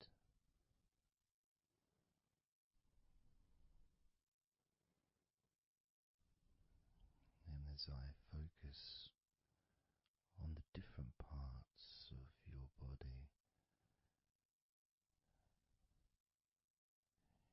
you may start to just drift, and then you come back again and you hear me talking, and I'm focusing on a different part of your body. And you may find yourself drifting, but you don't realize you're drifting until you stop drifting and you're alert again to my voice, focusing on a different part of your body starts to relax even deeper, because that drifting is basically you already in the sleep zone.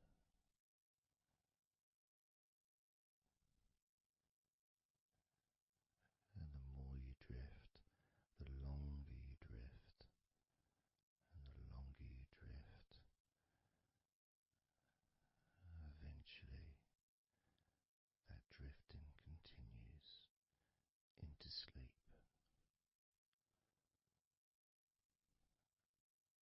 And that's the last you remember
Let's focus again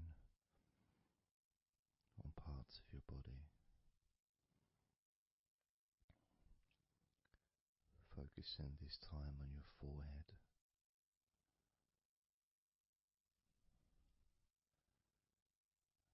Now on your mouth, your lips, your tongue, the whole of your mouth.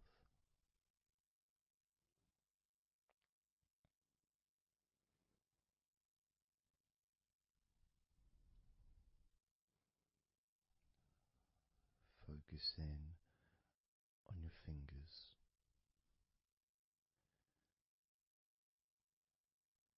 Maybe you could move your fingers a little bit so you can focus on each one individually.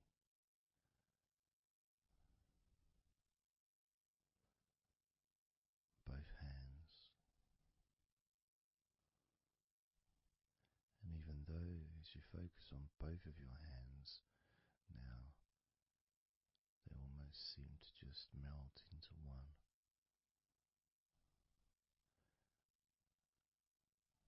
Where does your right hand start and your left hand end? It's almost as if it just mix together.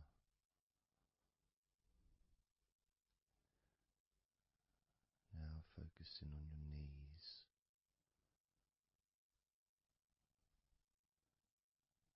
Just noticing how your knees feel.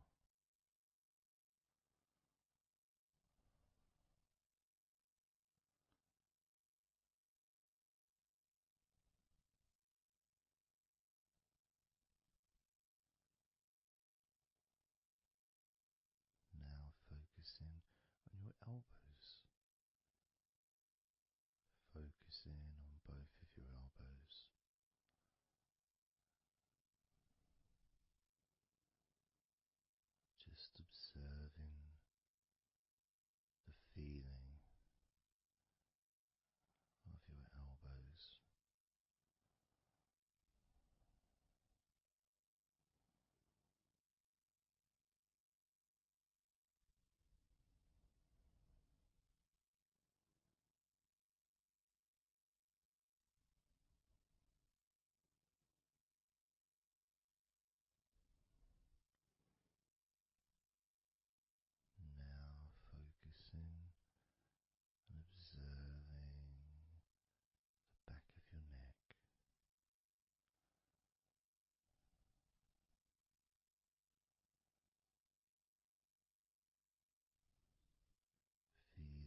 letting go.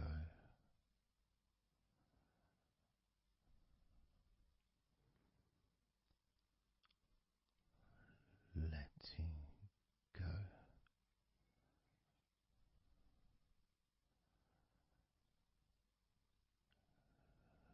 Letting go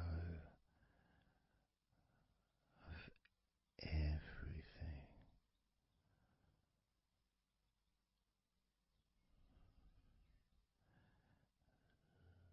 Letting go.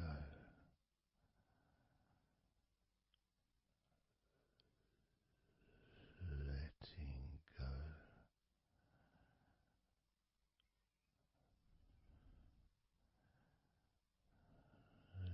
Letting go of everything.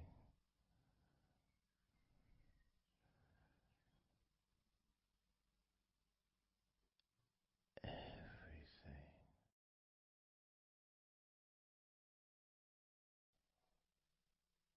I'm going to start now, and I'd like you just first of all just to see yourself lying down on that massage table, lying on your front, your head is supported, your arms are supported, and you feel comfortable, and breathing is really easy, and you feel confident in how you look as well. So there's none of that issue of body problems or shyness, because I'm a professional, and this is a therapy session. So none of that stuff matters whatsoever. This is about you.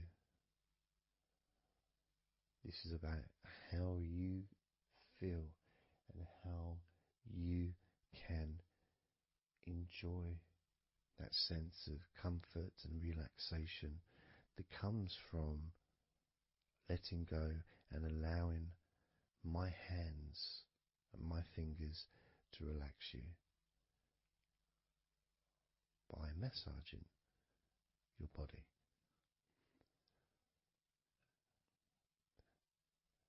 So I want to start off just by placing my hands on the back of your head, just gently, just so you can feel what my hands feel like really on you. So you can maybe feel the warmth of my hands on the back of your head. And with my hands to the side of your head, not pressing, but just holding there very gently. Maybe over your ears and a little bit on your face, just so you can feel my hands, so you can become accustomed to them.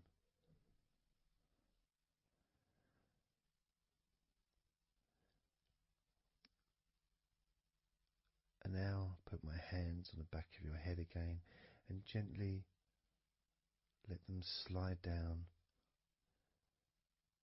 onto the back of your neck.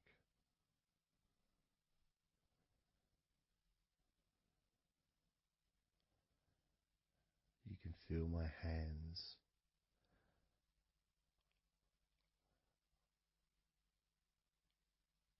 gently stroking the back of your neck to start with, just so you can get used to the feeling of my hands on your skin. Get accustomed to it. Realize that you're safe and it's all good, it's all fine.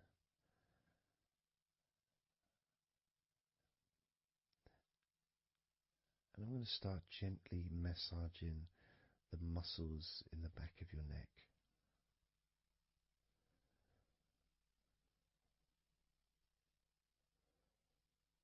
With both hands.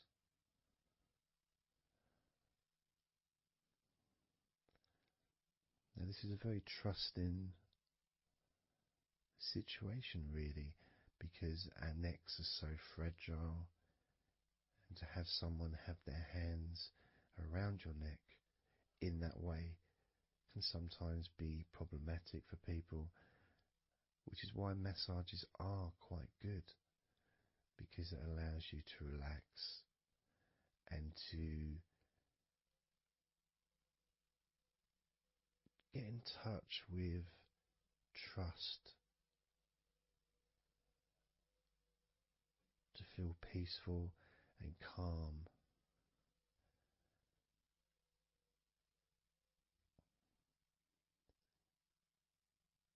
There's a massage the sides of your neck gently, moving from the bottom of your neck, which would be sort of near where your shoulders start, I guess, all the way up to your jaw, your ears kind of area, that side of your neck. Of course, is a lot longer than the front of your neck.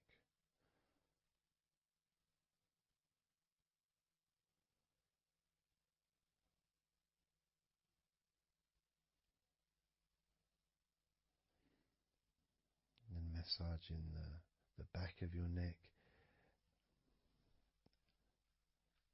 especially that area where perhaps we hold tension. And as that area is massaged, you can actually feel a sense of release in the back of your neck.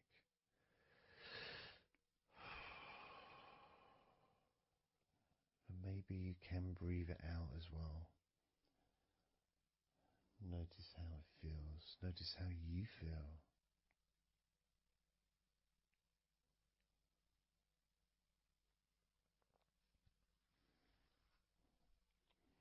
Then moving down to that area between your neck and your shoulders, that muscly area, starting to massage that area on both sides. I mean, this would be the area that a lot of people would massage if they were going to give you like a shoulder massage. Even that's not technically the shoulders, but it's all the muscles that lead to the shoulders, from the neck. And again, that can hold tension and stress. And when massaged, sometimes a nice deep massage is useful. And you decide how deep that massage is.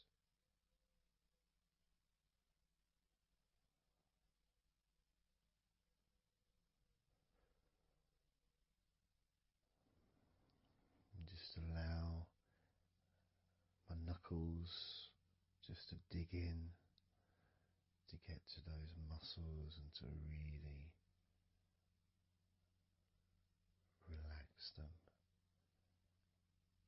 All the time being firm yet gentle with you.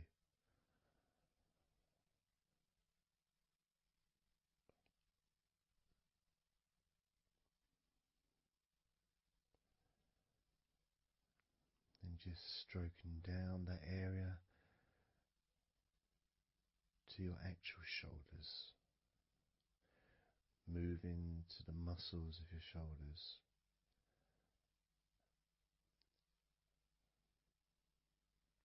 And maybe initially just pulling up the shoulders a little bit off the table, just to give you a little bit of a stretch, but very gently.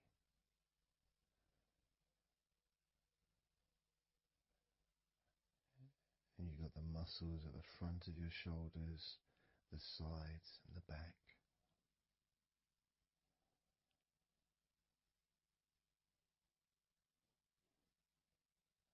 Again, this is a part that can really take quite a bit of pressure, quite a bit of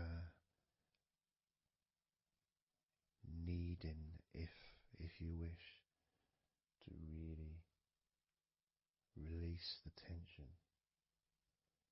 to really get into those muscles, and you can let your fingers in there and it can feel really nice. Sometimes just being stroked gently or being massaged quite strongly can all be beneficial to the relaxation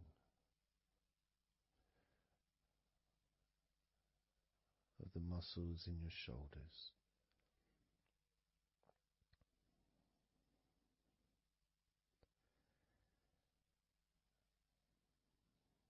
Now as we move down your arms,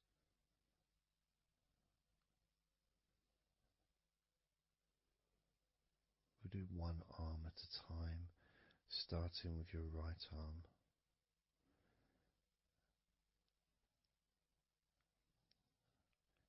What I'll do is I'll just lift your arm up, just hold it to the side of you. Don't worry, it'll still be attached. And I just massage the tops of your arms.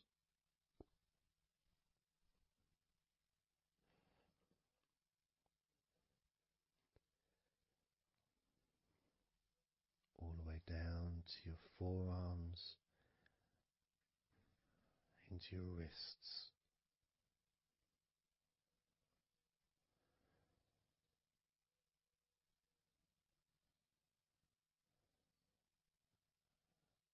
Gently massaging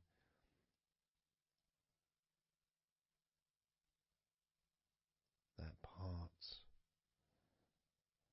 the softer part, which is the under part of the arm, which leads to the crease in your elbow, the inside. It's much more sensitive skin.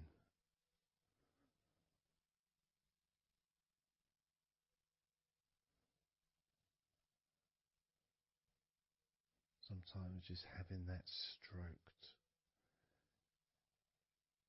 can feel really nice,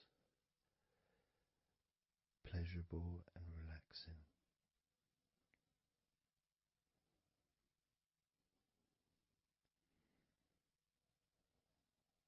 Now moving down to your right hand.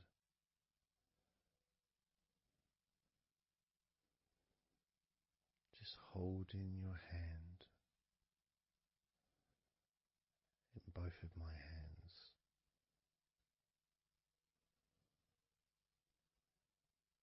Just pressing gently on the back of your hand and stretching your fingers ever so lightly.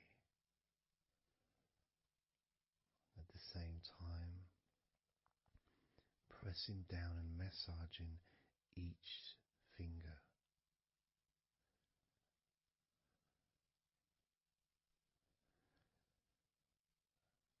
And then starting to massage the palms of your hand.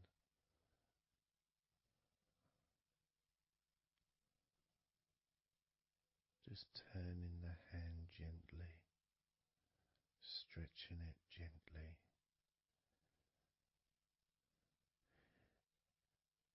And actually having your hand held can really be an emotional experience sometimes, even if it is with a stranger, someone you don't know very well, like a massage person or a therapist maybe, because it's intimate.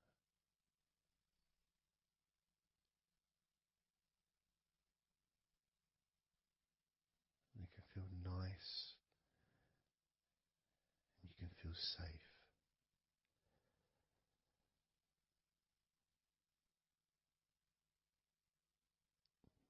And as I put that right arm back down where it was,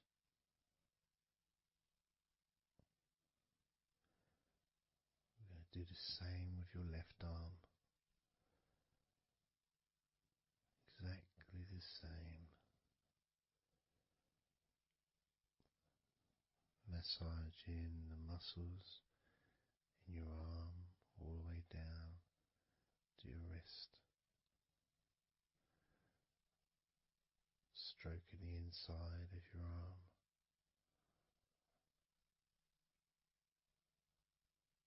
just being gentle or as firm as you require.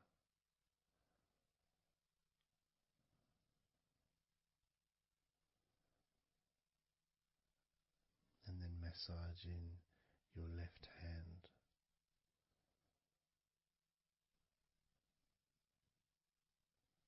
stretching the fingers gently,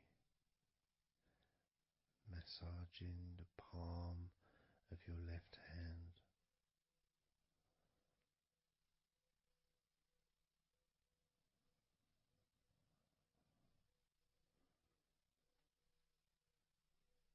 You can feel so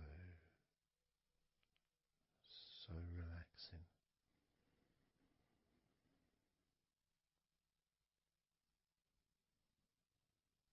So comforting.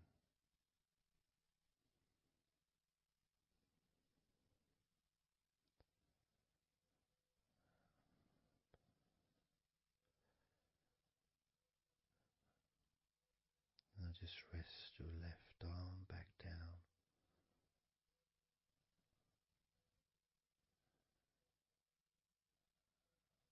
Start to massage your back, the biggest part of your body. Starting at the top, starting again where we already have been, that area at the top in between your shoulders, near your neck, going back and massaging that area again, but this time moving downwards.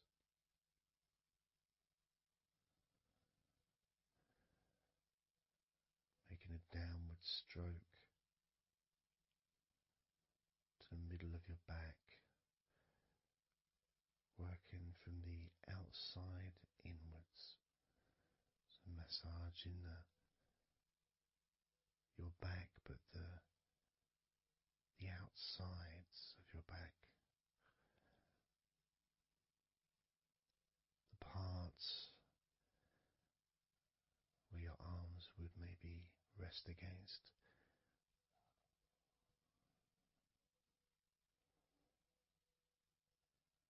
Almost the part that connects your front to your back.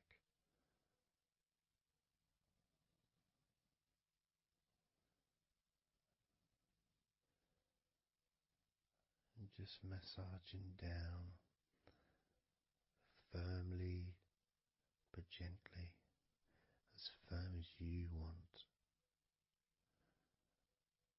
Moving down and then moving across a little bit and moving all the way down again. Being very gentle, yet firm as you choose.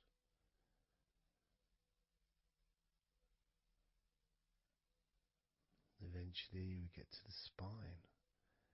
We can massage the muscles on either side of your spine, from the top of your neck all the way down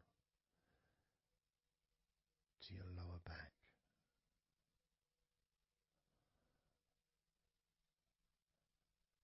We can do that a few times. Sometimes people would use the knuckle or the two fingers and just go either side of the spine and almost just push down and go all the way down to the bottom of the spine.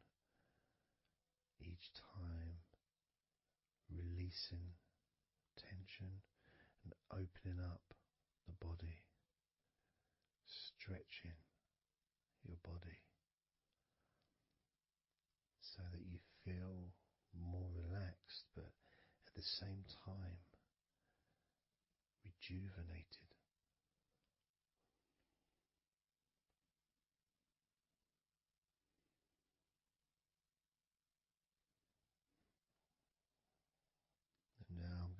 move to one side, to your right side,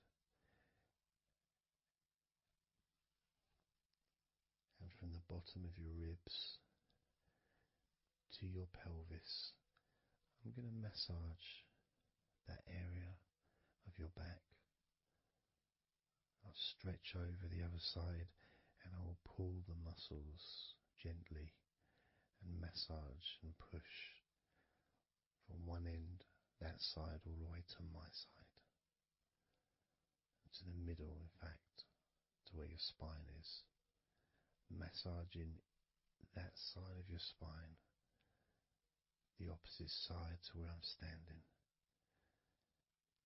It's almost like kneading bread. There's that big area which is firm, yet lots there to massage.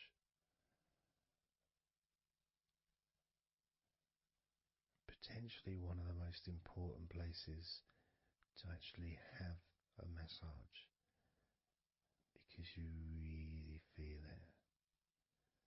You really feel the release and the pleasure of having your lower back massaged. It releases so much from your body that's not useful, starting a healing process which will continue long after this recording is over.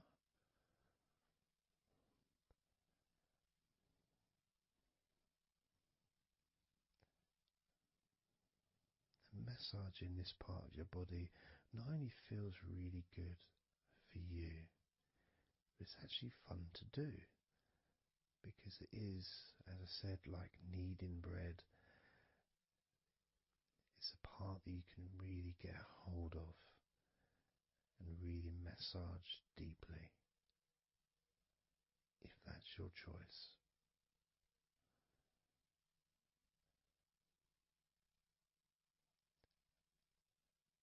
Then I'm going to move over to the other side of your body and do the same with the opposite part of your lower back, kneading and massaging from your sides all the way to the middle of your back where your spine is. Pressing and kneading,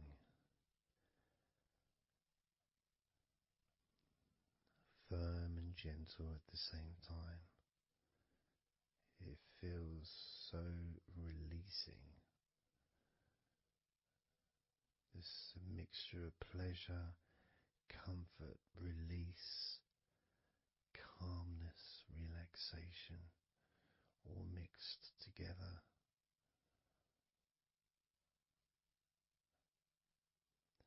Plus there's that feeling from your stomach as it's being stretched. Even though you're on your stomach now, you can feel it being stretched because that whole area is connected to your stomach.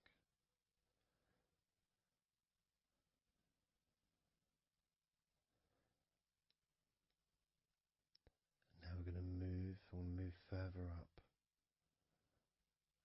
to your top of your body, and I'm going to do the same. This time starting with your upper back, put my hands forward over and massaging that area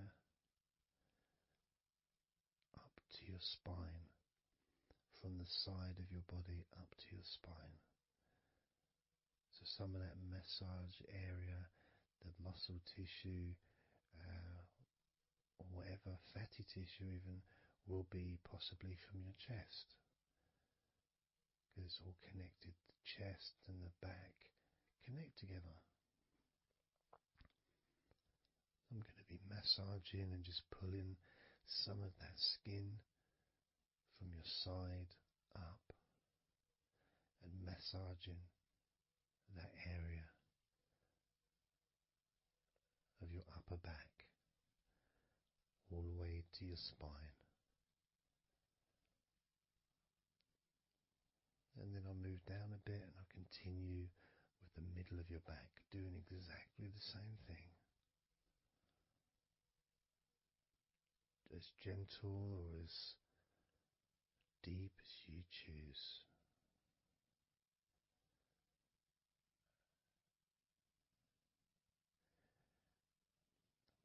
Now I'll move the other side again and do the exact same thing with the top of your back on the other side, from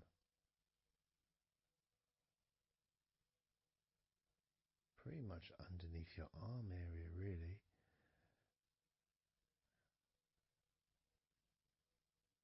to your spine.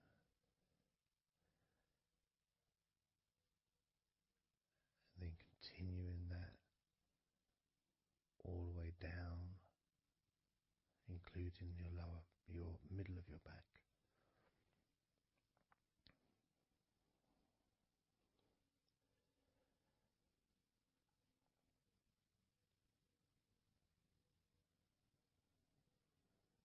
Now I'm gonna go to your thighs, the backs of your thighs,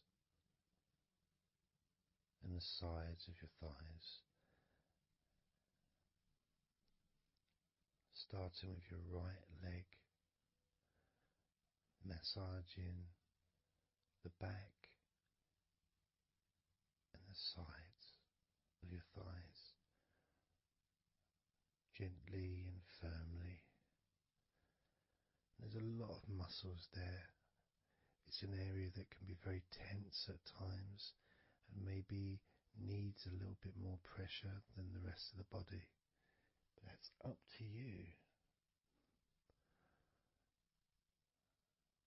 You can gently stroke the back of your legs where, opposite your knee joint or underneath your knee joint. It's a very sensitive, gentle area.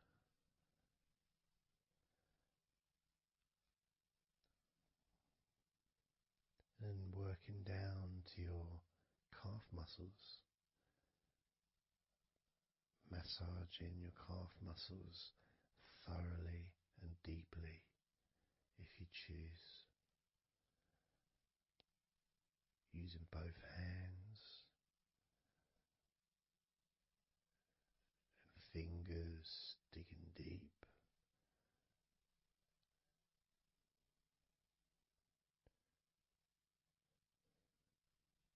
To your ankles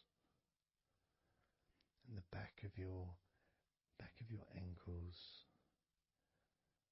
just gently massaging that area.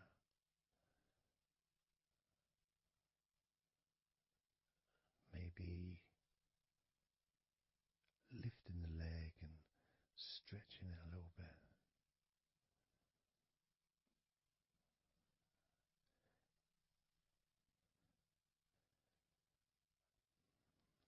Moving to the right foot.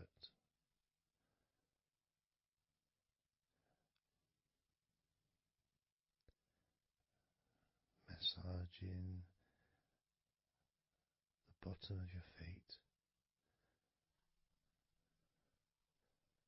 and the sides of your feet.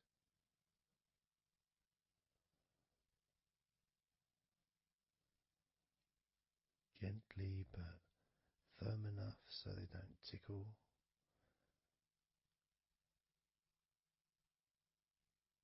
And just allow the pleasure that you get from having your feet massaged to just overtake you. As I continue to massage your feet, the bottoms of your feet, the sides, your arches, your heel. You can put a lot of pressure into your heel and it feels amazing. Yet the arches need to be a bit more gentle. Stretching your toes gently and massaging the bottoms of your toes with my fingers, each one individually.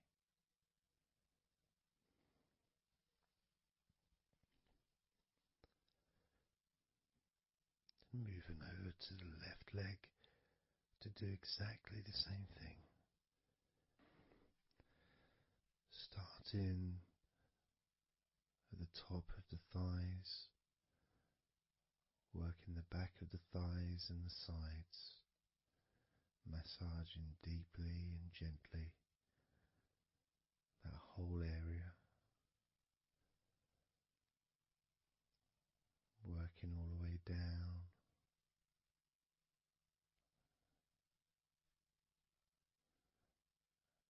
And this is an area that maybe you could like to spend more time relaxing and massaging. So perhaps if you wanted, I could make a future recording where I spend more time on one particular area.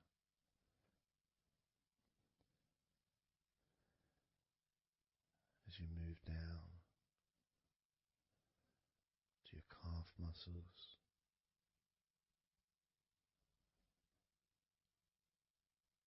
massaging your calf muscles firmly and gently.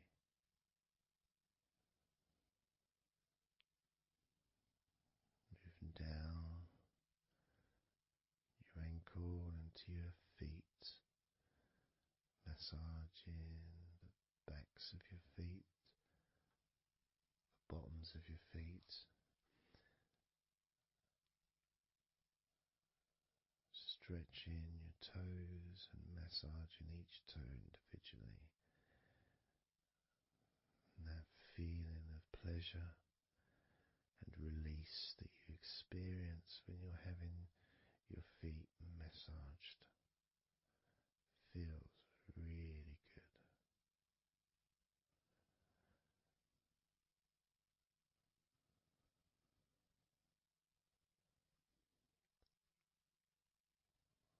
Now, as you turn over in your mind, laying on your back,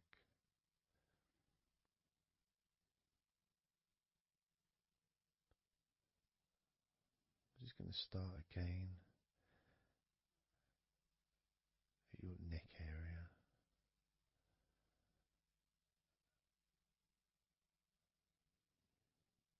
In your shoulders,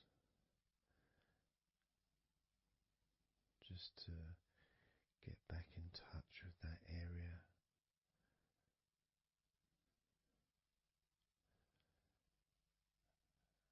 And as we move up,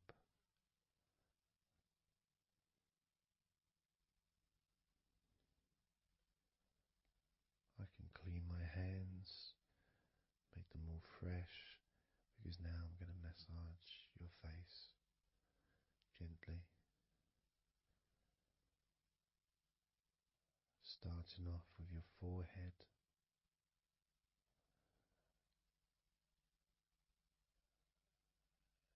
your eyes are closed, and I can just stretch your eyes a little bit, pushing up on your eyebrows.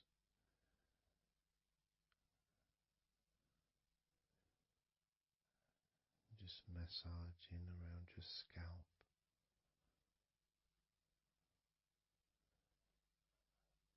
Massaging down your cheeks, around your ears, into your jaw, gently. The sides of your neck, your chin,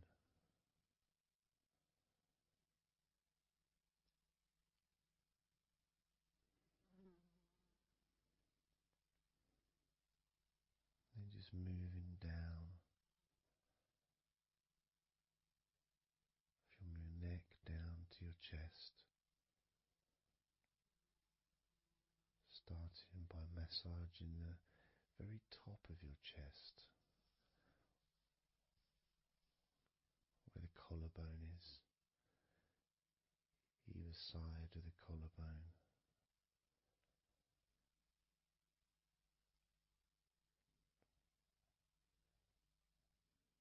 And then just massaging the whole of the chest.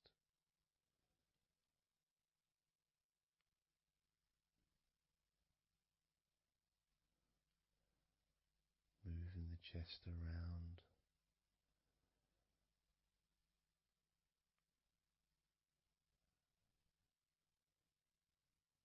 Because it's quite a large area, you can move from one side to the next,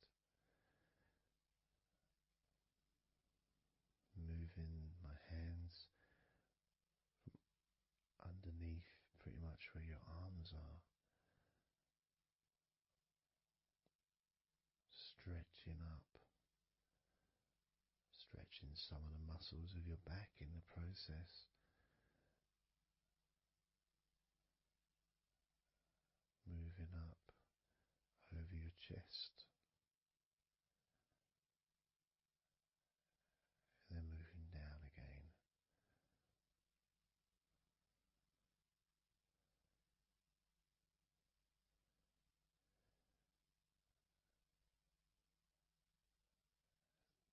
Then allowing my hands to just massage gently and slide down towards your stomach, starting in the middle of your chest. And then gradually my hands moving apart and massaging and sliding at the same time, moving down to just below your rib cage.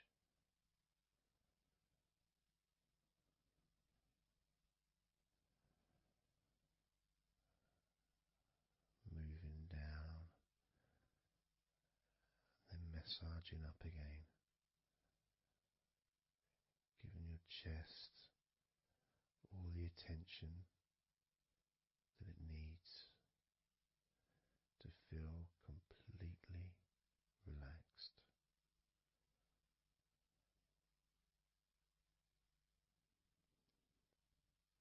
Remembering that I'm also going to be focusing on your sides as well, an area that really doesn't get much attention, but feels really good when it's massaged.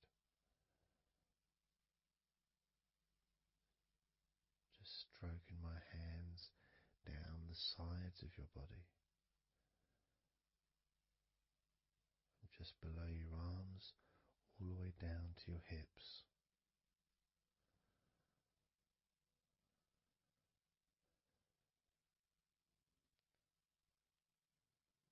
Now, moving to your stomach area, I'm going to stand one side of you like I did when I did your lower back. I'm going to do a similar process of just stretching the muscles from your side, gently massaging from one side to the next, moving that whole area from below your ribs all the way down to below your belly button.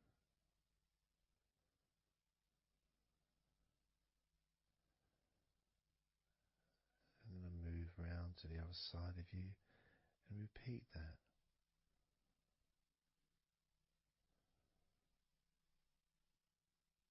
Process of relaxing deeply, calmly. You feel loose, you feel free. And there's something about having your stomach massaged that's different from any other part, because we do have a tendency of holding a different kind of stress in our stomachs that we may not be aware of.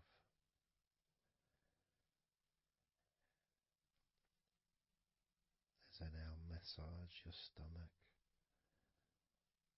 the front of your stomach, making circles around your belly button.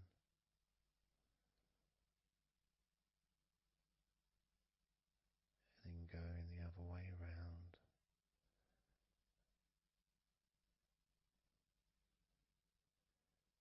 There's a gentleness and a freedom that comes from feeling how you're feeling.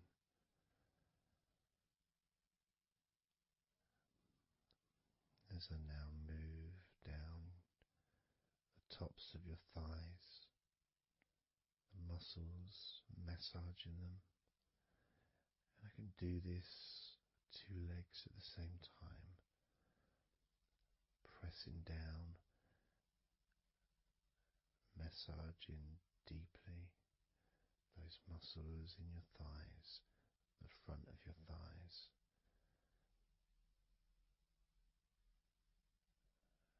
And moving down to your knees, gently massaging your knees. Sliding down your shins, putting pressure on either side of your shin, gently, softly but firmly. Moving down to your ankles, stroking the tops of your feet.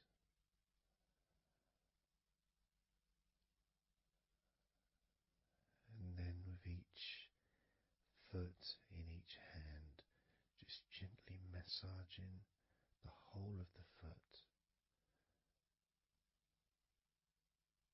The top, the bottom, your heel, your ankle, your toes. Massaging every part of your feet. It feels so good just to let go and enjoy the process.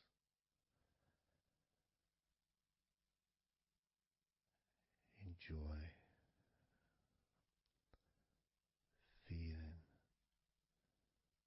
so deeply relaxed.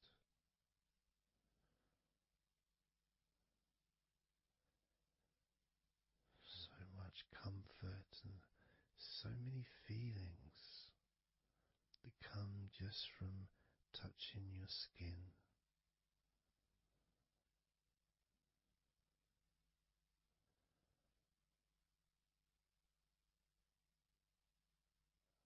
And you can just lie there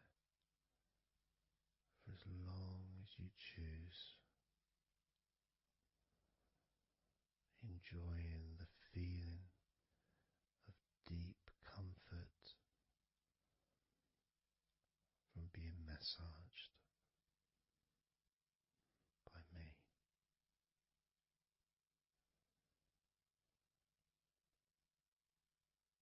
Enjoy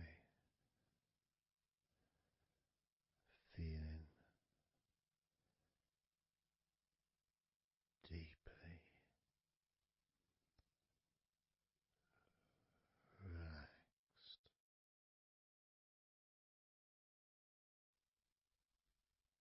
And all we're going to do is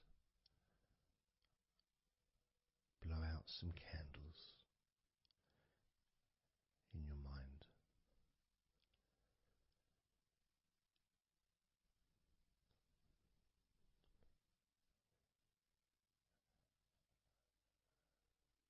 There are going to be 100 candles.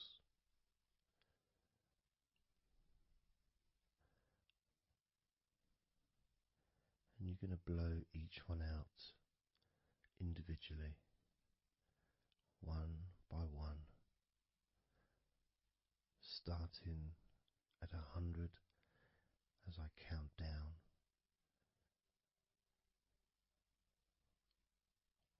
All the way down to 1. And each time I say a number,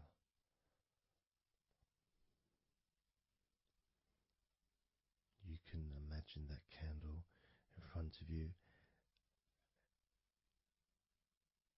and I'd like you to actually physically gently blow that candle out.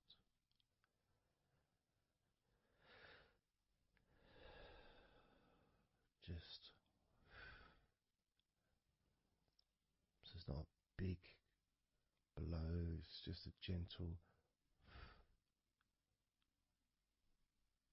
and that candle will extinguish. And then I'll say the next number as we move down, and you can just blow that one out as well.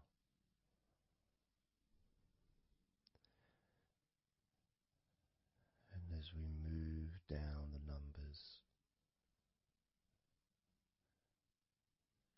you'll find yourself feeling more and more relaxed. And if you need to sleep, you'll also find yourself becoming incredibly tired and sleepy. In fact, you may struggle to blow out all 100 of these candles.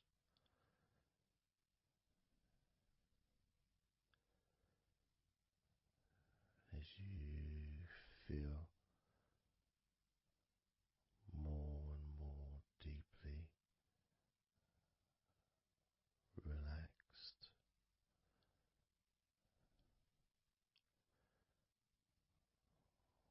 more and more deeply tired, and the further you go down, the more your mind starts to drift.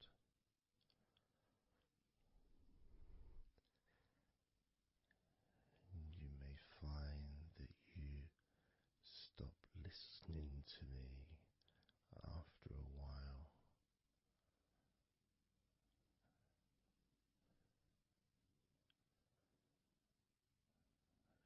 And even though there may be background sounds where you are, you'll be aware of those sounds at the moment.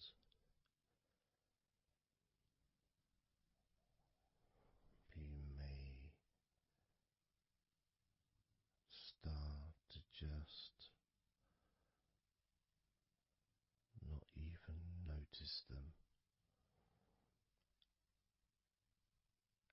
at all,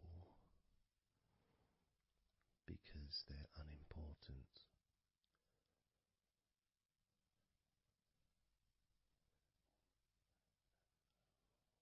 Where I am, I've got the sounds of the birds. There's Horace the pigeon, who likes to say hello sometimes. And there's the odd plane that goes by. Maybe traffic and trains in the distance.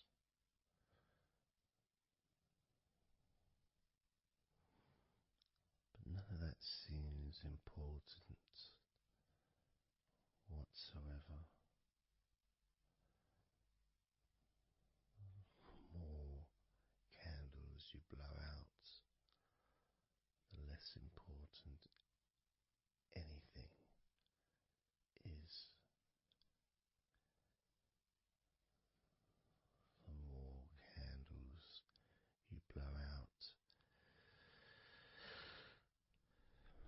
the further you seem to move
easy,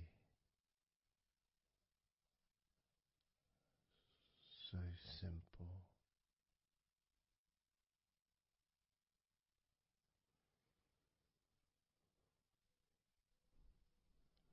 I'm going to start by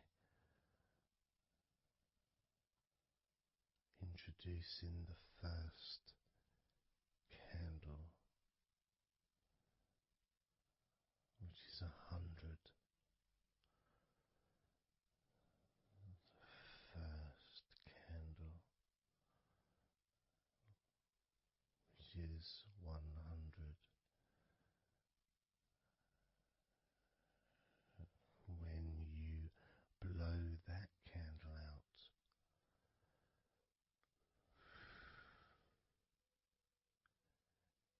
you'll find immediately a slight change in how you feel,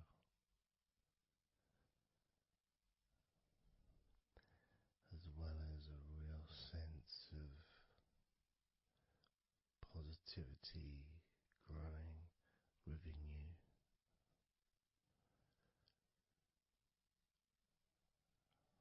Relaxation and sleepiness expanding,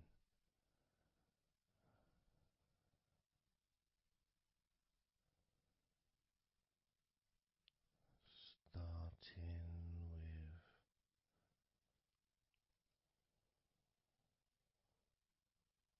with 100.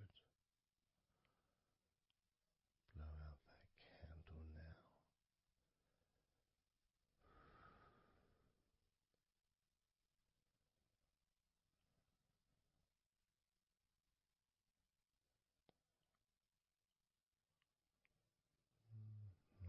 99.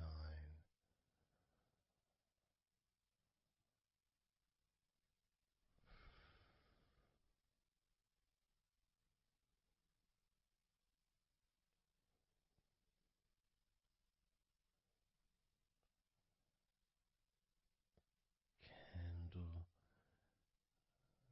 98.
candle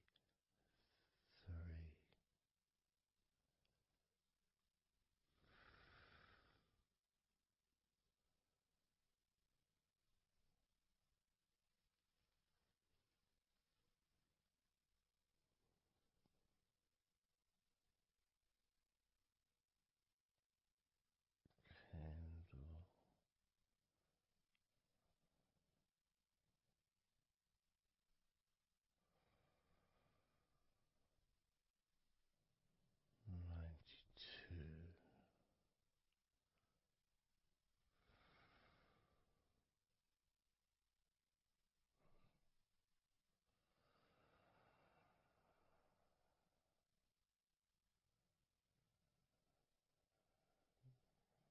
Candle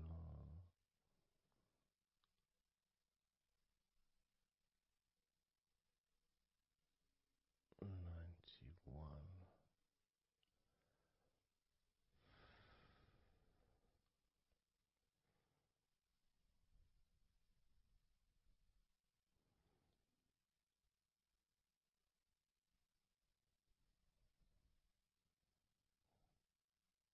Candle 90.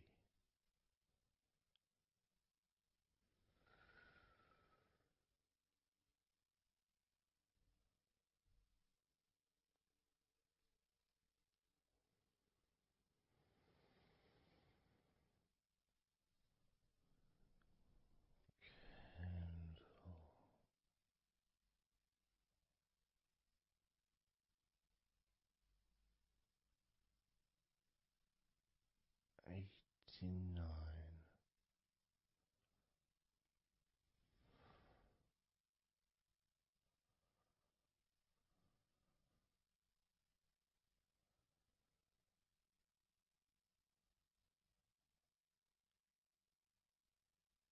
Candle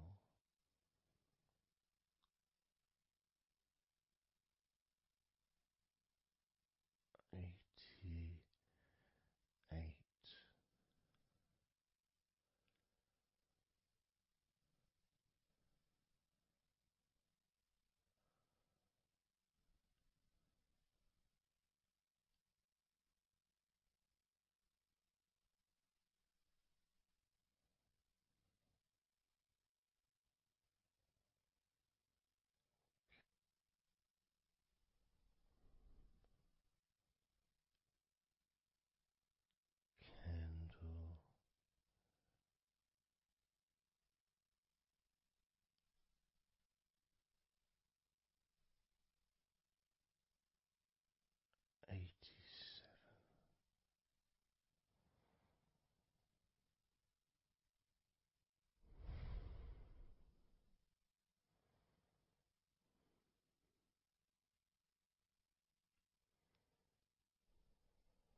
78.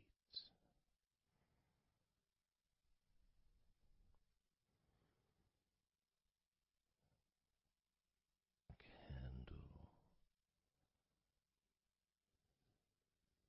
77.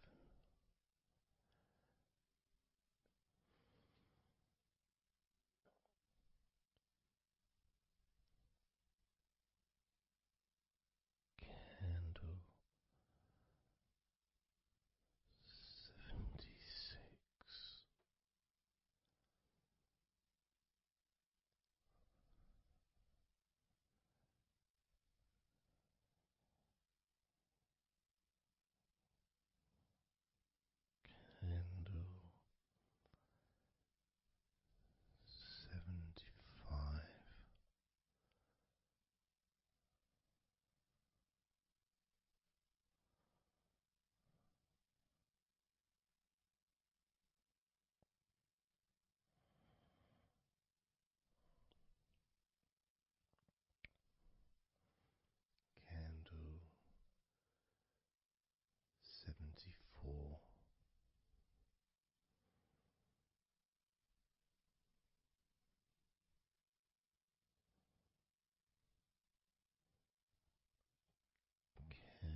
54.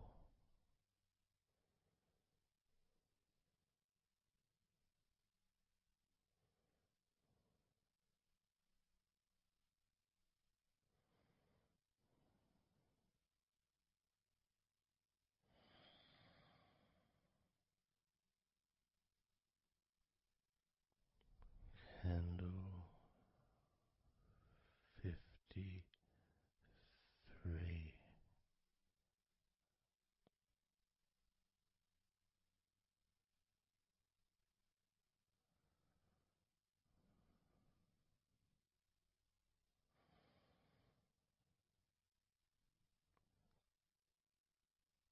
Candle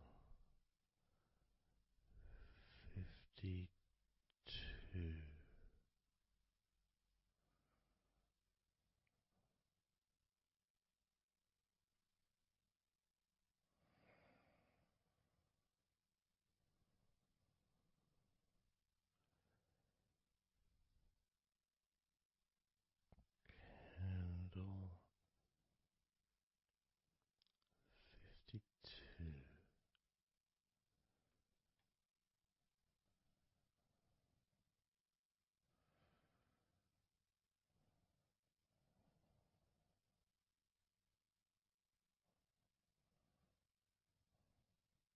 52.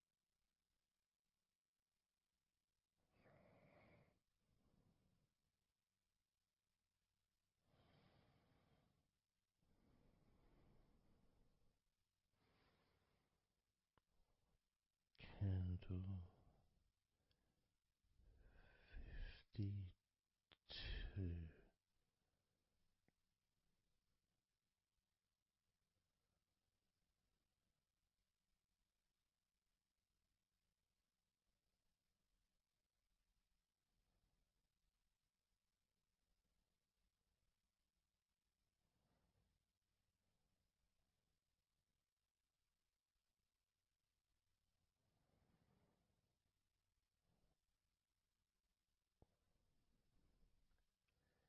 Candle 51.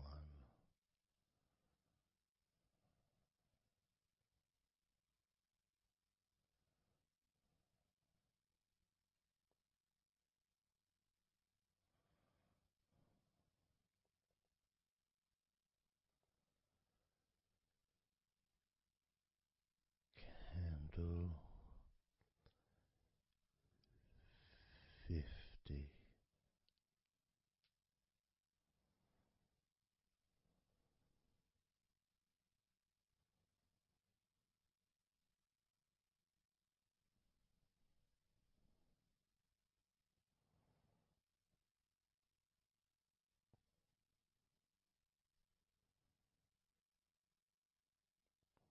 Candle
10.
let go of all of those thoughts, worries, concerns about the past, thoughts about the future, and even things you've been thinking about today.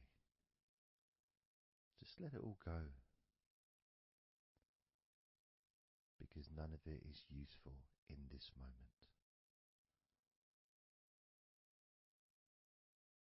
This is your opportunity to just focus on feeling relaxed, allowing yourself to get in touch with that natural sense of peace that we all have within us.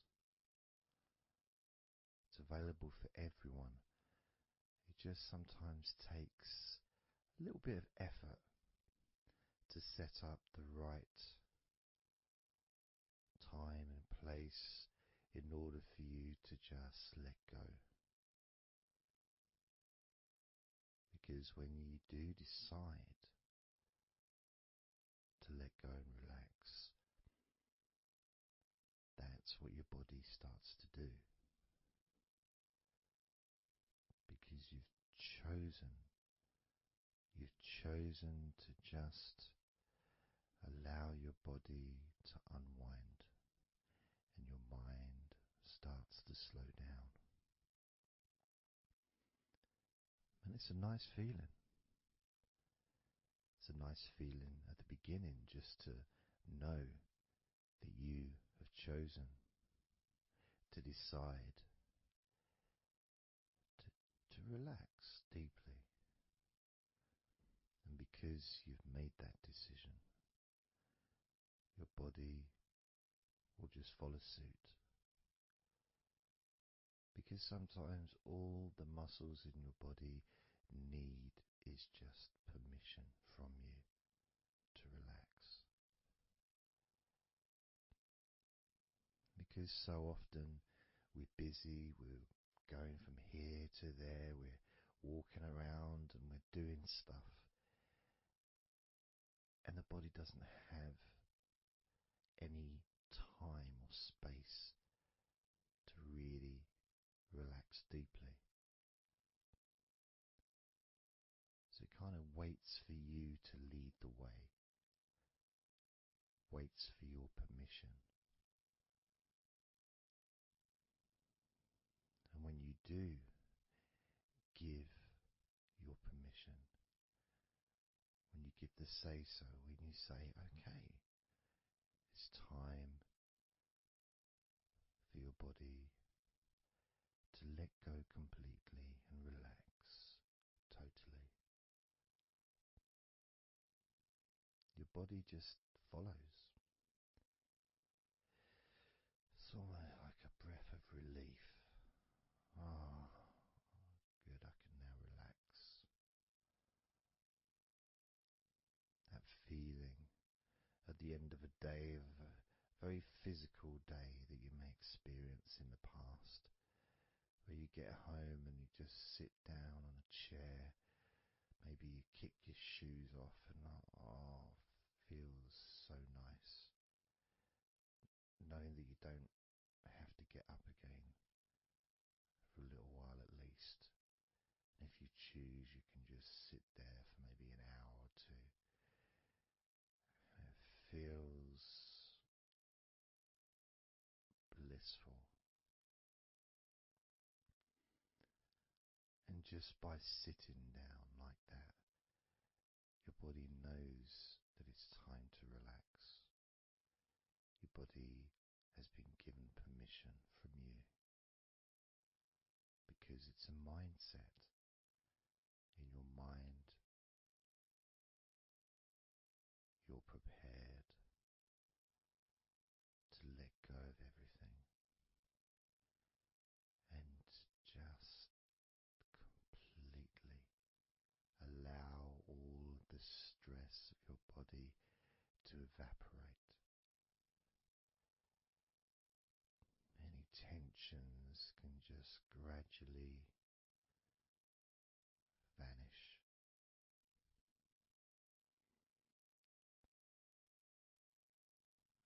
It's almost like magic, really.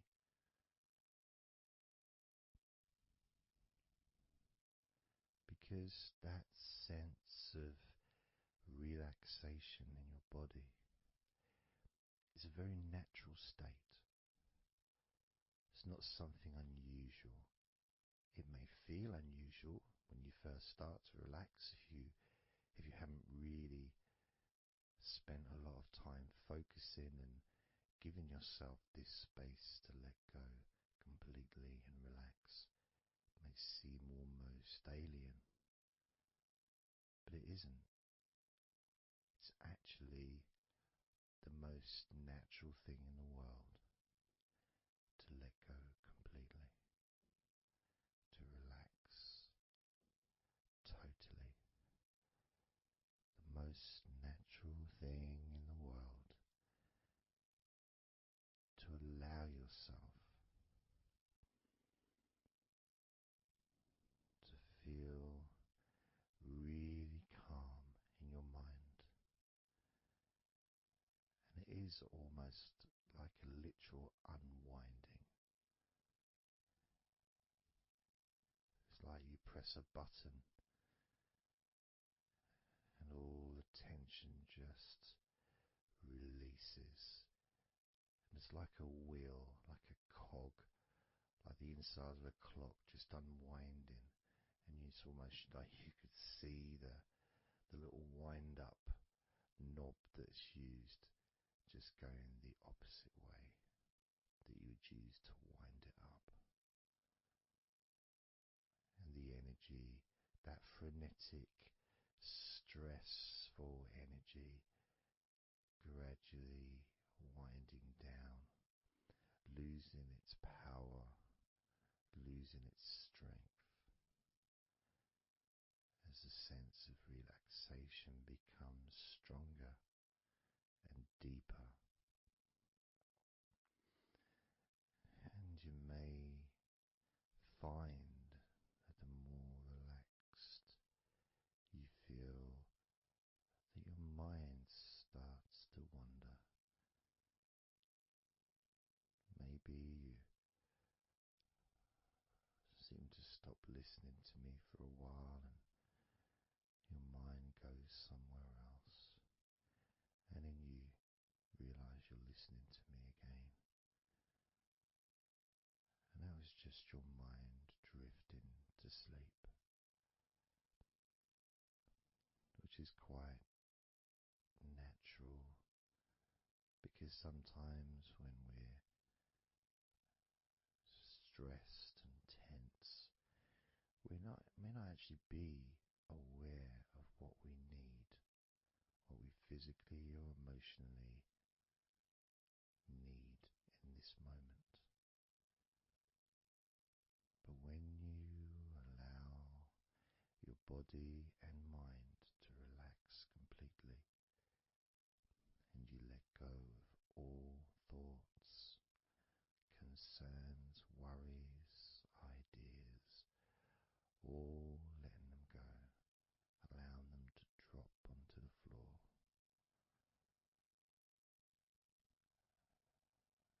You start to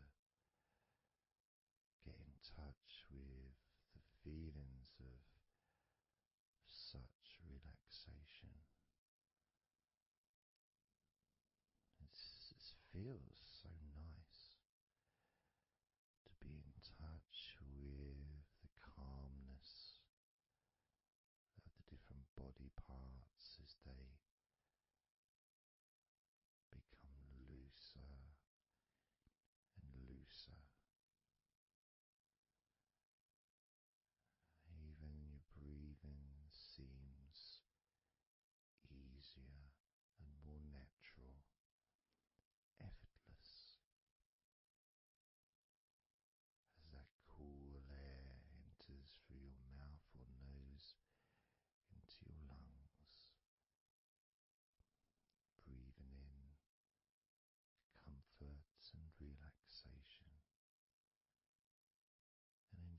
breathing out any excess remaining tension or stress from every part of your body and mind.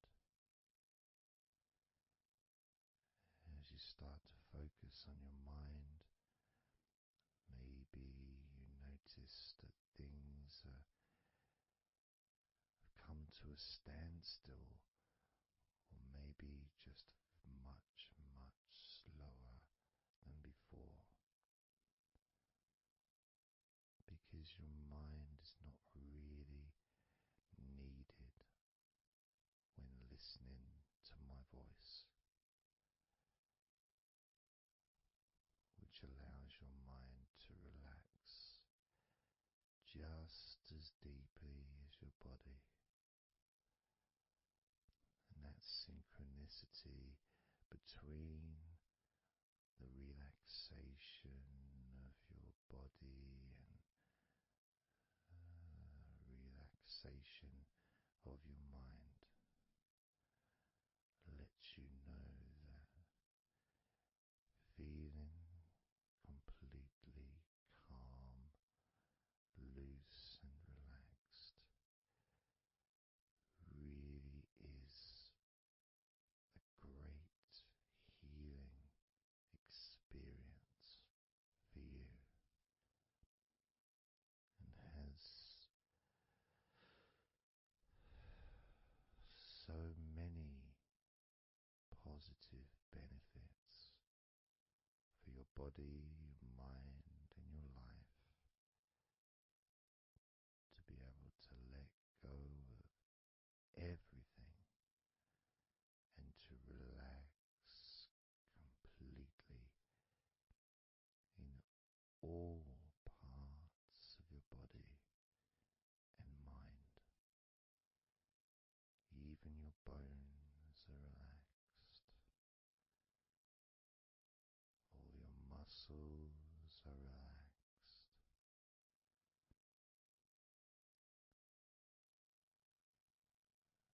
Even the skin that covers your body is relaxed. Every hair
Noticing sensations of comfort that are spreading throughout your body,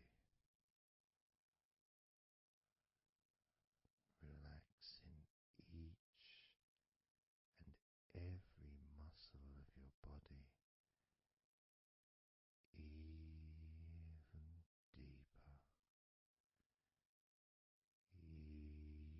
even deeper, much more deeper than before, much more comfort spreading through your body and your mind, feeling so peaceful and calm, so very, very peaceful in every part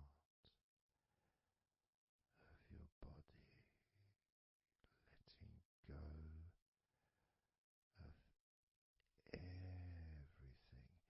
of everything, so peaceful and calm, so relaxed.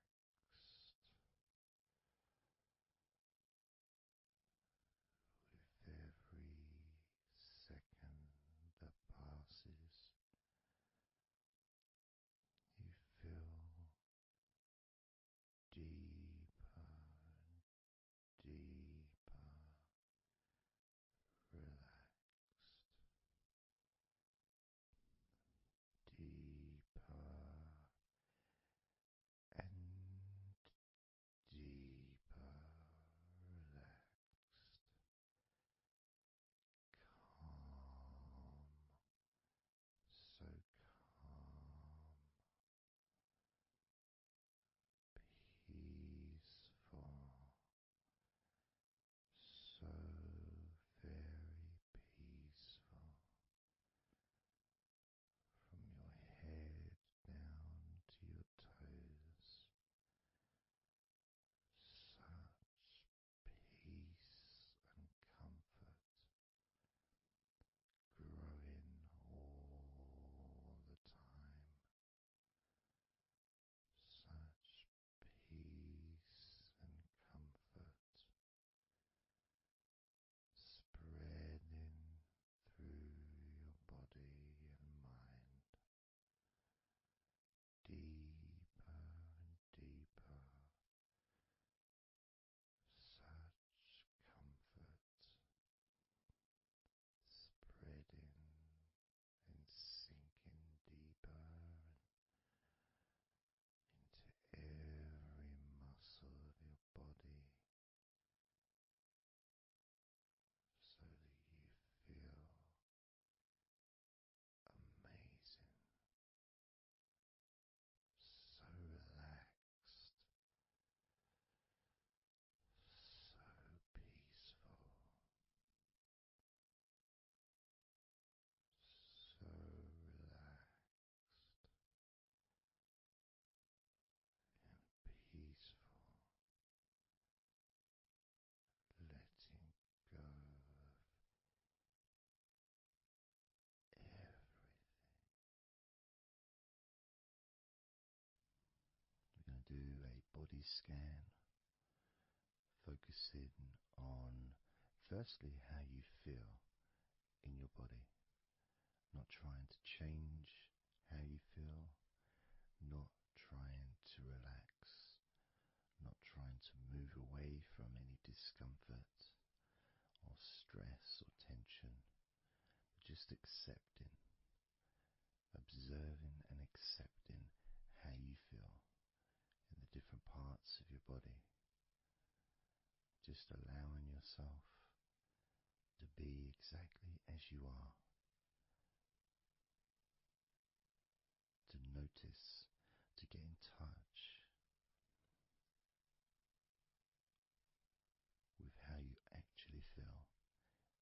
this moment. So we're going to start off by focusing on your hands.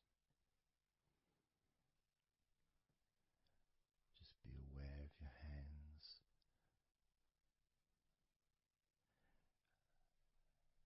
I'd like you to move your hands around. Just maybe move your fingers a little bit, opening and closing your hands very gently, just so that you can get in touch with how your hands and your fingers feel, with very, very slow movements.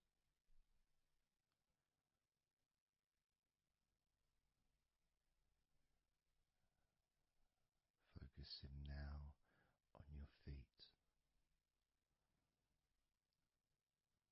And if you can, just do kind of an equivalent with your feet as you've just done with your hands. Maybe turning your ankles, moving your feet around, moving your toes gently, but only very gently and very slowly,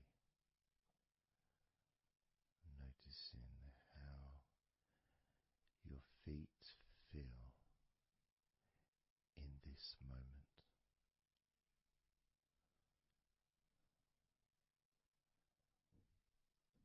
Focusing now on your eyes. I'd like you to just focus on your eyelids. Maybe you can open and close your eyes a couple of times to really get in touch with how you feel when you do close your eyes. The muscle changes in your eyes when you do close them. Maybe raising your eyebrows, which stretches the tops of your eyes. Perhaps squinting your eyes, scrunching up your eyes, just so you can really get in touch with all aspects of how your eyes feel right now.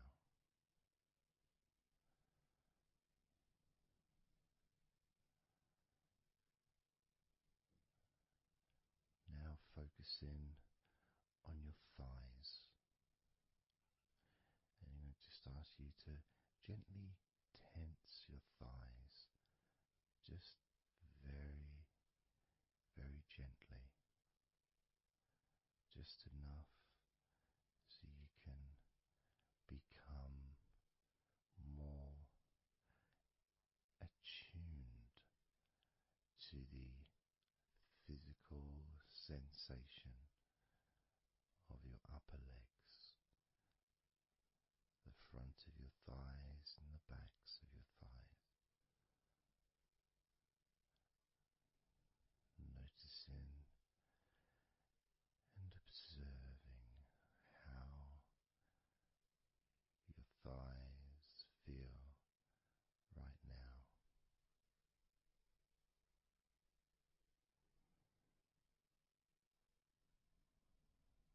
Moving your focus to the back of your neck. Just noticing the back of your neck, the muscles, and of course they lead to the side of your neck. They also lead to the top of your back, which lead to your shoulders. So as you focus on the back of your neck, maybe you can move your head gently upwards as if you were looking up. Maybe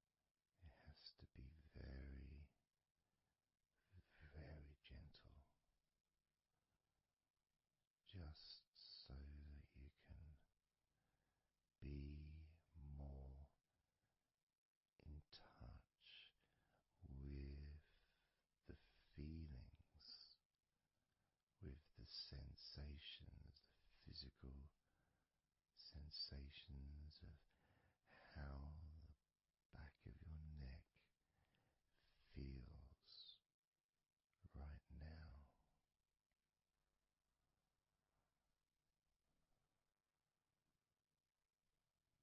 As we now focus on the tops of your arms, the parts where your biceps and your triceps are, between your elbow and your shoulders.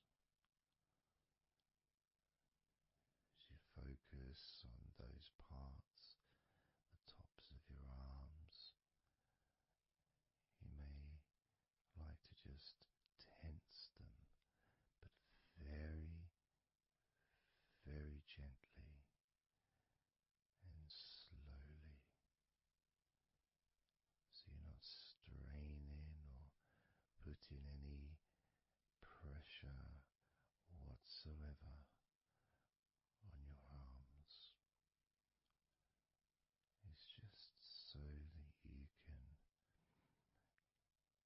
gain more of a sense of how your upper arms are feeling in this moment, and just noticing as you gently, very gently and slowly tighten the muscles and then let go. Notice how the tops of your arms feel right now.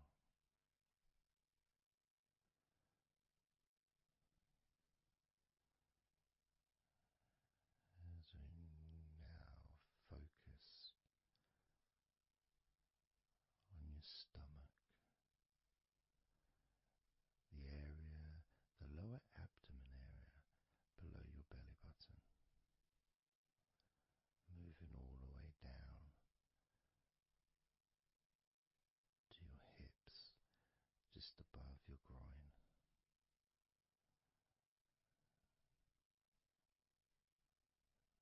Maybe you're able to tense these muscles in that area very, very gently and slowly.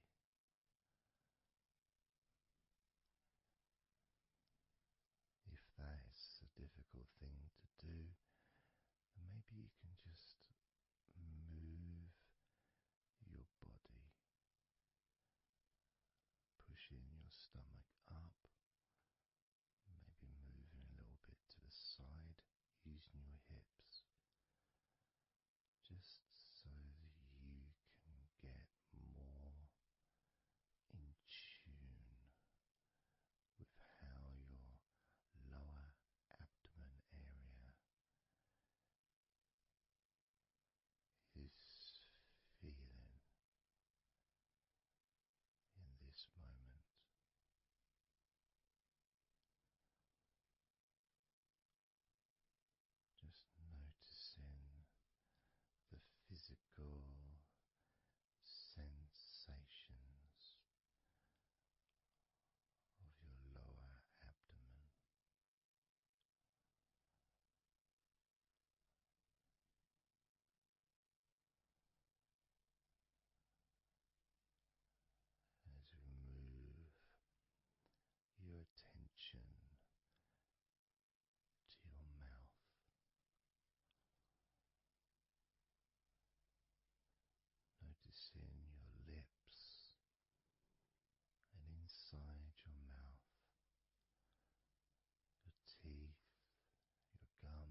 muscles also move into your hip area, connecting to your buttocks,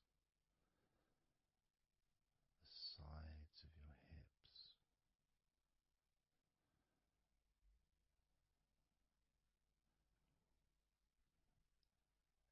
And if you're physically able to do so, maybe you can very gently just move your body ever so slightly, very slowly, from side to side, just enough for you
everything starts to slow down,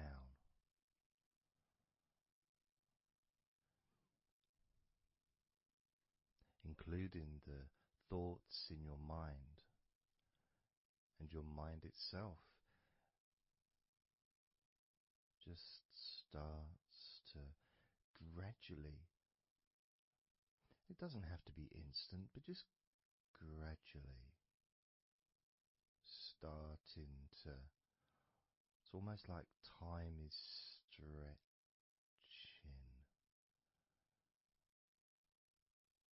It's a slower pace to maybe what you're used to in your day-to-day life. It's a slower movement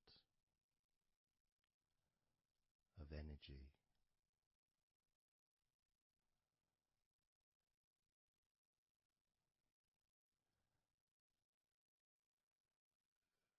Very small movements which make up the larger movements, which is always the case. When you move your hand, it might seem like it's one movement, but it's lots of minute different muscles moving in accordance with each other, and what happens in this space that we're sharing is we move from that big movement into those smaller movements.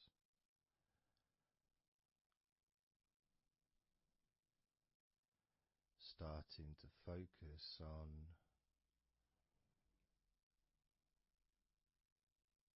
how your body feels, but not just as a whole, not just, oh, I'm feeling this way, I'm feeling stressed or tense, or I'm feeling relaxed and calm, I'm feeling this way, I'm feeling that way. Starting to notice that your body begins to present to you small feelings around your body.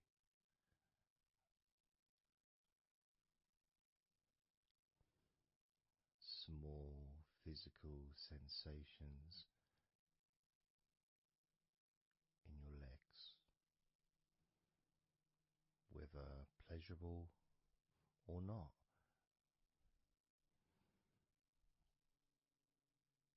Maybe resisting the temptation to label them or to judge them, those feelings, just thinking about them as just being neutral, just feelings.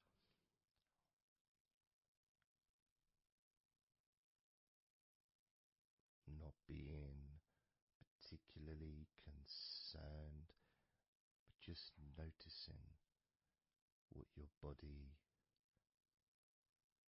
is telling you.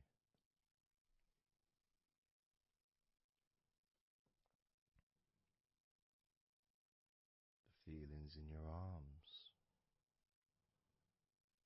Instead of feeling the whole of the arm, maybe notice those individual feelings for all those different muscles and the skin, the hairs of your arms, all the internal parts of your arms, the veins,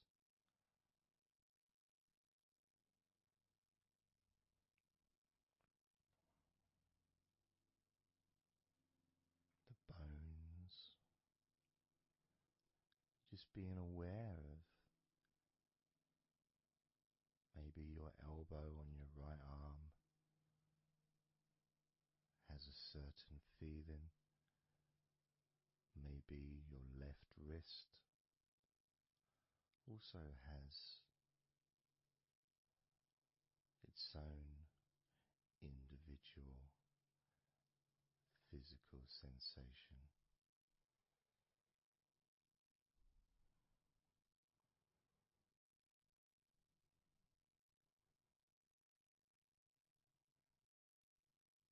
What about your forearm on your right arm? Your right forearm.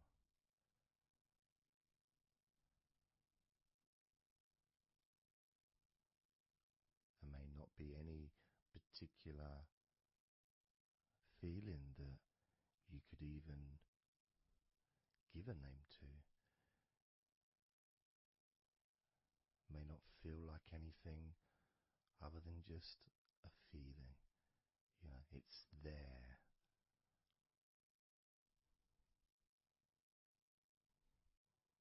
The feelings in your shoulders.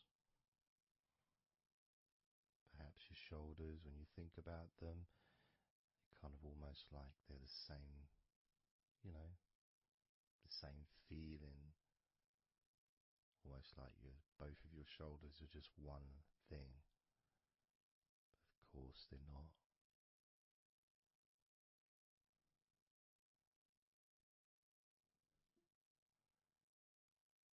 And when you focus on your left shoulder and then on your right shoulder, maybe you find that you move the muscles a little bit. Maybe tense the muscles gently.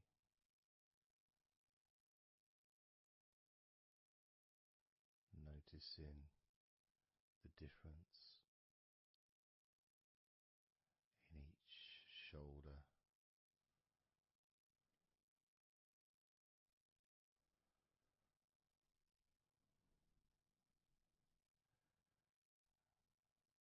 Your lower back.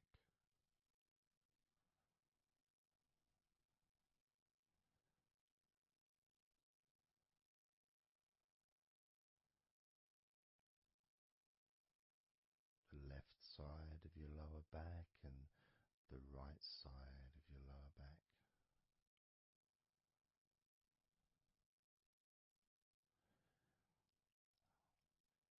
Of course, that connection to your buttocks and to your hips.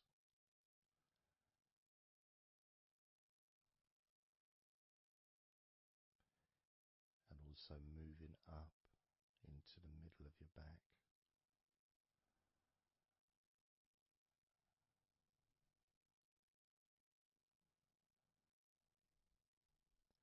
And sometimes, like right now actually, when I focus on that part, when I focused on my buttocks, and then I focused on the middle of my back, it almost felt like the muscles in my lower back were being stretched very gently, but just stretched a little bit, even though I wasn't doing anything to try to stretch your lower back. It just seemed to happen.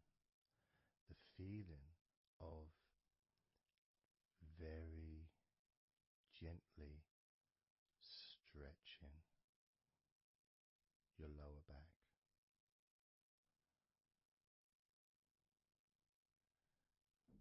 Comes along, that feeling.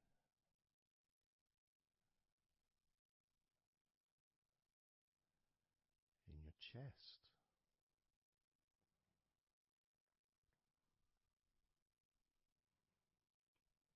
Just noticing what sensations you are experiencing in your chest right now.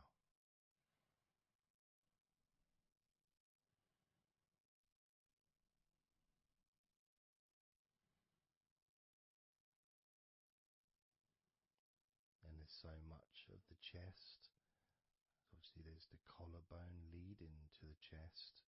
You've got the chest bone. You've got the muscles in your chest. And of course, if you're female, there's possibly the breasts. If you're male, you've got the different, well, mine aren't that different these days, but there may be more muscles at the top of the chest, but at the side, underneath, it's pretty much the same, whether you're a man or a woman. There's muscles there, muscles that stretch out to your back, as well as breast tissue which stretches and moves into your back. So just being aware of your chest,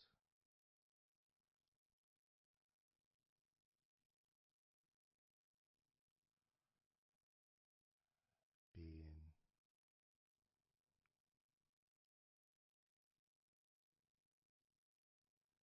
with whatever feeling there is in your chest.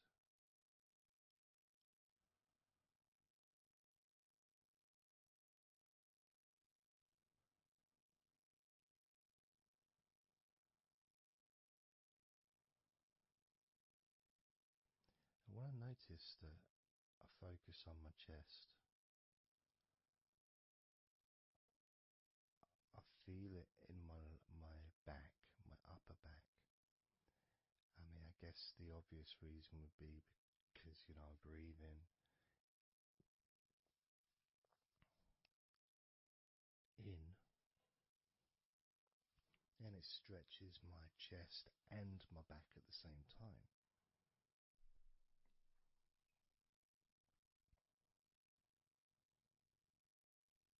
Yeah, it feels okay.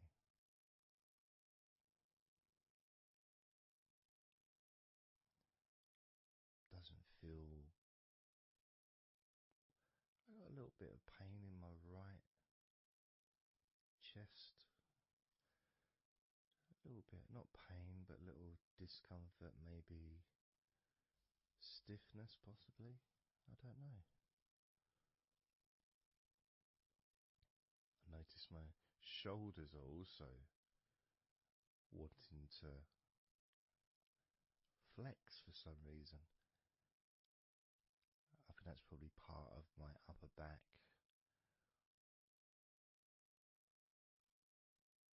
That connection between my shoulders and my upper back. Because I can move my shoulders and stretch the muscles in my back. Moving the shoulders backwards or up, which then moves I think it's the scapulars in your back.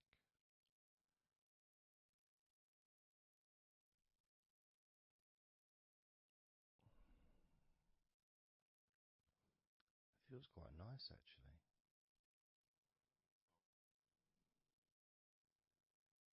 The good thing about this is you can, if you want to, you can just flex or stimulate the various muscles in your body gently in order to get more of a sense of how they feel.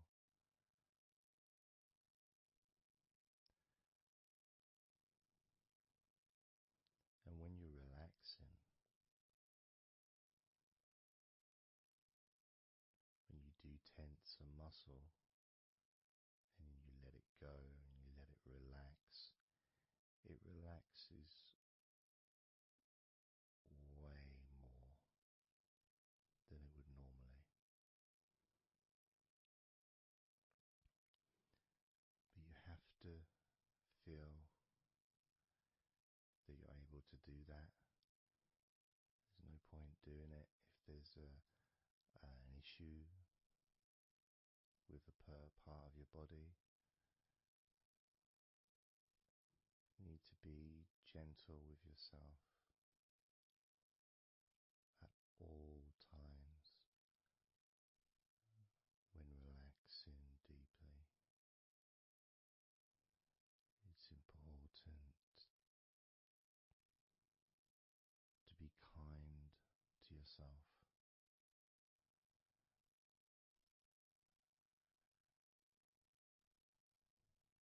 As you notice your mind, how much has your mind slowed down since we started this recording?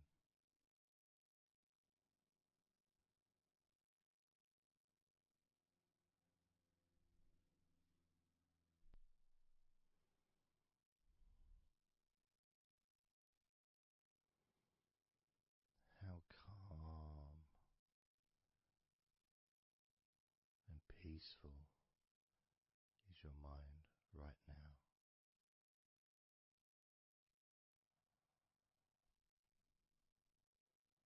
With nothing to think about and just my voice to listen to, because you know the intention behind this recording is relaxation.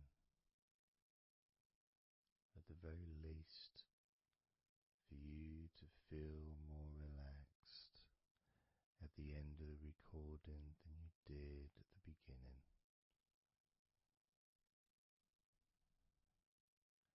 At the very least, for your mind to slow down as your body continues to relax. Because that's what you want to happen. That's what you expect to happen.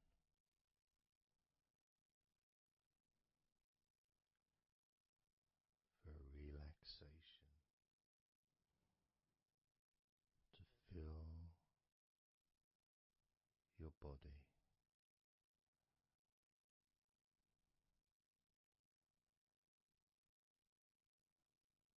Maybe calming your mind to the point of boredom when you start maybe to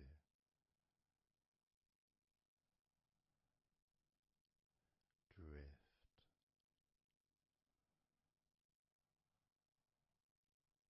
away.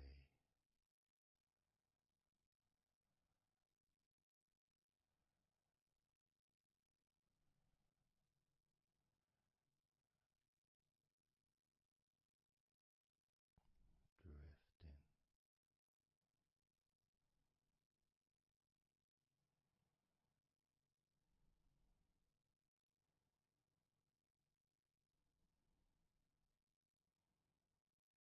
It's almost as if you're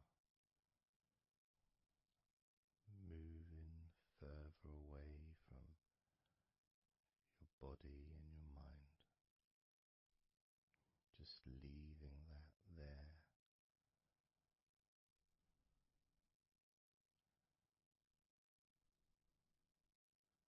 Kind of like an escape pod in a spaceship, a movie, a space movie, you know, when they get into that little pod and it sends them far away from the spaceship.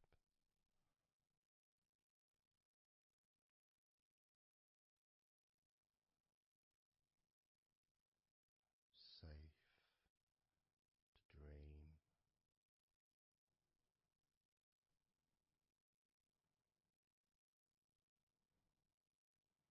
And continue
physical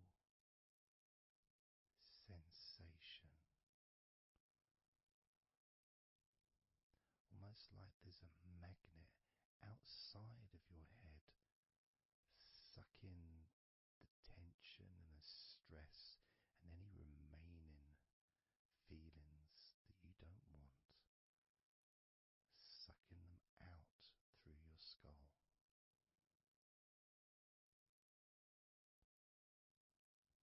And then down to 4, you can start to really experience that sense of not just emptiness but space,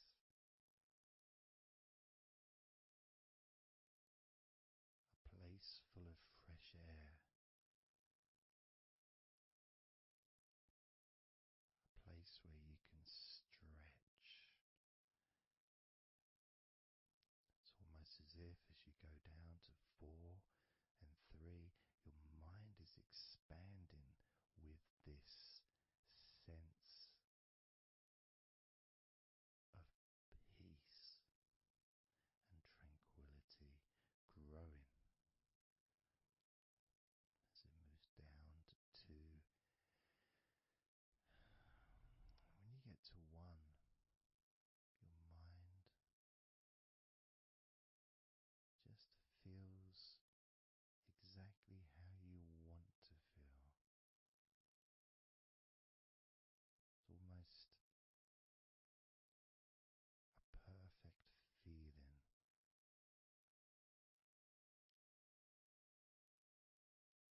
Maybe a sensation that you'd like to keep. A place that's safe where nothing can affect you at all.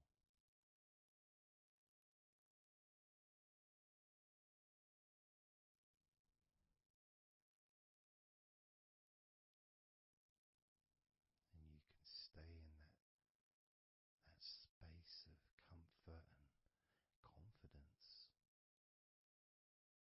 Confident in your own ability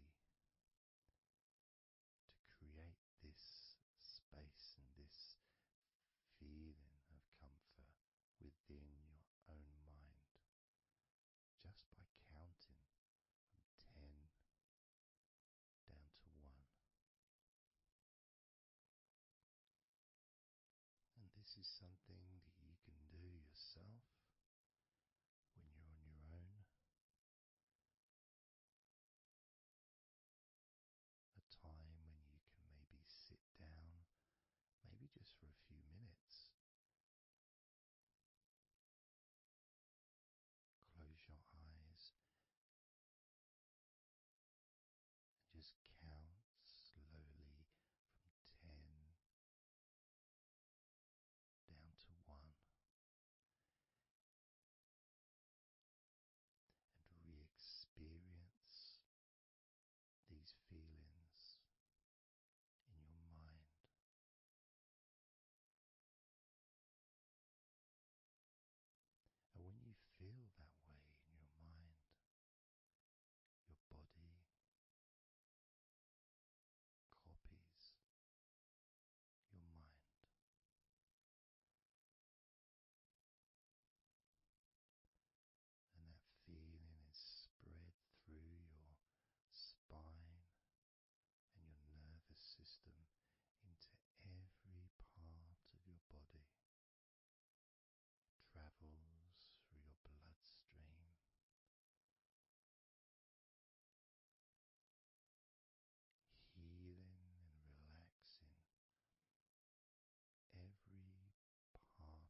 almost as if it's just releasing the whole of your stomach, from your navel to just above your chest, or below your chest rather. So surrounding your belly button area, that whole area, you can feel the tension of your body, whatever's left, just releasing from that area. And you may notice that your stomach will become very relaxed as I count down from 20 down to 1. Now, 20, 19, 18, 17, 16, 15, 14, 13, 12, 11, 10, 9, 8, 7,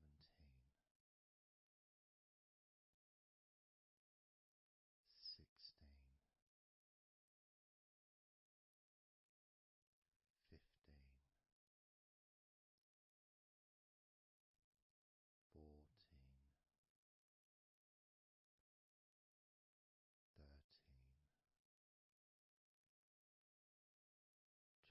2, 1.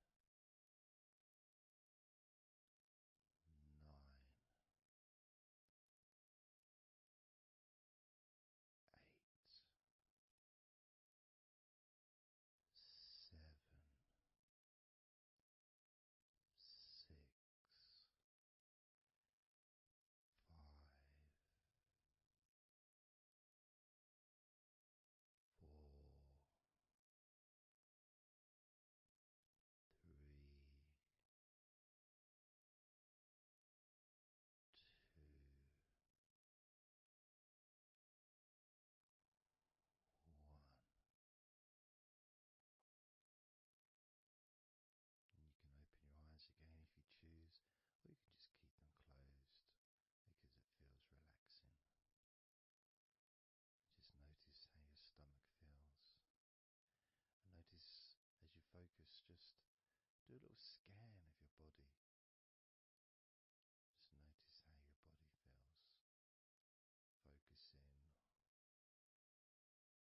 your upper body, your back, chest, stomach, legs, arms, hands, feet. Just noticing. And you may start to feel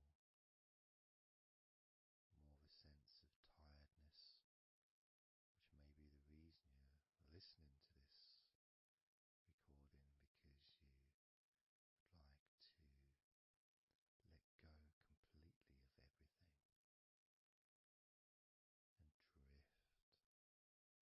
into a nice, natural, calm, relaxing sleep.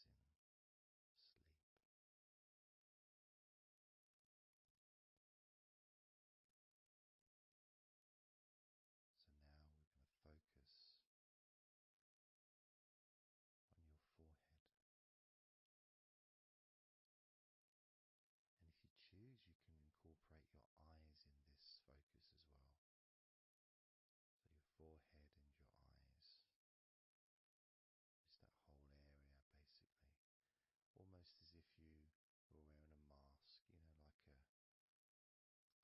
don't know, Batman mask or something. Or,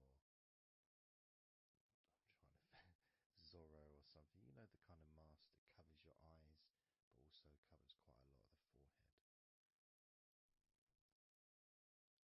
And focusing on that area, because that's the area that we're now going to release tension and stress from your mind, from your brain and from your mind, and any tension that you may have remaining in your face, in your neck, in your jaw, in your eyes, your forehead, or your scalp. So basically any tension within your head area, including your mind and your brain.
you to make up your mind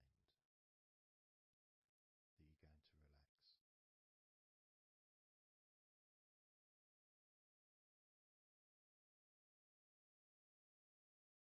And I want to explore that with you, what it feels like when you actually decide that you're going to relax. Not forcing yourself, but giving yourself that. I guess it is a command, really, isn't it? When you're telling yourself, relax. In a gentle but firm way that only you can really tell yourself in that way. You can't really have someone else saying to you, now relax. Relax, you know. It needs to be gentle, but someone else can't really have the same kind of influence or power that you have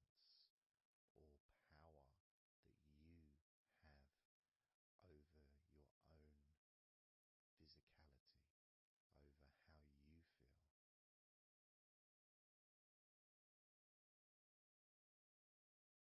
Because when you say it to yourself, it means more. It's personal, and your brain and your unconscious mind and your body listens to what you say. So, for example, we'll test it out. We'll do a little test, a few little tests along the way, and you can get more of an idea of the force, the positive force that you can have in creating a sense of comfort and relaxation in your body and your mind quite quickly, just by you telling yourself to relax. So I want to start by, let's focus on your hands. So focus on your hands and just tell your hands to relax. So just say relax as you focus on your hands. You could say, my hands are relaxed, or I want my hands to relax. But I think if you actually do it directly, by focusing and imagining that your hands can hear what you're saying, you know, like they've got little ears, which is a bit weird. So talking to your hands and just say, relax.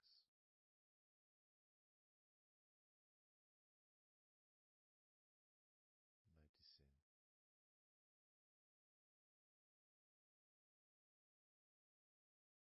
your hands start to relax.